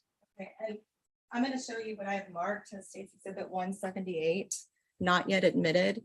Is this a photo of those deposits? It is, and so when the photo is seen, if it's seen, what has happened here is that the bone has been split lengthwise, which is why there are two pieces. And is this a fair and accurate depiction? Yes. Your Honor, I would offer State's Exhibit 178. Letters of defense counsel objection. Can I point out the witness? Yes. Yes. Did you do this Yes. during the autopsy? Yes, with an asterisk. Okay. So before you can split the bone like that, it's too hard to do at the time of the examination. So it needs to first sit in a solution that we call decalcifier, and that's generally for a couple of days in order to make the bone soft enough to cut through. Yes.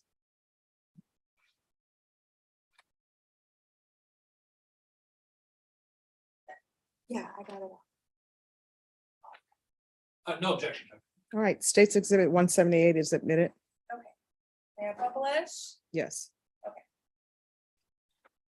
And this is the image. Can you circle on there where that calcification is? So the fibrous callus is this component that's rising up from the bone. And how big is that in relation to the bone itself? I mean, it's just about as wide as the underlying bone itself.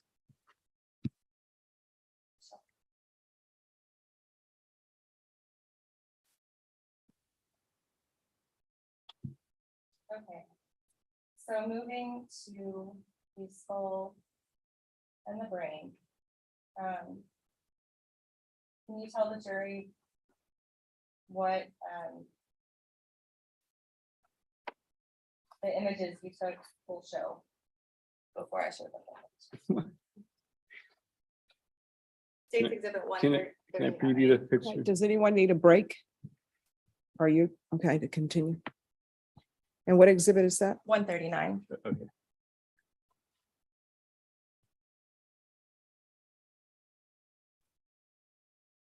So, Excuse me, you said States Exhibit 139? yeah, it's already admitted. All right, okay, thank you. Admitted, it's admitted as states 139. All right, I'm gonna show, can you tell the jury what they're looking at right there? This picture is showing hematomas or pockets filled with blood on the back of the head. And the specific lesions I'm talking about, I'm gonna mark. Let me.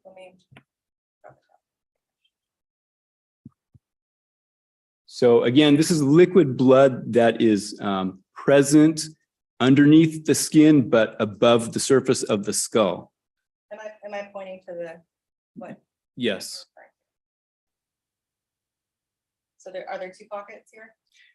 Yeah, I mean, really, it looks like 3 here, but the thing is that there are little tissue bridges, so we're sort of just seeing one viewpoint here. And what is the significance of you finding those? A hematoma is another type of trauma that results from an impact injury.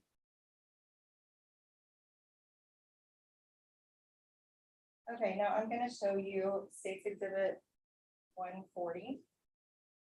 Before I do, can you tell the jury what a subgaleal fibrosis, what that would mean? Yeah. So again, in between the skin and the outer surface of the skull is a soft tissue layer in the head called the subgaleal layer. And I'm just going to keep going, I guess, until you stop me. This is usually a very thin layer. This picture, what it is going to show is that this layer is increased in width. And the thing that accounts for that increase in width is fibrosis, which is essentially scarring. So this is internal scarring. So I'm going to show it briefly. States Exhibit 140. Can you point or draw on there, just generally where Where it's really evident is here. You can see that this is quite a bit lifted up from the surface of the skull, and this tissue layer should not be that thick. And there's actually another sort of important finding in this picture, if I may. Down here, so this is like underneath the areas of the hematoma is a deep scalp hemorrhage. And a deep scalp hemorrhage is, again, seen as a result of an impact trauma. Okay. Now I want to expand a little bit on that.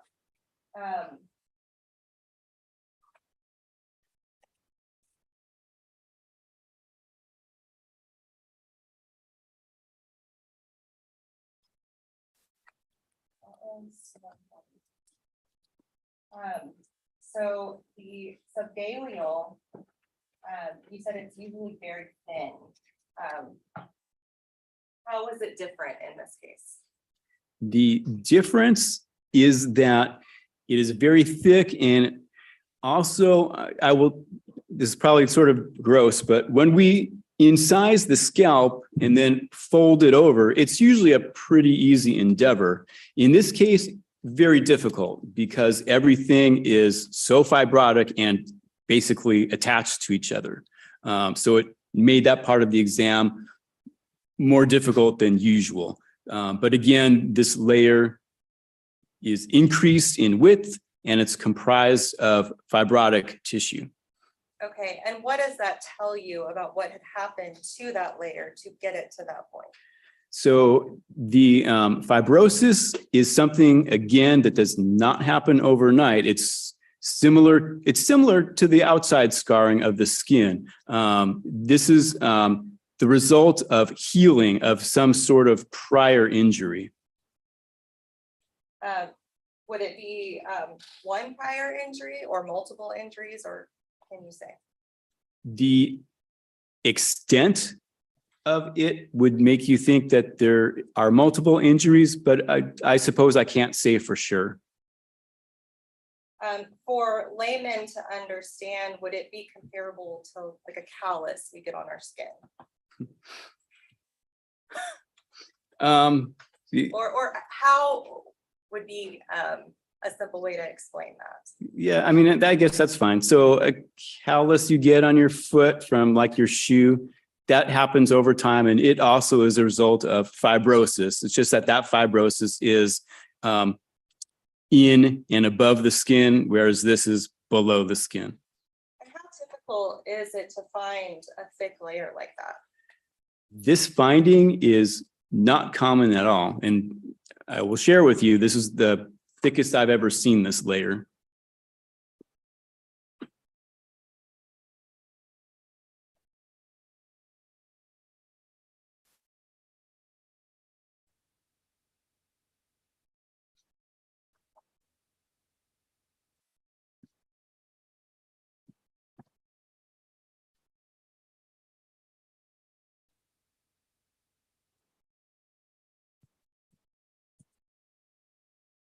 Did you make any other findings as to the skull? The only other finding is really a non-finding in that we also look for fractures in the skull, and there were no fractures.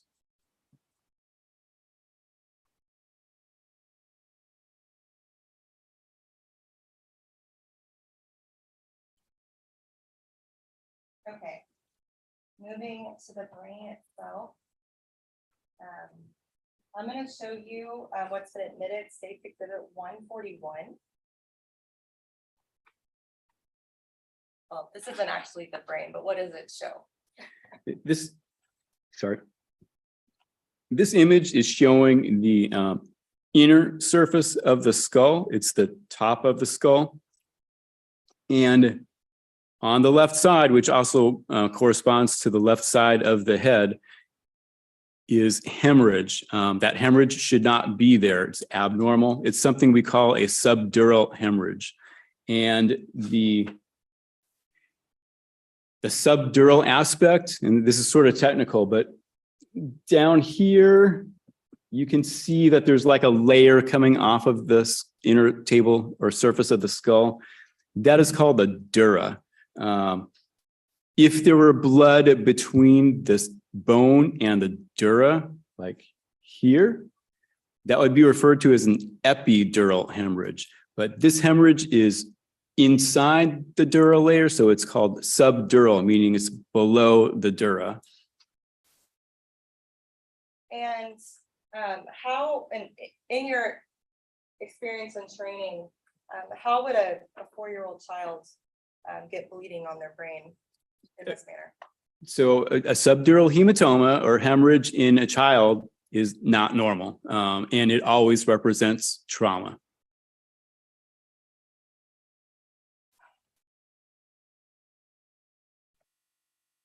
Can I have first witness? Yes.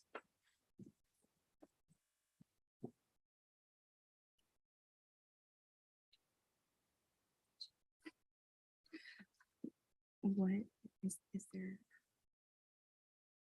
So I'm showing you States Exhibit 142. What does this depict? You want me to say? You guys just talk about it. So, okay, so the picture that's being held up is a corresponding photo looking from the top of the head down. So we're looking at the base of the skull. You can walk up, counsel. Thanks, Josh. And it is also showing hemorrhage on the left side. Okay, and it corresponds to States Exhibit 141 that we just saw. Yes.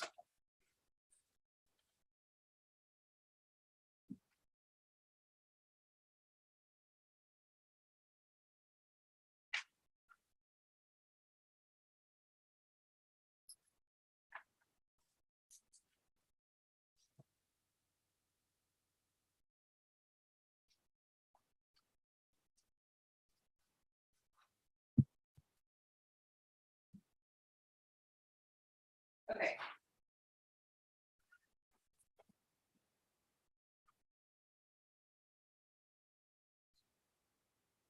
we went through a lot. Was there any other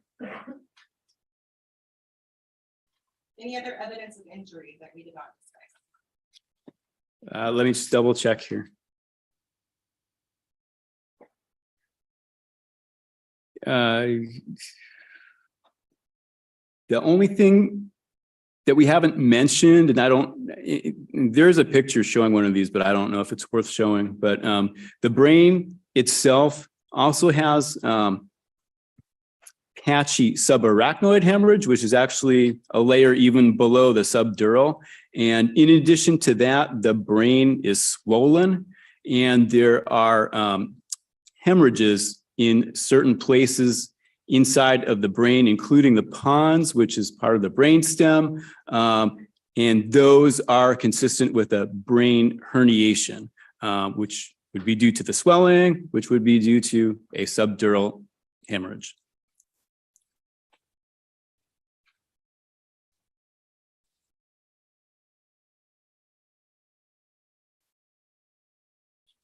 Okay, and then page 6 of your report, your findings.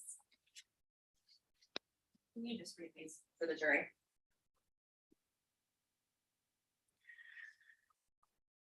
All of it. So the findings, as I had said before, for the autopsy report is a summary of pertinent findings. And for this particular case, it starts off, each heading starts off with a Roman numeral. So Roman numeral 1, small for age female child, approximately 5th percentile for height and weight. Roman numeral 2, evidence of head trauma, acute and chronic, meaning recent and old. A, abrasions, deep scalp hemorrhage, and hematomas of posterior scalp. B, multiple scalp scars, predominantly of top of head, some with central erythema, suggestive of ongoing healing. C, irregular, confluent, meaning running together, healed scarring of the forehead and left side of face. D, marked fibrosis of subcutaneous galeal layer of scalp along top of head. E, left-sided subdural and subarachnoid hemorrhage. F, contusion of bridge of nose. G, large tear of inner upper lip and superior frenulum. H, missing primary maxillary central incisors. I, negative for skull fracture.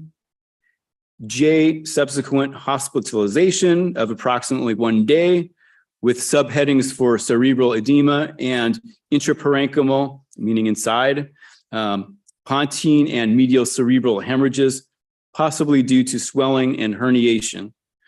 Then we go to Roman numeral 3, callus formation over distal left humerus, consistent with healing fracture site.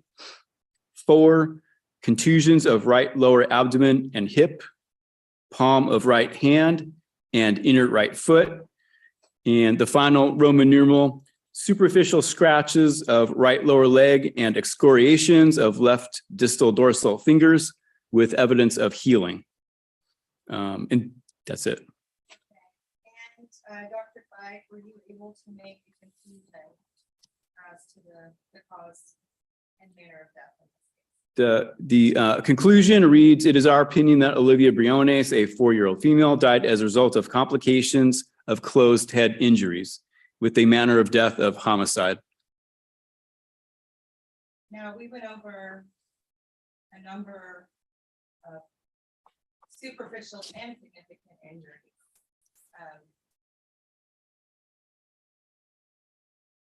What in all that we found was indicative of homicide? To me, the most significant finding is the subdural hemorrhage, which should not be there, and resulted in her death. You haven't asked this, but the next question would be, what caused the subdural hematoma?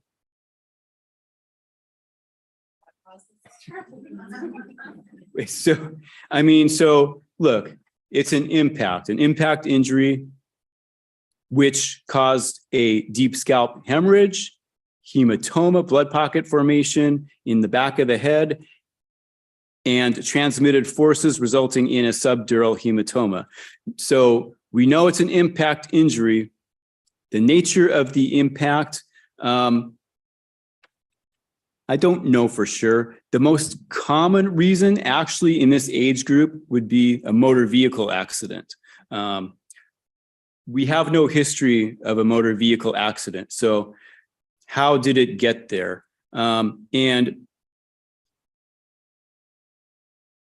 again, you haven't asked me this yet, but if we were, Sustain. all right, thank you.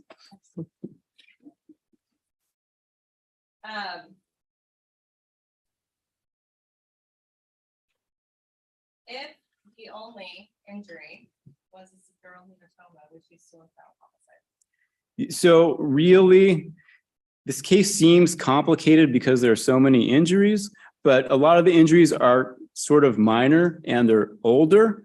The thing that is the sort of kicker for me is, again, the subdural hematoma, which led to her death. So even if we took away the scars and the subgaleal thickening, and even the old fracture site, we would still be left with a homicide.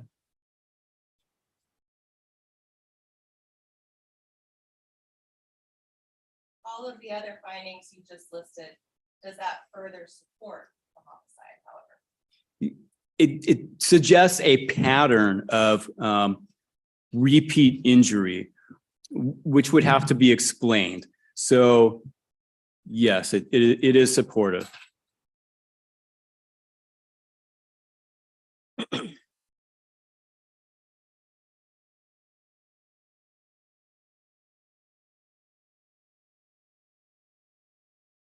Throughout your examination, did you find any evidence of any disease or anything that could have contributed to her death? No.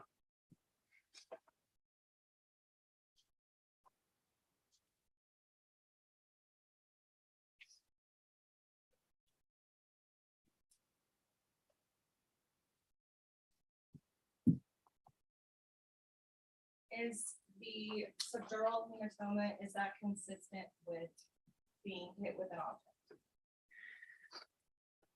It is an impact injury. It's consistent with being hit with an object or the head impacting some object itself. So one or the other, both would look the same. Now, we know about the contusion on the face.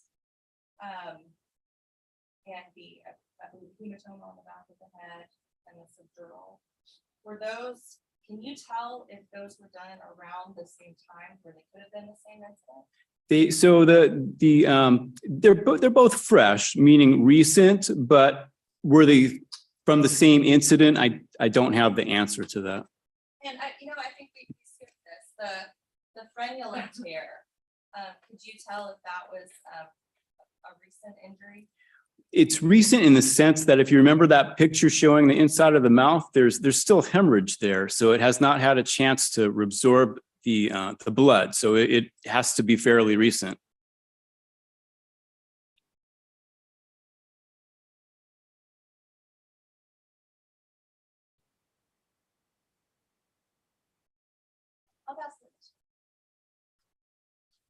Defense? Judge, may I ask a question? Yes. All right, ladies and gentlemen, we're going to take a break and come back for the defense's cross-examination. My understanding is this is the state's last witness. Is that correct? For your case in chief? So court reporter needs a break. So we're going to come back at 6:25. Remember all the instructions that I previously given you. All right, everyone, please rise for the jurors. Whenever you need a break, just let me know. Okay? All right. And I know you're probably going to need some spelling for those words.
on your fingers or you're doing this? All right, so John State, if you all see the court reporter doing this, let me know because I can't see over the screen. Judge, she's probably typing. I don't know. Well, just do this to the state of the defense, the head down. Then that's, I just think she needs a break. Judge, are you still trying 2 more murders before the end of the year? Well, we have the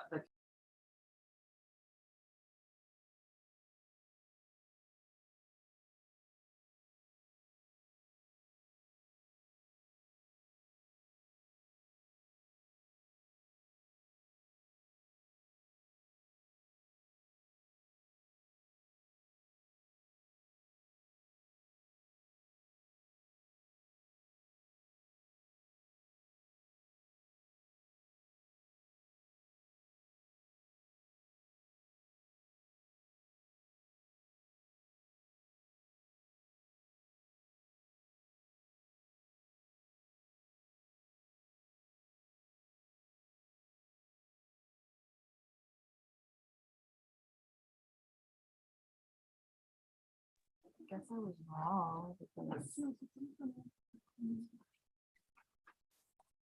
Oh, that's what it was. Okay.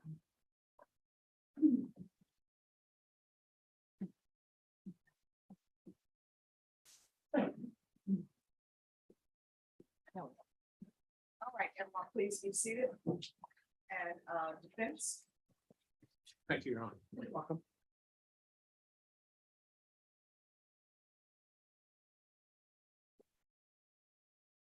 Doctor, I don't have a lot of questions for you. I have just a few. Let me ask you this. Sorry,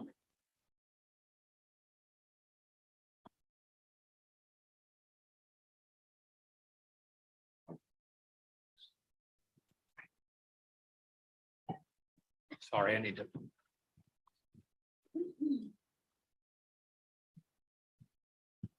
Showing you State's Exhibit 11. It's kind of entered into evidence. Is that one of your photos? No, Okay, that must be from the hospital. yes. Okay. Did you see bruising like that?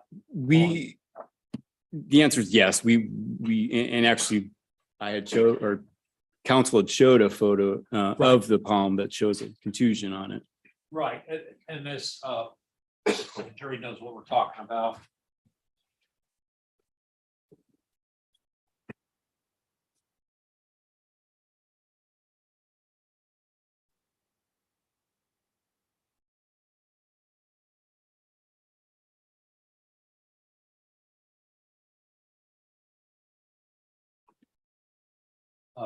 State's Exhibit 11, and this is not your photo, but you have a similar photo showing the bruising on Olivia's hand. Yes. This looks to be the right hand. Did you also have photos of her left hand? I do not believe I saw an injury on the left hand, and I don't, well, you know, I don't remember. I'm gonna have to say I don't remember. Okay, that's fine. Were you here for, I'm sorry, Dr. Norrad's testimony That was the witness preceding me. before you? Yeah. I came in somewhere during the cross. Okay. And well, one of the things I will tell you, one of the things that he testified to was that if kids are falling, that they would try to protect themselves. Would you agree with that? I mean, that's a general response. It's sort of depends on the circumstances. Like, and I have difficulty thinking on my feet like this, but if there is a circumstance where there's a very sudden fall, perhaps they wouldn't have time maybe to protect themselves. But, you know, a 4-year-old is probably developed enough so that it's almost instinctive. You would put out a hand if that's what we're talking about. Sure. Okay. And that is what I'm asking. Would that bruising on Olivia's right hand there be consistent with protecting herself if she were falling downstairs, for example? Yes, and I did already state this. For me, this, as well as many of the other injuries, are non-specific, meaning we can't match it up to what caused them. So, That, yes. and that goes for the chronic as well as the, what was the other word you used? I'm not sure. You said there were two types of injuries, chronic, evidence of two types of injuries here. So there are chronic or old injuries, and there are acute or recent injuries. Okay, so let's call them old and new. Right. Old and new. Just keep it simple. Okay. So that goes for the old injuries as well as the new injuries, right? That there were a lot of non-specific findings, correct? That's correct. By non-specific, it means you don't know what caused it. Correct. So again, I see the injury, but not what caused it. And if I may add something else here, on occasion, we sometimes do see something called a patterned injury. And in that circumstance, like I'll give you a fairly common example. It could be something like a belt buckle that was used to hit someone, and that could leave an imprint that looks like a belt buckle. So I would consider that to be a patterned injury, which is, in pathology terminology, specific. We still maybe couldn't match it up to the exact implement, but I'm just trying to give you an idea of what possibly could happen. That is not the case here with Olivia. Okay, and that, by the way, includes the injuries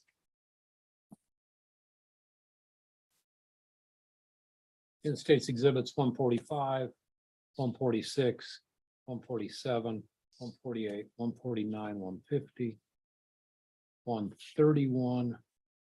Oh, sorry. Well, 131, 112, and 153, it looks like, are pictures not of injuries, but of that bracket, right? Yes. Okay, but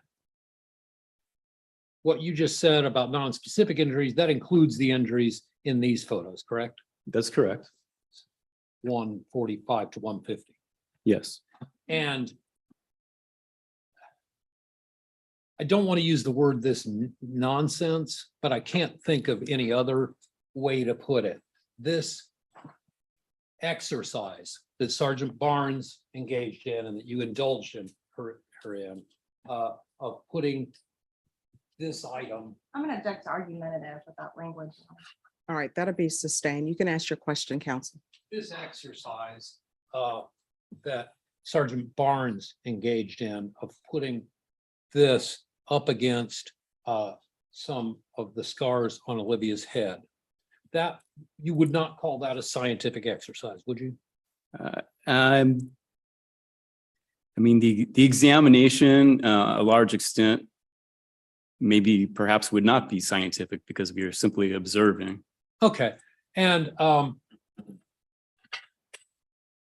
let me ask you, like, it appears in, for example, well, I'll put it up here so the jury can see. For example, it states 149. There's a scar there, correct? Maybe if I zoom out a little, you can see it better. It's good. See that scar? Yes. And I'm just going to point at a certain section. Right here, these are two separate scars, correct? Those are two separate scars. They could be caused by the same implement during the same blow, correct? They look to be of similar age. Okay.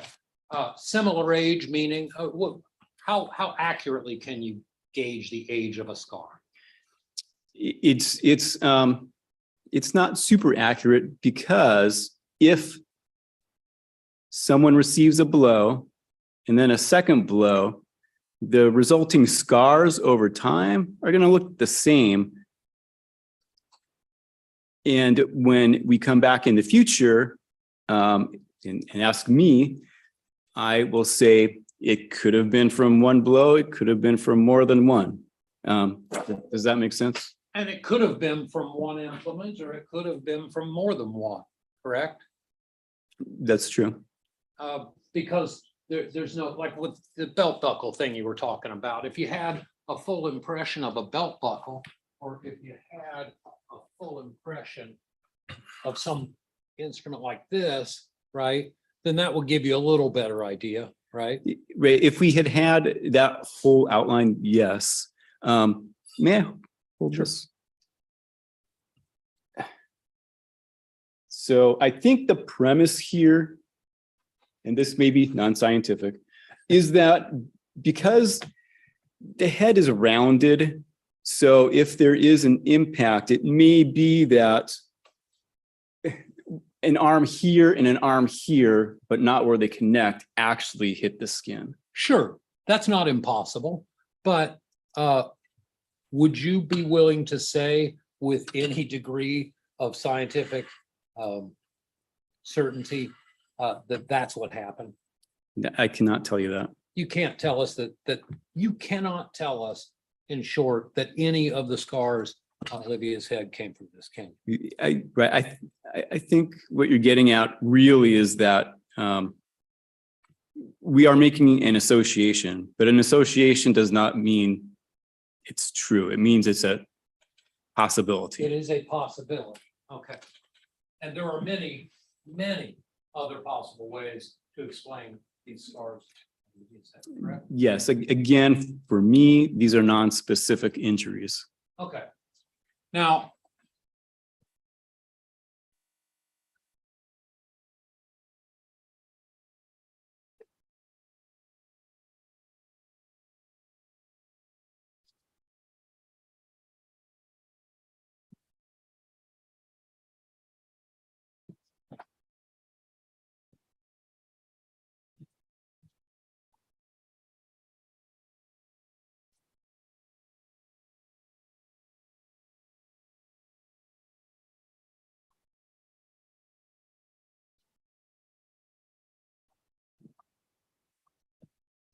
showing you states 126 and 127 again.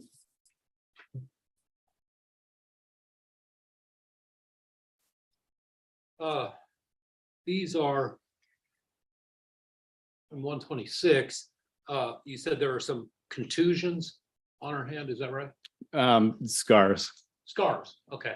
And then 127, what did you call these The on the fingernails? excoriations. Excoriation, all right. And you said that that was consistent with scraping against some surface, correct? That's correct. Would that surface would that be consistent with scraping against concrete stairs as one fell? Yes. Okay.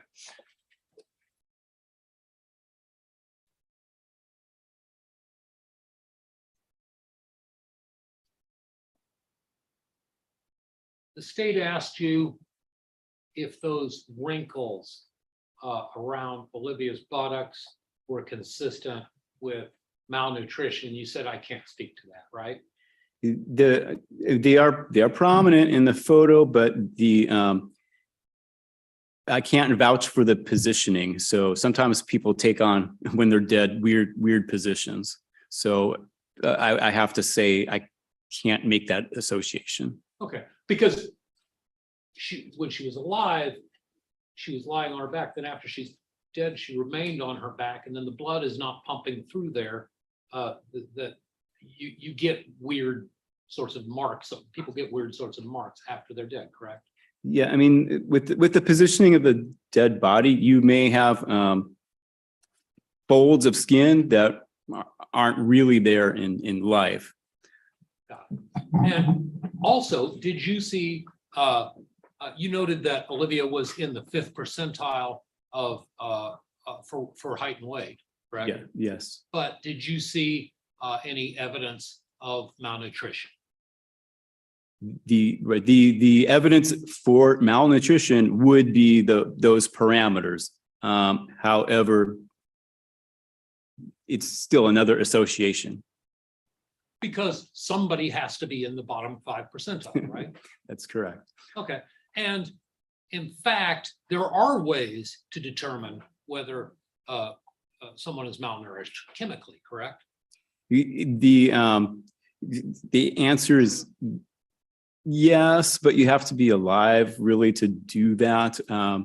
after someone dies, we're not really in a good position to make that. There are some signs, the ones we just talked about, the parameters for height and weight. For dehydration, you can look at things like electrolytes or skin turgor. And then going back to malnutrition,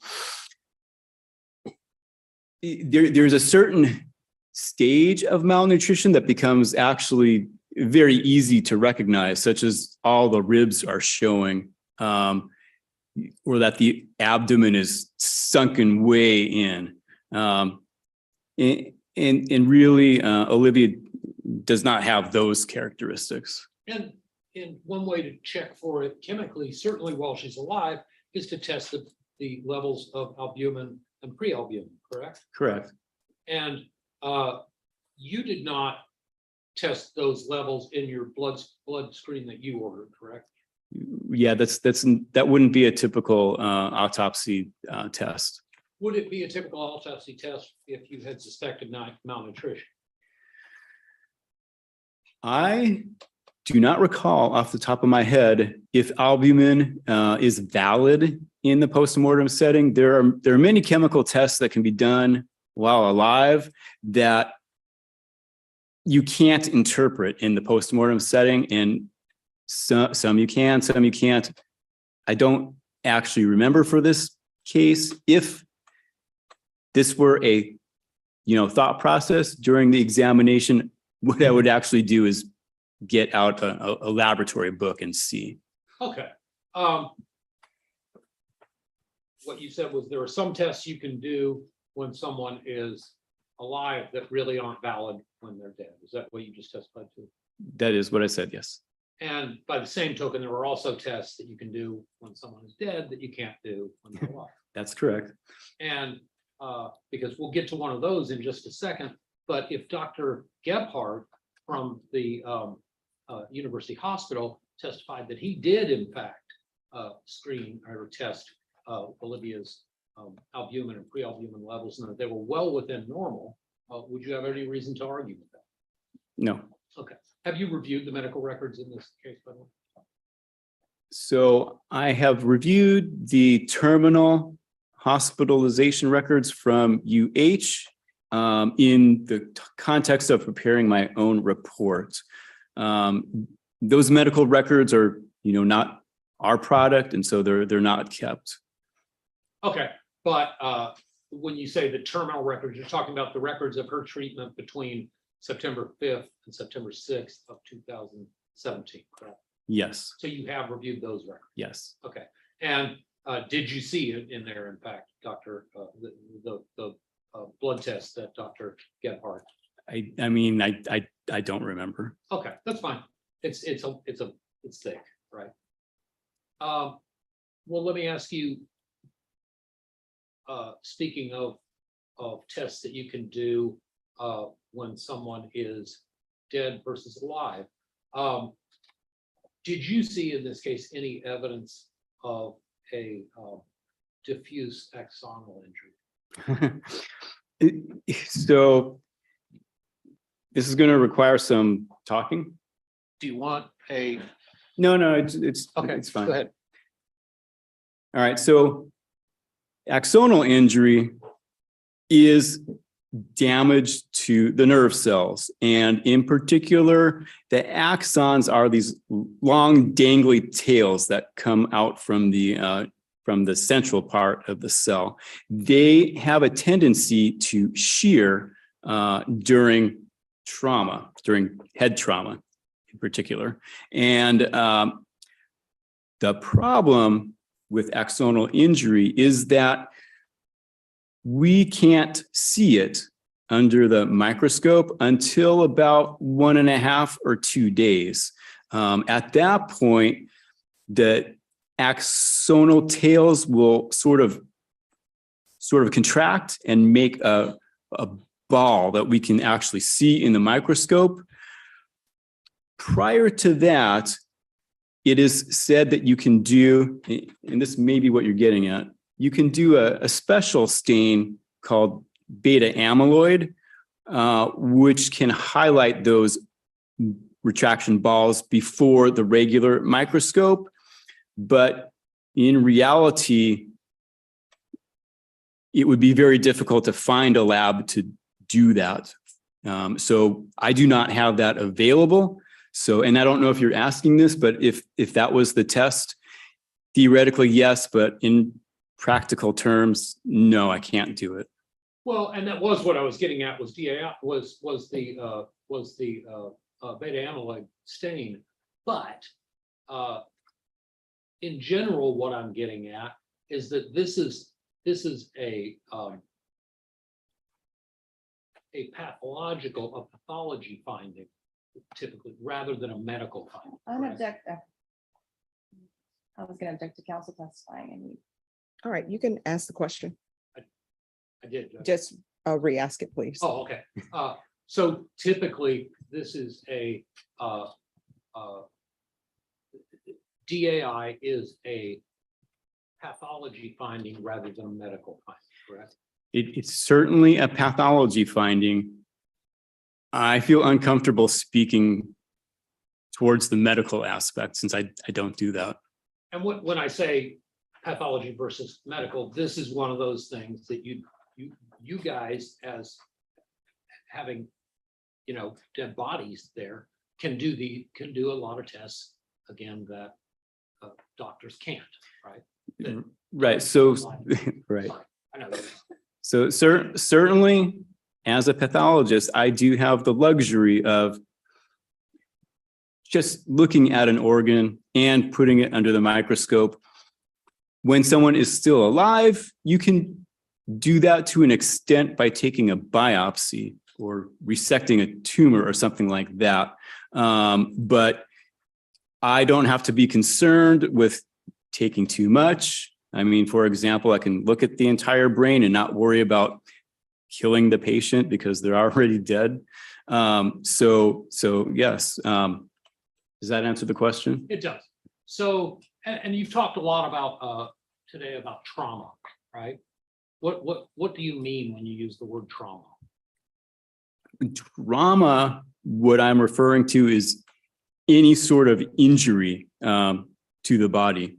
So an injury meaning a non-disease process. Okay, so there can be both accidental trauma as well as non-accidental trauma, correct? Yes. Okay, so the fact that someone has undergone trauma doesn't necessarily mean that that, because you spoke about this in the context of why you considered this a homicide. The fact that someone has undergone trauma doesn't necessarily mean homicide, correct? That is correct. And if I may, so the pathologist is responsible for cause of death and manner of death. And I probably need to go into that a little bit more, if I may. The cause of death is considered to be that process, whether traumatic or disease related, that resulted in the death. So in Olivia's case, the cause of death is complications of closed head injuries. And as an aside, what I mean by closed head injuries is that there's no skull fracture. So there's trauma in the head, but it did not result in a skull fracture. It's sort of beside the point. But the manner of death is different. It is a categorization of the death into one of 5 groups. So the pathologist has a choice of only 5 manner of death selections. Okay, and they can be natural, accident, suicide, homicide, or undetermined.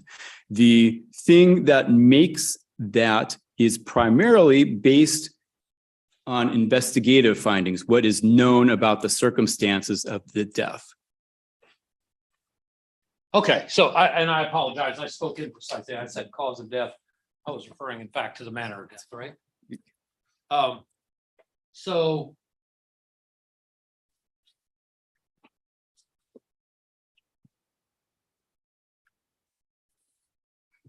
let me then rephrase that question. The fact that there is trauma doesn't necessarily mean that the manner of death was homicide, correct? That's correct. Now.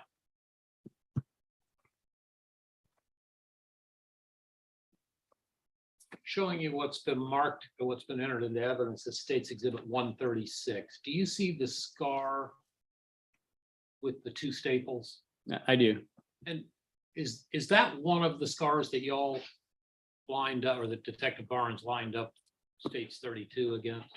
I think it is. Okay, and let me ask you regarding that scar. Here again, we have this, that it's not connected, right? Correct. So these could be two separate scars. Correct. But that aside for a second, you said that that could be because the head is not a flat surface, that what could happen is that this part of the states, states 42, and this part of states 42 could connect with the head, and then that corner might not. Right? Yes. Yes. But there's something else that I want you to look at regarding this particular scar, and that is that or these particular scars, that the longer scar, right, continues on after the spot where if the shorter scar extended all the way, right, and connected, the longer scar goes on past that point, correct? Correct. That kind of tells us it ain't this, right? I mean, I have to think about this. Can I borrow that? I'm sorry. Can I borrow that? Sure, sure.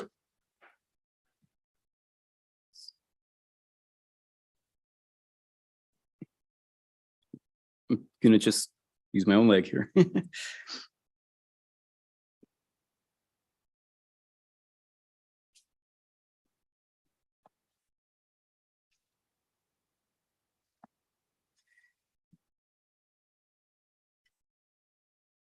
It's difficult for me to answer. I know what you're saying, but I think it is maybe possible to angle this in such a certain way that more contact is made with one of the arms than the other. Sure. I get that. I understand that, but maybe I'm asking a slightly different question. Let me show you what I'm talking about. Like,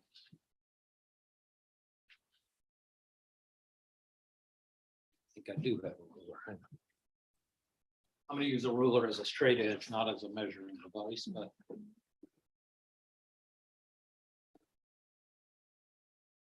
I got this. All right, so what I'm saying is, like here, this scar, can you see it up there? Yeah. Okay, so it extends from kind of this area over to here, right? Yes. And then this scar, if it were going to intersect this scar, it would do so right there, right? I mean, I know this is silly, but it's no sillier than what Barnes was doing. All right. Right? You know, can you let me see that thing again? That'll be sustained. Just ask a question, counsel. So no, the only reason I'm hesitating is that the area we're talking about with that curvature, it's very oddly shaped. And so I'm having a hard time visualizing it without like just putting it right up against something. Sure, but and this is oddly shaped too, right? That's what I'm talking about. Oh, okay. But what we do know is that at some point it intersect, these two lines intersect, right? Yes. Okay, and where they intersect, this doesn't go on past that, right? This part of the bar. Right. That's why I wanted to ask for it back to see if I can get it to fit. Ask for a what? That. For this? Sure. Thank you.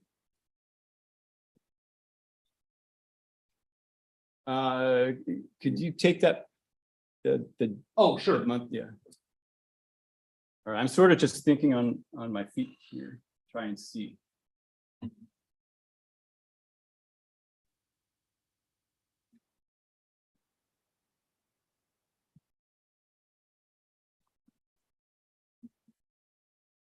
So as I'm doing this, I'm having, I mean, you're right, I'm having trouble to get it to match up. Would it help if I zoomed in or out?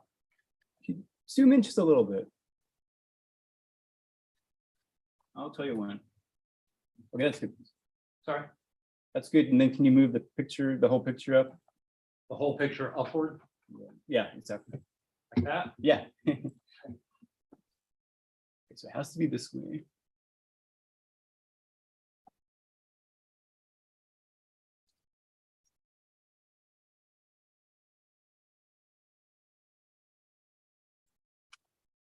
All right, so you know, I can't get it to match. Okay, that's fine. I mean. All right. I get that. Oh, thank you.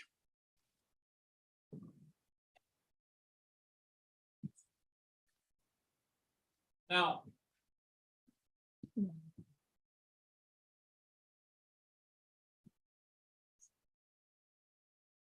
And also, we talked about the age of those scars being similar, right? Yes. But again, you can't put that with any kind of precision, certainly not the same instant, right? I cannot. And can you put it within the same week? These scars, I would give a range of several weeks to months. And the problem is the farther out you go, the less precise you can actually be about what the specific timing was. Okay. And then,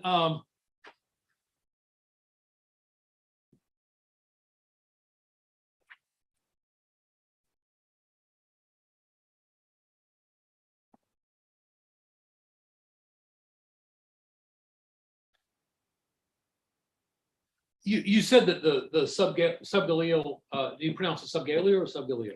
People pronounce it both ways. Okay. I'm probably going to say subgaleal, but That's fine. so you said that the subgaleal tissue was thick. That's Right. correct. And that is a result of fibrosis, Correct. which is analogous to, or is like callus. Right. I mean, really, to me, it's just a scar inside instead of on the skin surface. Okay. And you said that what was significant about that is it tells you that there have been head trauma, correct? Yes. But we already knew there have been head trauma, right? Yes. By trauma, again, we don't necessarily mean intentional injuries. We mean there have been injuries to Olivia's head. Nobody has said there aren't, right? Correct. Okay.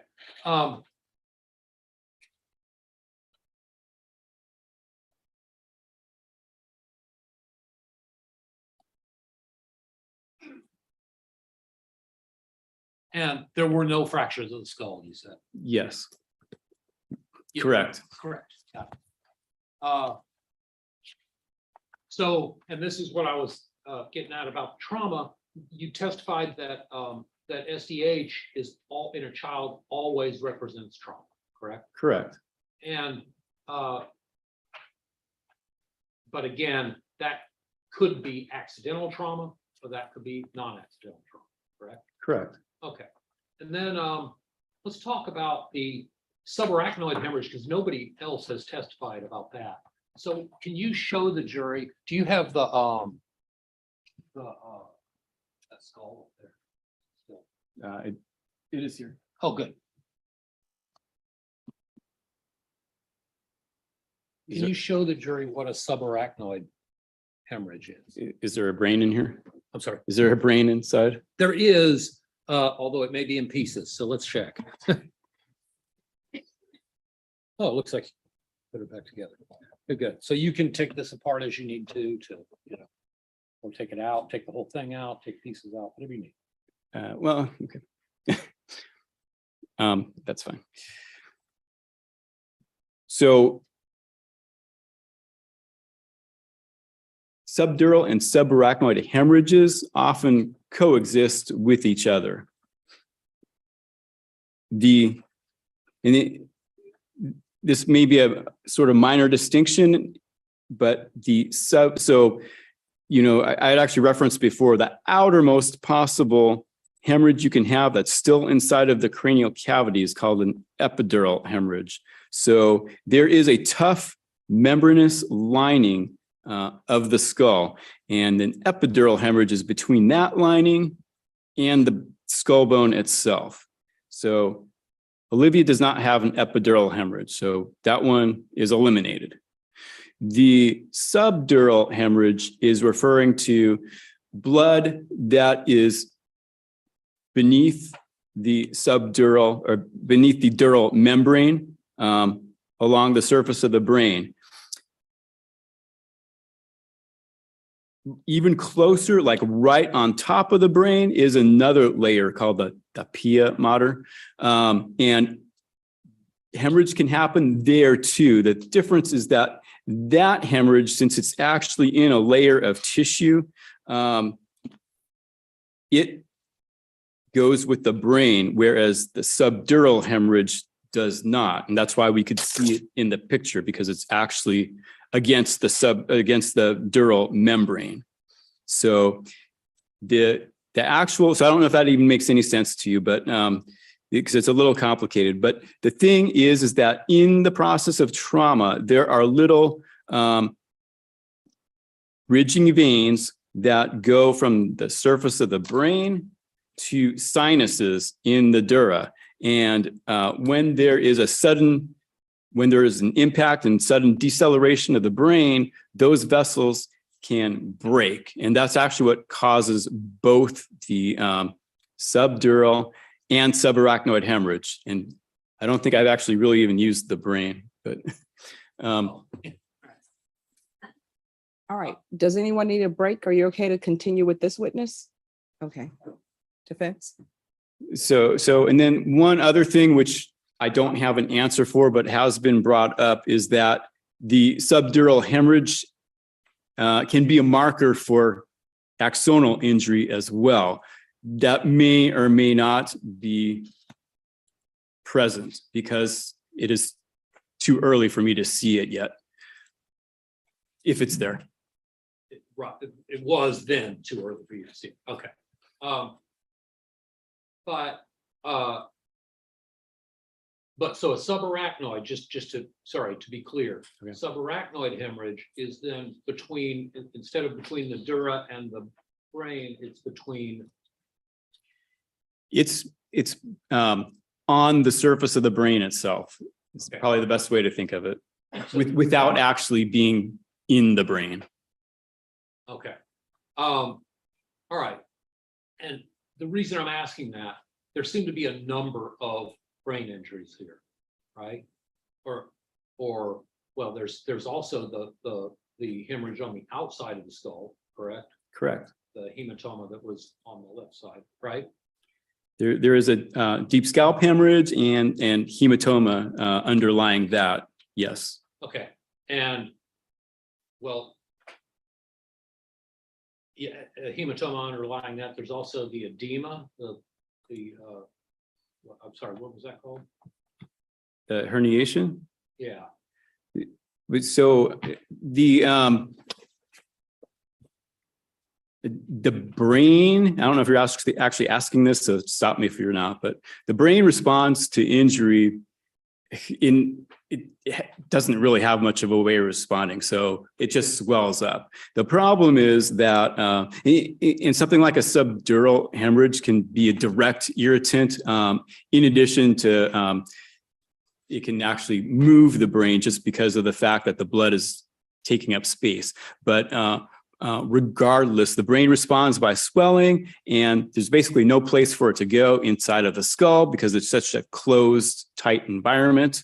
And if the brain swells enough, the brain will herniate, meaning that it is forced through either one of the dural membranes or even the foramen magnum, where the spinal cord comes out. And so when that happens, the brain is in severe trouble. It's very hard to actually recover from something like that. So that is the herniation. And what I see at the autopsy is the swelling of the brain. You can see that because these wrinkles are called gyri, and they are flattened instead of having a 3D surface as in that model. And the other thing is that there were hemorrhages found inside of the brain parenchyma, in particular the pons, which is a part of the brainstem, which is going through a narrow portion of the skull right before it would exit with the spinal cord. So with swelling, that is a very high risk area for hemorrhage. And that hemorrhage is related not to direct trauma, but to swelling from some other reason. And so does that help? No. Not related to trauma? What's that? So the hemorrhage in the pons is typically what is considered a secondary event. So the brain is swollen and it causes this hemorrhage in the pons. I see. So it's indirectly related to the trauma. It's right. It's indirectly what I was trying to convey is that it's that particular finding, which I don't think we actually showed a picture of it, but that particular finding, hemorrhage in the pons, would not have been an immediate event at the time of the incident. It would take some degree of time. And I mean, Olivia has approximately a day, and it would take hours to develop something like that. So it sort of makes sense to me. Okay. Could it take several days? If the brain is swelling very slowly, yeah. Okay. And well, let's talk about that, because I want to talk about a slow bleed. Can a subdural hematoma be something that takes place over the course of several days? With a subdural hematoma in a kid, the common thinking, although I know this is a little controversial, but the common thinking is that it is an acute event. What happens, happens. And so you get the blood and you get whatever consequences from that. The situation may be a little bit different in an elderly person that has atrophy of the brain. That actually has some tendency to do more chronic bleeding. But in a kid, that's not really the case. You said the thinking that that's also controversial. There are people that would have different opinions. People being doctors, Yes, people being pathologists, yes. people being brain specialists, people who deal with the brain. I I'm done speculation. I'm not asking. That'll be overruled. You can answer. So, you know, I don't know. My expertise would be limited to pathologists. Okay, and there are pathologists who believe that that a subdural hematoma can take a matter of days to develop, correct? There are, yes. And are those unreasonable pathologists? No, I would not say they're unreasonable. So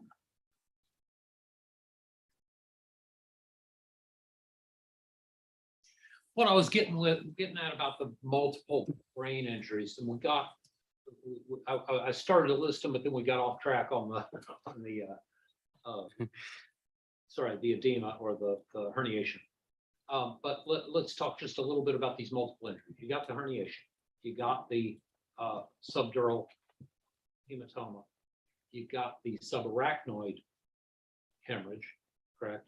And you got the you have this on the outside of the skull. You have another hematoma, correct? So So of the injuries listed, I would group the deep scalp hemorrhage, and the hematoma on the outside of the skull, and the subdural hemorrhage and the subarachnoid hemorrhage as all being related, Related. directly related. What's unrelated? I think you threw in herniation also, which is a secondary injury. Okay, so it's not necessarily related to the trauma directly, but it's related to those other injuries, right? I mean, it is related. Maybe that was the wrong way of explaining it, but it's not at the time, it's a later. Okay, got it. And so what I'm getting at here is all of these injuries are consistent with one blow to the head, correct? Yes. Okay.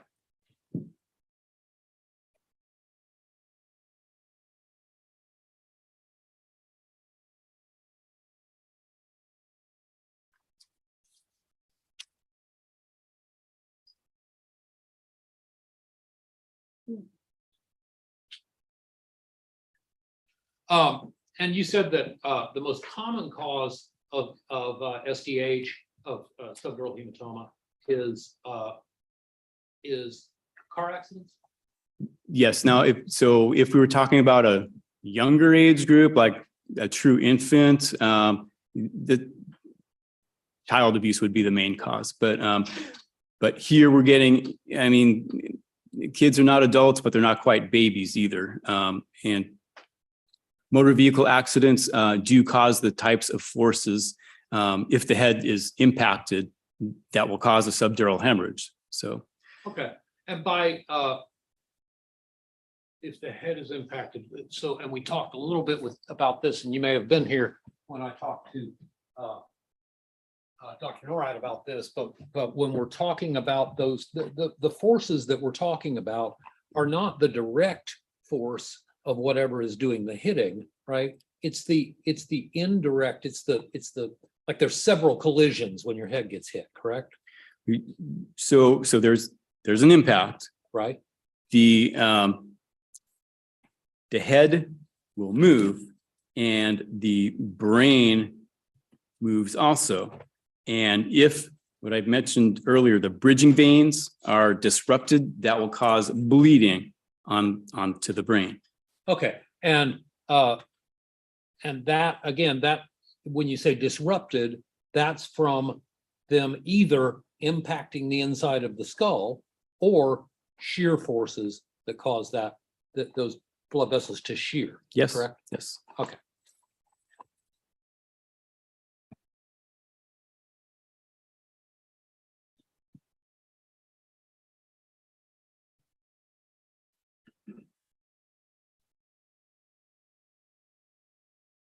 In any event, whether it's a car accident or something else, some other type of accident, is it typical that a subdural hematoma, that the injuries that killed Olivia are caused by our moving head injuries?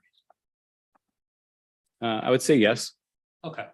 And when I say moving head injuries, it's not typical that something has struck the head. It's more common that the head moves and then stops. Well, so perhaps I misspoke. We can't really tell the difference because an impact where the head does not actually move, but it's just impacted, that can also tear the bridging veins and look the same. Okay. All right.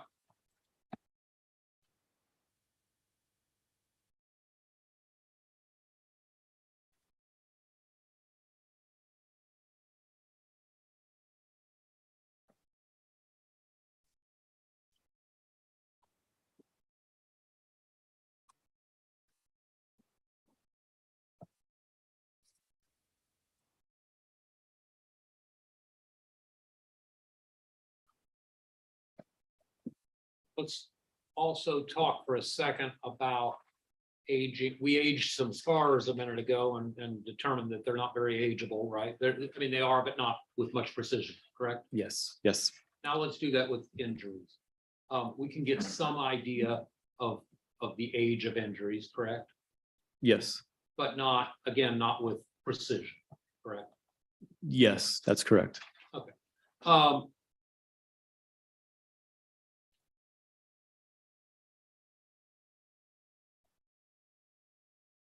so is it possible that here, you've looked at Olivia's injuries, you've seen, well, you looked at them closer than any of us.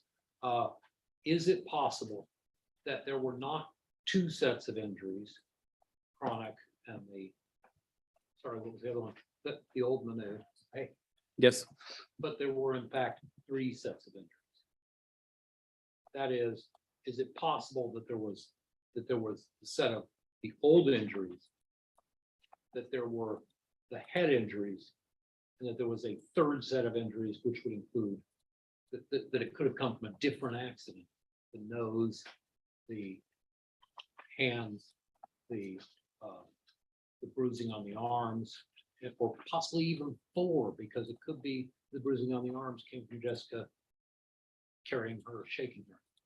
Is it possible that there are in fact four sets of injuries here rather than two? So, I mean, the short answer is yes. There are multiple injuries here, and we cannot precisely date them beyond saying that some are very recent and some are older. But within that context, it would be difficult to break apart whether or not something happened at the same time or a different time. So I think that goes to that. Absolutely, yeah. That covers it.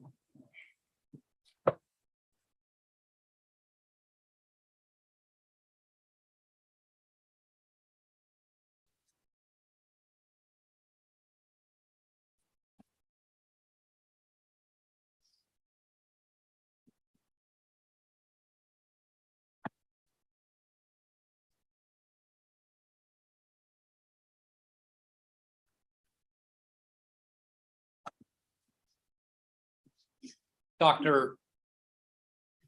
Norad testified that it's pretty common for kids to have injuries right down the middle of the face. Were you here for that part of the testimony? And I was not. Okay. That wouldn't necessarily concern him, but let me ask you this. You said that Olivia had a tear to the frenulum. Is that how you pronounce that? Yes. Okay. And then also the bridge of the nose and the eye was bruised, correct? On my exam, the contusion on the nose is more right-sided. I think that's the correct side, than left, and actually goes over to that eye. Oh, okay. Okay. But could that have been from one blow? Yeah, I mean, I think that is from one blow. Okay. And then the frenulum, could that have been the same blow? That is a wide surface hitting the face? I mean, if it's a wide enough surface, I mean, the bridge of the nose and the inner surface of the upper lip, they're geographically separated. But I guess not by that much. So the same object could cause both. For her case, I can't say with certainty. Sure. If it's And no one is asking you to. I'm just asking if that's something that is reasonable to believe that. yes, yeah, sure, it's possible. Well, and is it more than possible? It's so the question before me is, were the two injuries to the nose and the frenulum could they be from the same blow? It's consistent with that. But if you were to tell me that there were two different instances, one resulting in one injury, one the other, that's consistent also. Sure, right. You're not ruling out everything else.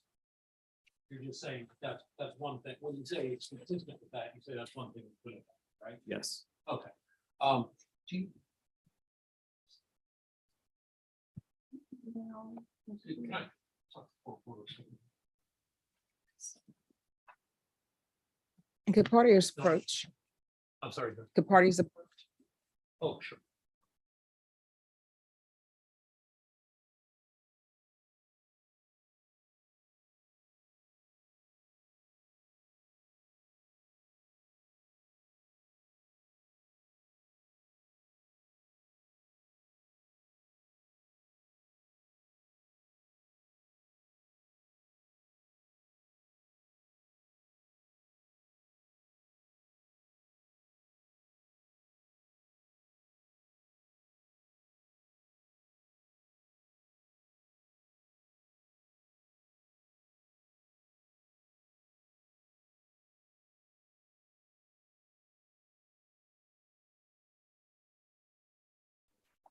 All right, so ladies and gentlemen, I'm being told that this witness may take maybe 30 to 35 more minutes.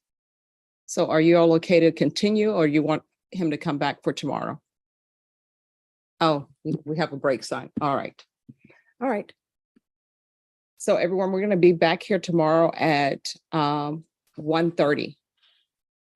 And then on oh, you mean just a break? Oh, okay. I thought you meant you're done for today. Okay. All right.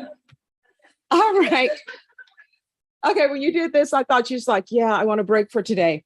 All right, or this evening. All right, so we're gonna take a break and we'll be back at 7:40. Is that enough time for everyone? All right, remember the court's instructions. There is no one else left here for you all to talk to, so it's just us. All right, everyone, please rise.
I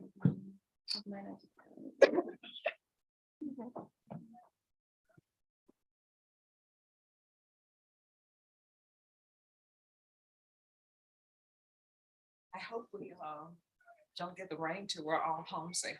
Is it supposed to rain? I think Deputy Morris said it was showing that there's supposed to be more rain coming in. It's very humid. And I'm just hoping it doesn't rain on Wednesday, because otherwise the tree guy's gonna say, it's raining.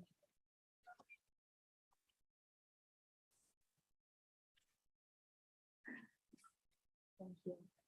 I feel sorry for you guys when people are throwing out all these medical terms all over the place. The good news is his report's in evidence, so you can probably remember. That's my only saving grace right there. I'm like, it's gotta be in evidence. So here's a message. There's a lady who comes in to testify, and whenever she says a term that's in her field, she'll spell it. She'll say like, oh, that's blah, blah, blah. That's H-O blah. And you're just not gonna be. Yes, just throwing that out there.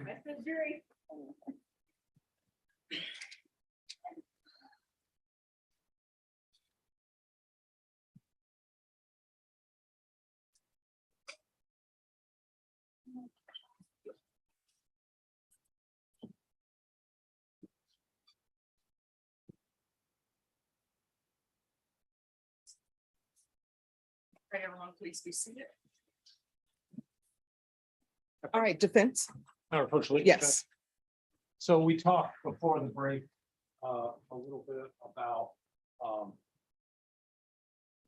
if there were a wide enough surface that Olivia's face impacted, that the frenulum, the eye, the nose, and really, well, let's talk about, there were, I think, some other injuries on her face. Could those all have come from one blow?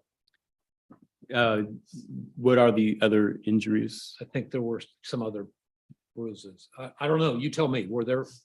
This, I can look at your report. So I'm thinking you may have covered it. There were things like the teeth being knocked out, but I don't know if that's. That was a chronic, right? That was an old injury. Right. Okay. So, so I've covered those injuries, and we talked before the break that those could have come from one blow if her face landed on a wide enough surface, correct? Sure. Is showing a defendant 6, is that a wide enough surface? Yes. And that's the stairs at her apartment, correct?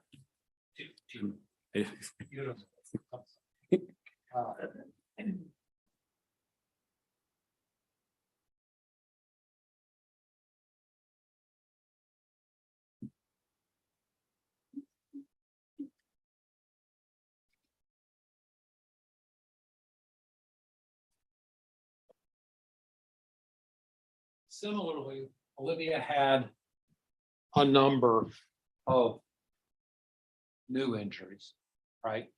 Yes. And besides just these here, Yes. she had them on her hands, her hand, you said, at least one hand, maybe the other, we don't know. We're not gonna dig. I mean, if you say there's the other, you can tell me. There's a contusion of the right hand. Right hand. Do you remember if there was one on the left? So I think at that point in my testimony, I was saying I couldn't remember if I took a picture, but there were no injuries of the hand. Okay, good. And then there were injuries to her arm. That was, you opened it up and there was, what did you call it? So the right forearm has hemorrhage below the skin Okay, in the subcutaneous area. and you testified that could have come from grabbing that arm? Sure. Okay. Could that also have come from a fall down the stairs? So the thing is that injury again is non-specific. So consistent with the stairs that you showed me, Right. Consistent with someone grabbing the forearm. I can't tell. So it's consistent with either one, correct? Yes. Okay. And then the bruise on the abdomen. can't remember if it was left or right. What was it? I believe the right lower abdomen. Right lower abdomen. Is that consistent with a fall face forward downstairs? Yes. And there were marked, I forget what you called them, and I showed them, but the fingernail stuff. The excoriations, I believe that actually is on the left hand, but the dorsal surface of the fingers. Dorsal meaning, Meaning the back. okay, the back of the hand. Yeah. All right. I'm sorry, I'm having trouble thinking. No, I get you. And then, are those consistent with a fall down concrete stairs, the trying stoppers? Again, non-specific, consistent. Okay. Yeah, and I'm not asking you if that's what happened. I'm asking you if that could have happened. Yes.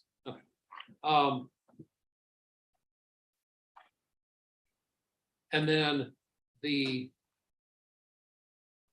as to the subdural hematoma and all the other internal head injuries, right?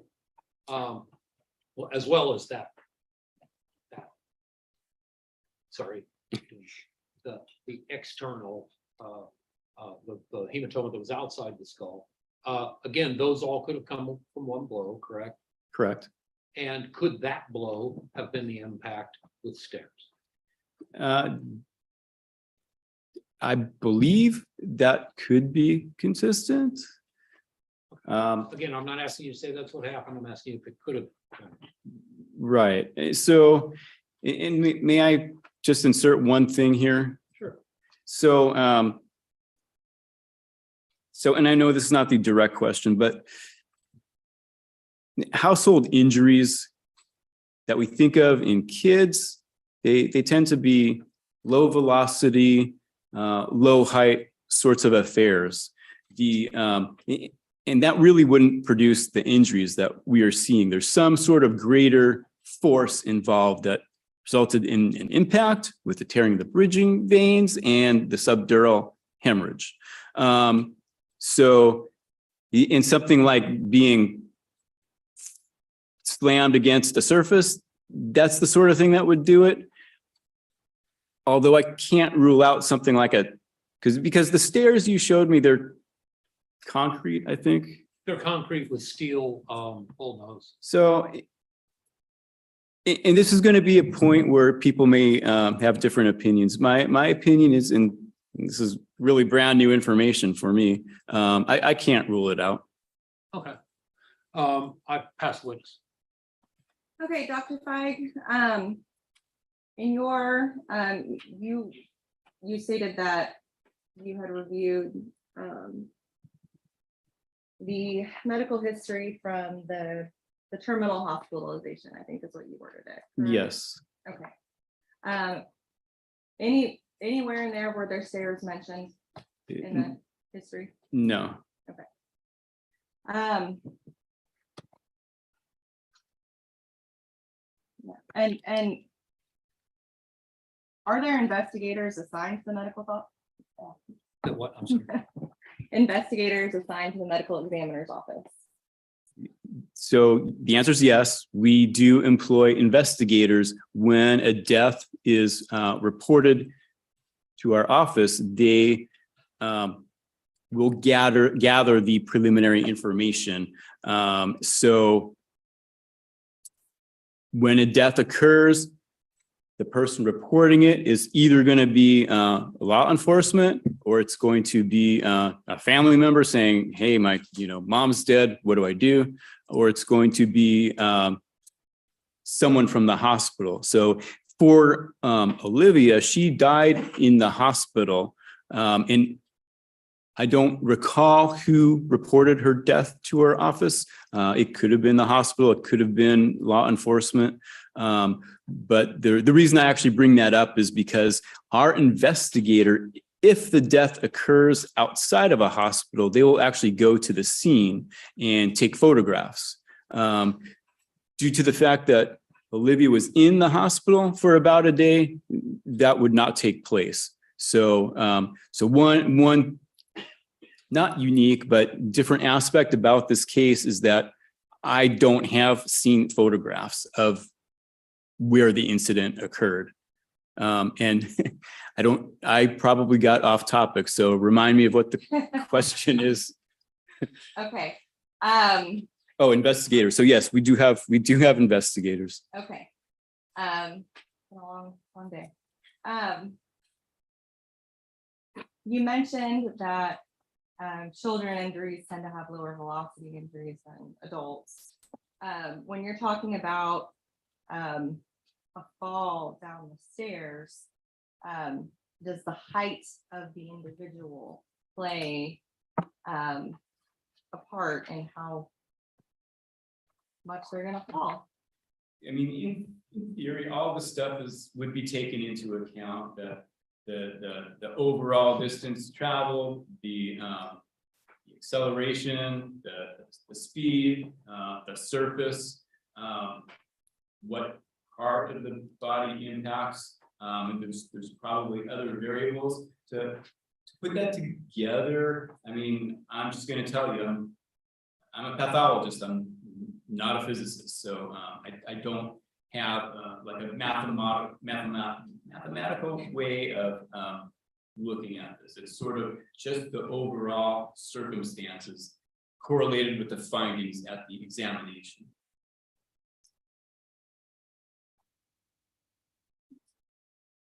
Okay, well, let me ask you this.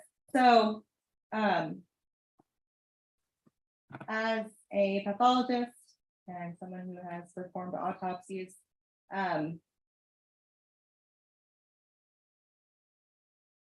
when there are injuries such as her injuries on her face, that can be consistent with a number of different strikes to her face. Yes. Okay. So defense counsel is talking about falling down the stairs. Can't that equally equate to not even the metal bracket, but say, Object to the burden shifting, Judge. They have to prove their case. I don't have to prove anything. All right, that will be, that objection will be overruled. You can ask your question. not just stairs, but say, I mean, well, you know what? It's exhibit 42. This side right here. Or even right here. On all of the bar part. Could Olivia have been struck with this part? Yes.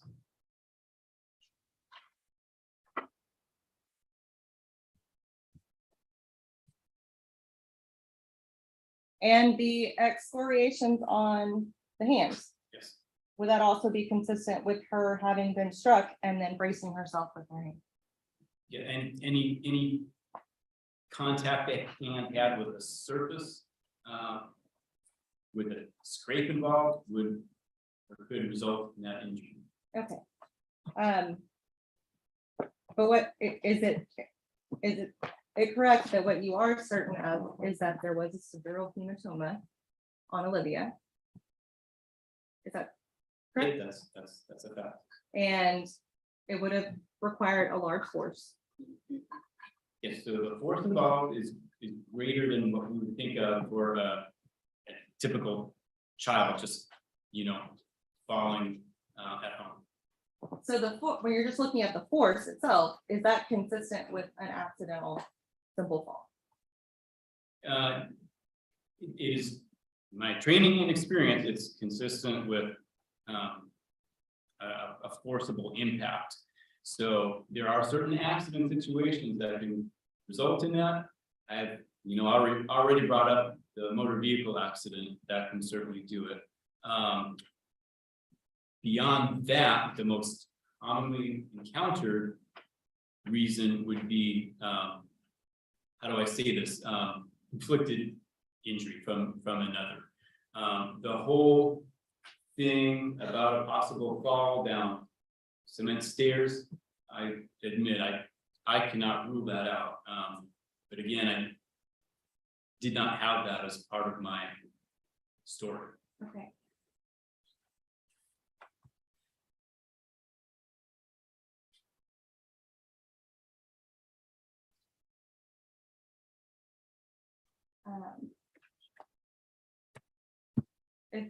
if at the time you made your assessment, there was no evidence that she had actually fallen down the stairs, would that have affected your assessment?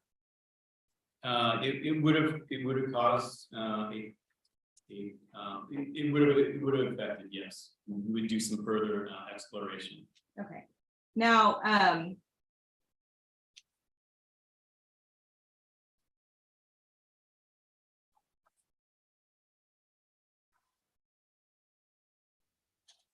let's see, diffuse axonal injury was discussed. Other than this testing, which it was too early to perform, how else can that be seen? So, for a lot of pathologists, myself included, the subdural hemorrhage is a marker for axonal injury, even though we can't see it yet.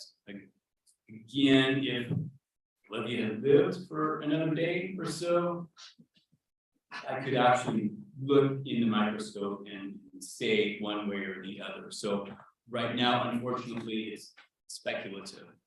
The subdural hemorrhage is considered a marker of it,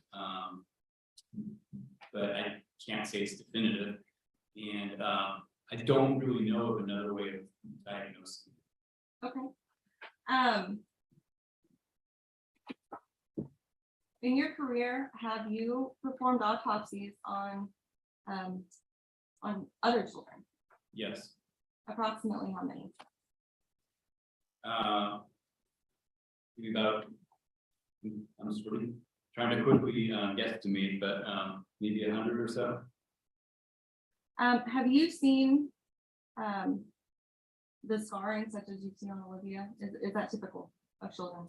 No, so one of the difficulties even explaining to the jury is there are so many different markings on her body, really way beyond what I typically see. Does the location of the lacerations being on the very top of her head cause you to have an opinion as to whether they are accidental or non-accidental trauma? Not particularly. Okay. What about the sheer number of them? The sheer number is concerning. I don't have a good explanation for why you would have that many. Probably we should say, I think we're talking about the scars, not lacerations. Oh, I'm sorry. I am, yes, the scars. Do you feel look, I'm talking about the scars. Is that consistent with a plastic plate falling on their head?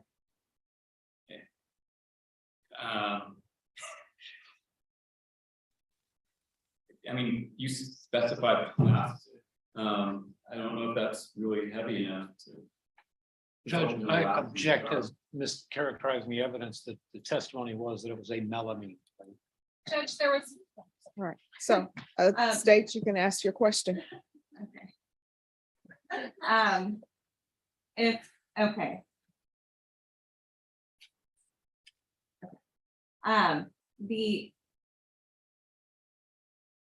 If the medical records in this case said plastic plates as a possible explanation, would you think that is consistent with those scars?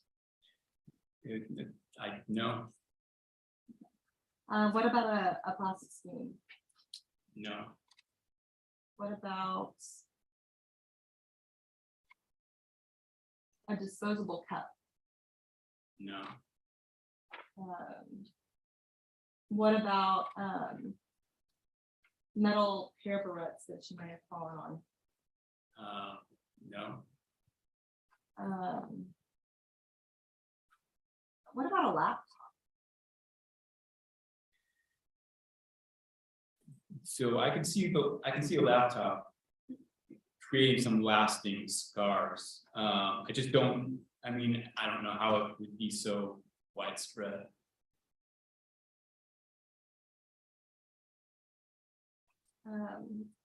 What about the spokes on a bicycle?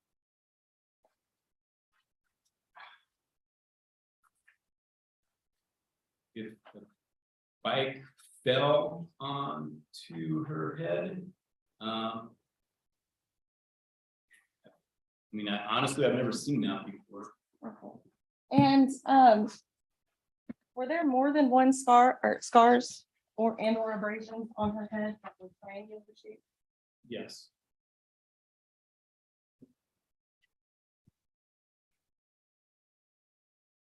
The angle on State's Exhibit 42, if this were to fall in a certain manner, would it be consistent to cause a triangular injury? Yes.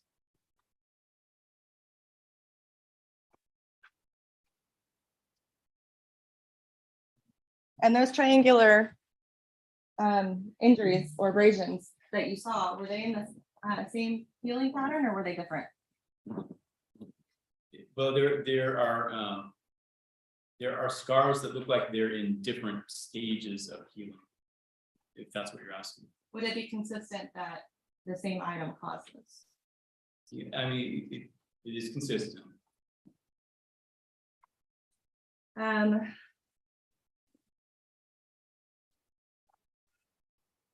The subgaleal tissue that you saw in Olivia's case, have you ever seen that in another child? Certainly not to this extent. What about an adult? And so I've never seen it to this extent in any of my autopsies.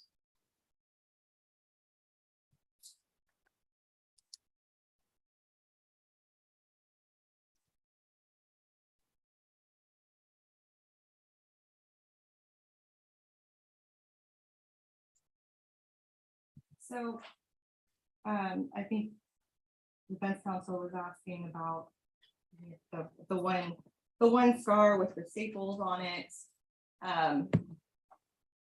Is it possible that those are simply two different entry points, two different injuries? Sure.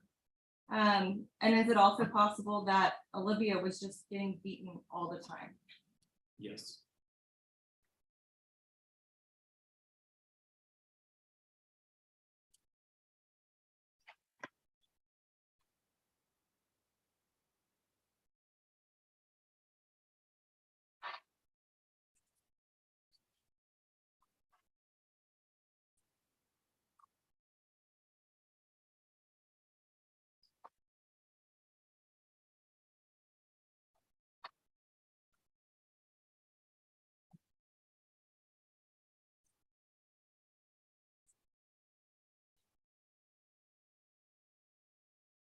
State?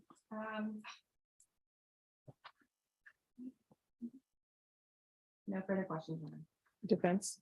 Just a couple more. I promise, Doc, I'll make it quick and we can get you out of here. You said that you have investigators. The investigators didn't go to the scene because she died in the hospital, correct? Correct. If there's a hospital death, our investigators do not go to the scene. And in particular, the incident may be separated by a long time, like weeks or even more. So at that point, pointless to go. But in general, if there's a hospital death, our investigators do not go to the scene. Okay, so you were relying for any investigation on Detective Barnes. Yes. And Detective Barnes, you said you testified a few minutes ago that you can't rule out that this was caused by the stairs. And the state asked you, well, there was no mention of the stairs. Detective Barnes didn't tell you about the stairs, correct? Correct. Did she even mention this was a third-story apartment, walk-up apartment? I don't know. Okay. Did she mention that there were concrete stairs No. with steel bullnose? Did she mention that she did not send anybody to check those stairs? No. So the fact that there was no evidence of that Olivia's death, that she even fell down the stairs, I think the way the state put it was, there was no evidence that she even fell down the stairs. That was due to the fact that they weren't looking for that evidence. Would you agree? I can't comment on that. Okay. And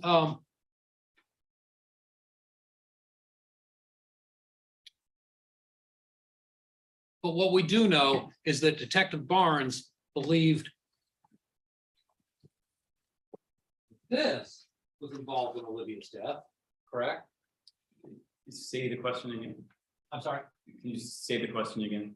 We do know that Detective Barnes believed that this item was involved in Olivia's death, correct? Well, I know that she thought that it could be. I'm not sure how definitive she was about it. Okay, yet she did not.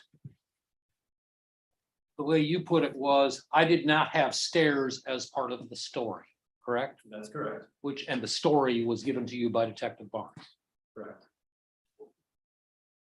Although, you know, I actually probably need to clarify that. Sure. Our investigator, even though they don't go to the scene, they do gather information. Now, who they gather the information from would be the hospital and probably Detective Barnes. correct. Okay, and if Detective Barnes was already convinced that this was child abuse, then that would be the story she told you, correct? Again, I can't comment on that. Okay, did she mention to you that she believed it was child abuse? I believe so. Okay, and we talked about melamine. Do you know what melamine is? Object to relevance, Your Honor, that's not. That'll be overruled. It's not in the evidence. All right, that'll be overruled. Do you know If what you- melamine is? If you know. I mean, it's a synthetic material that is used in dishware. It's a type of plastic, right? It's a heavier plastic than what I was thinking. Heavier and harder than what you were thinking, correct? Right, and I mean, this is besides the point that I do know that if you drop it, it shatters into many pieces. Okay, and as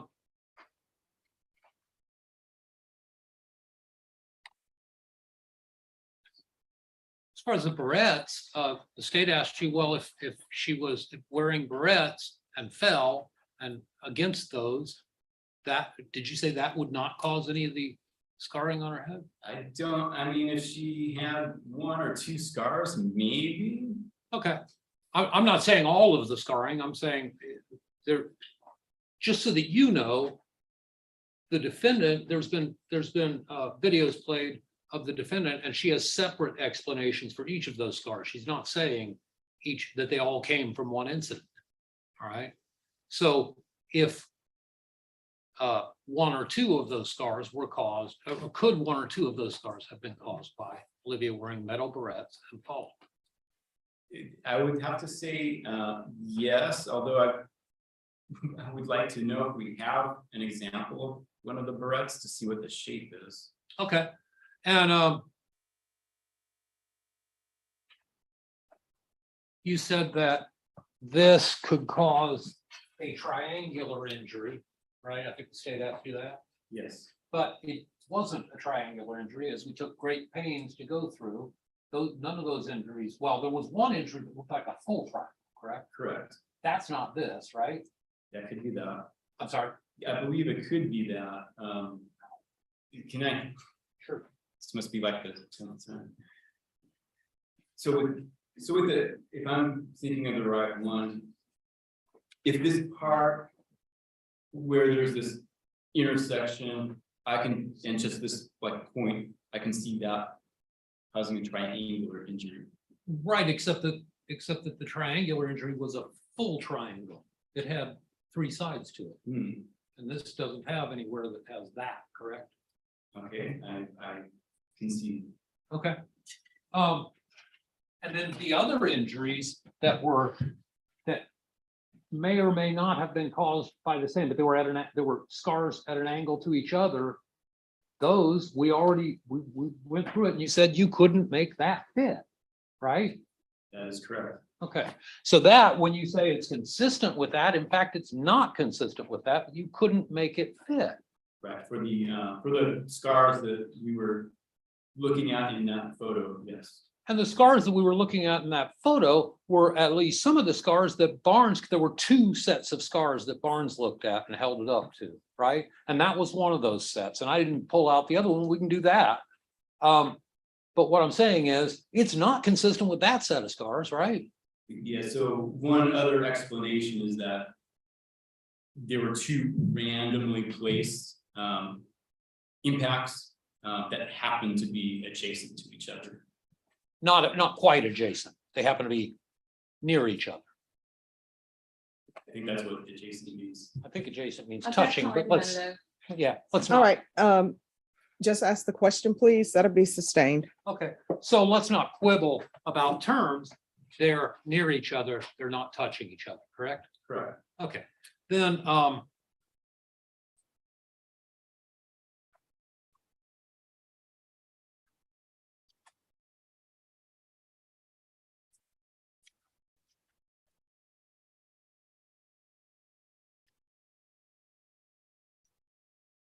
that's what it shows. State. Dr. Feig, Olivia was cut by something on her head multiple times, Yes, correct? yes, We can go round and round as to whether that did it, but that doesn't change the fact that she had these injuries on her head. yes. Now, when we're looking at types of injuries, what is it? And I actually don't know the name of this. When you have like a puncture and it pushes the skin down, you know what I'm talking about?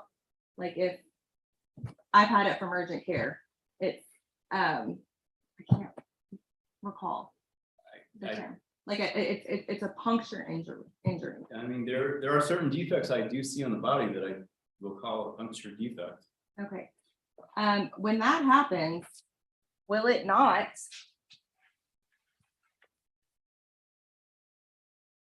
If this part strikes and it strikes enough force, will it not? Could it also not tear this side as well? Yeah, you know, I have this desire to look at the photo again. I don't know if that's possible. We can. And the bottom line, Dr. Feig, is that this little girl was cut. I think it's on the, Testifying, Judge. that'll be sustained. I think it's on the DocuCam. Oh, there you go.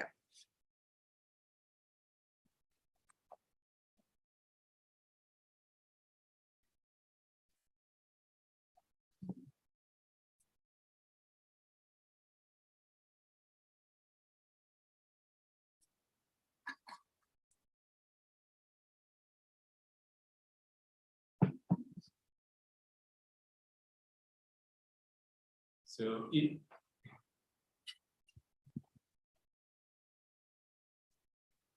I don't know that I can interpret it. Okay, and that's fair.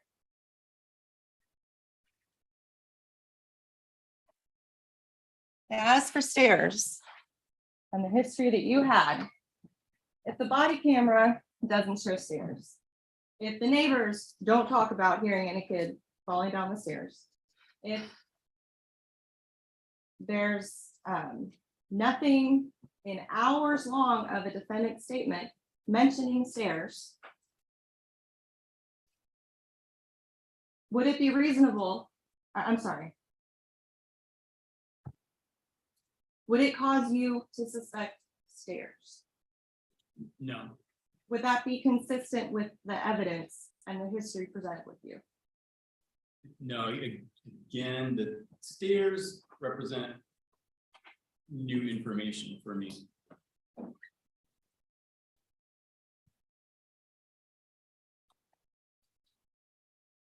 And at this point, the stairs have only been provided by defense. Have what? Have only been provided by defense.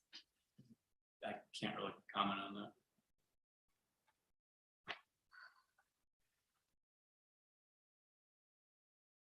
No, I mean, other than to say that it had not been presented to me. Okay, no further questions. Right. It's new information to you because the people investigating this didn't give you this information, right?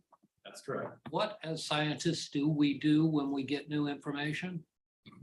Object to relevance. That'll be overruled.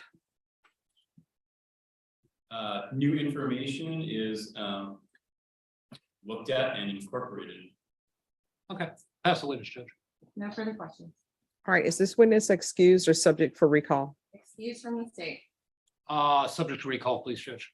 All right, the rule has been invoked. What that means is you can't discuss your testimony with anyone. The only persons you're allowed to speak to are attorneys for the state and defense. And just make sure you're available if you are recalled. Okay. All right, thank you. All right, ladies and gentlemen, we're going to take our break here. Now, there's a silver lining to everything. The good thing is you've avoided, I hope, rush hour traffic. So, but we will be back tomorrow at 1:30. I have docket in the morning. But the plan is for Wednesday, Thursday, and Friday will be all day. Yes. Oh, I thought you were raising your hand. See, my eyes on you because you do. All right. So Wednesday, Thursday, and Friday, we're going to start at 9:30 each of those days. Okay, just so everybody can prepare for what the schedule is. So tomorrow we'll start at 1:30, and then Wednesday, Thursday, and Friday we'll start at 9:30. Yes. Going till like 5:30 or late like this? No, this was just because the state and the defense both informed me that this was the state's last witness. And so I just wanted to make sure that we finished this last witness. But no, we will not be doing this unless it's requested by the jurors. 4:30. Yes, Okay. yes. All right, you may step down. And before the jurors, before you leave, state, next witness. Your Honor, the state rests. All right, thank you. All right, so ladies and gentlemen, we're going to be back tomorrow at 1:30. Please keep your badges displayed. If somebody's trying to talk to you about the case or you see anything, turn it off.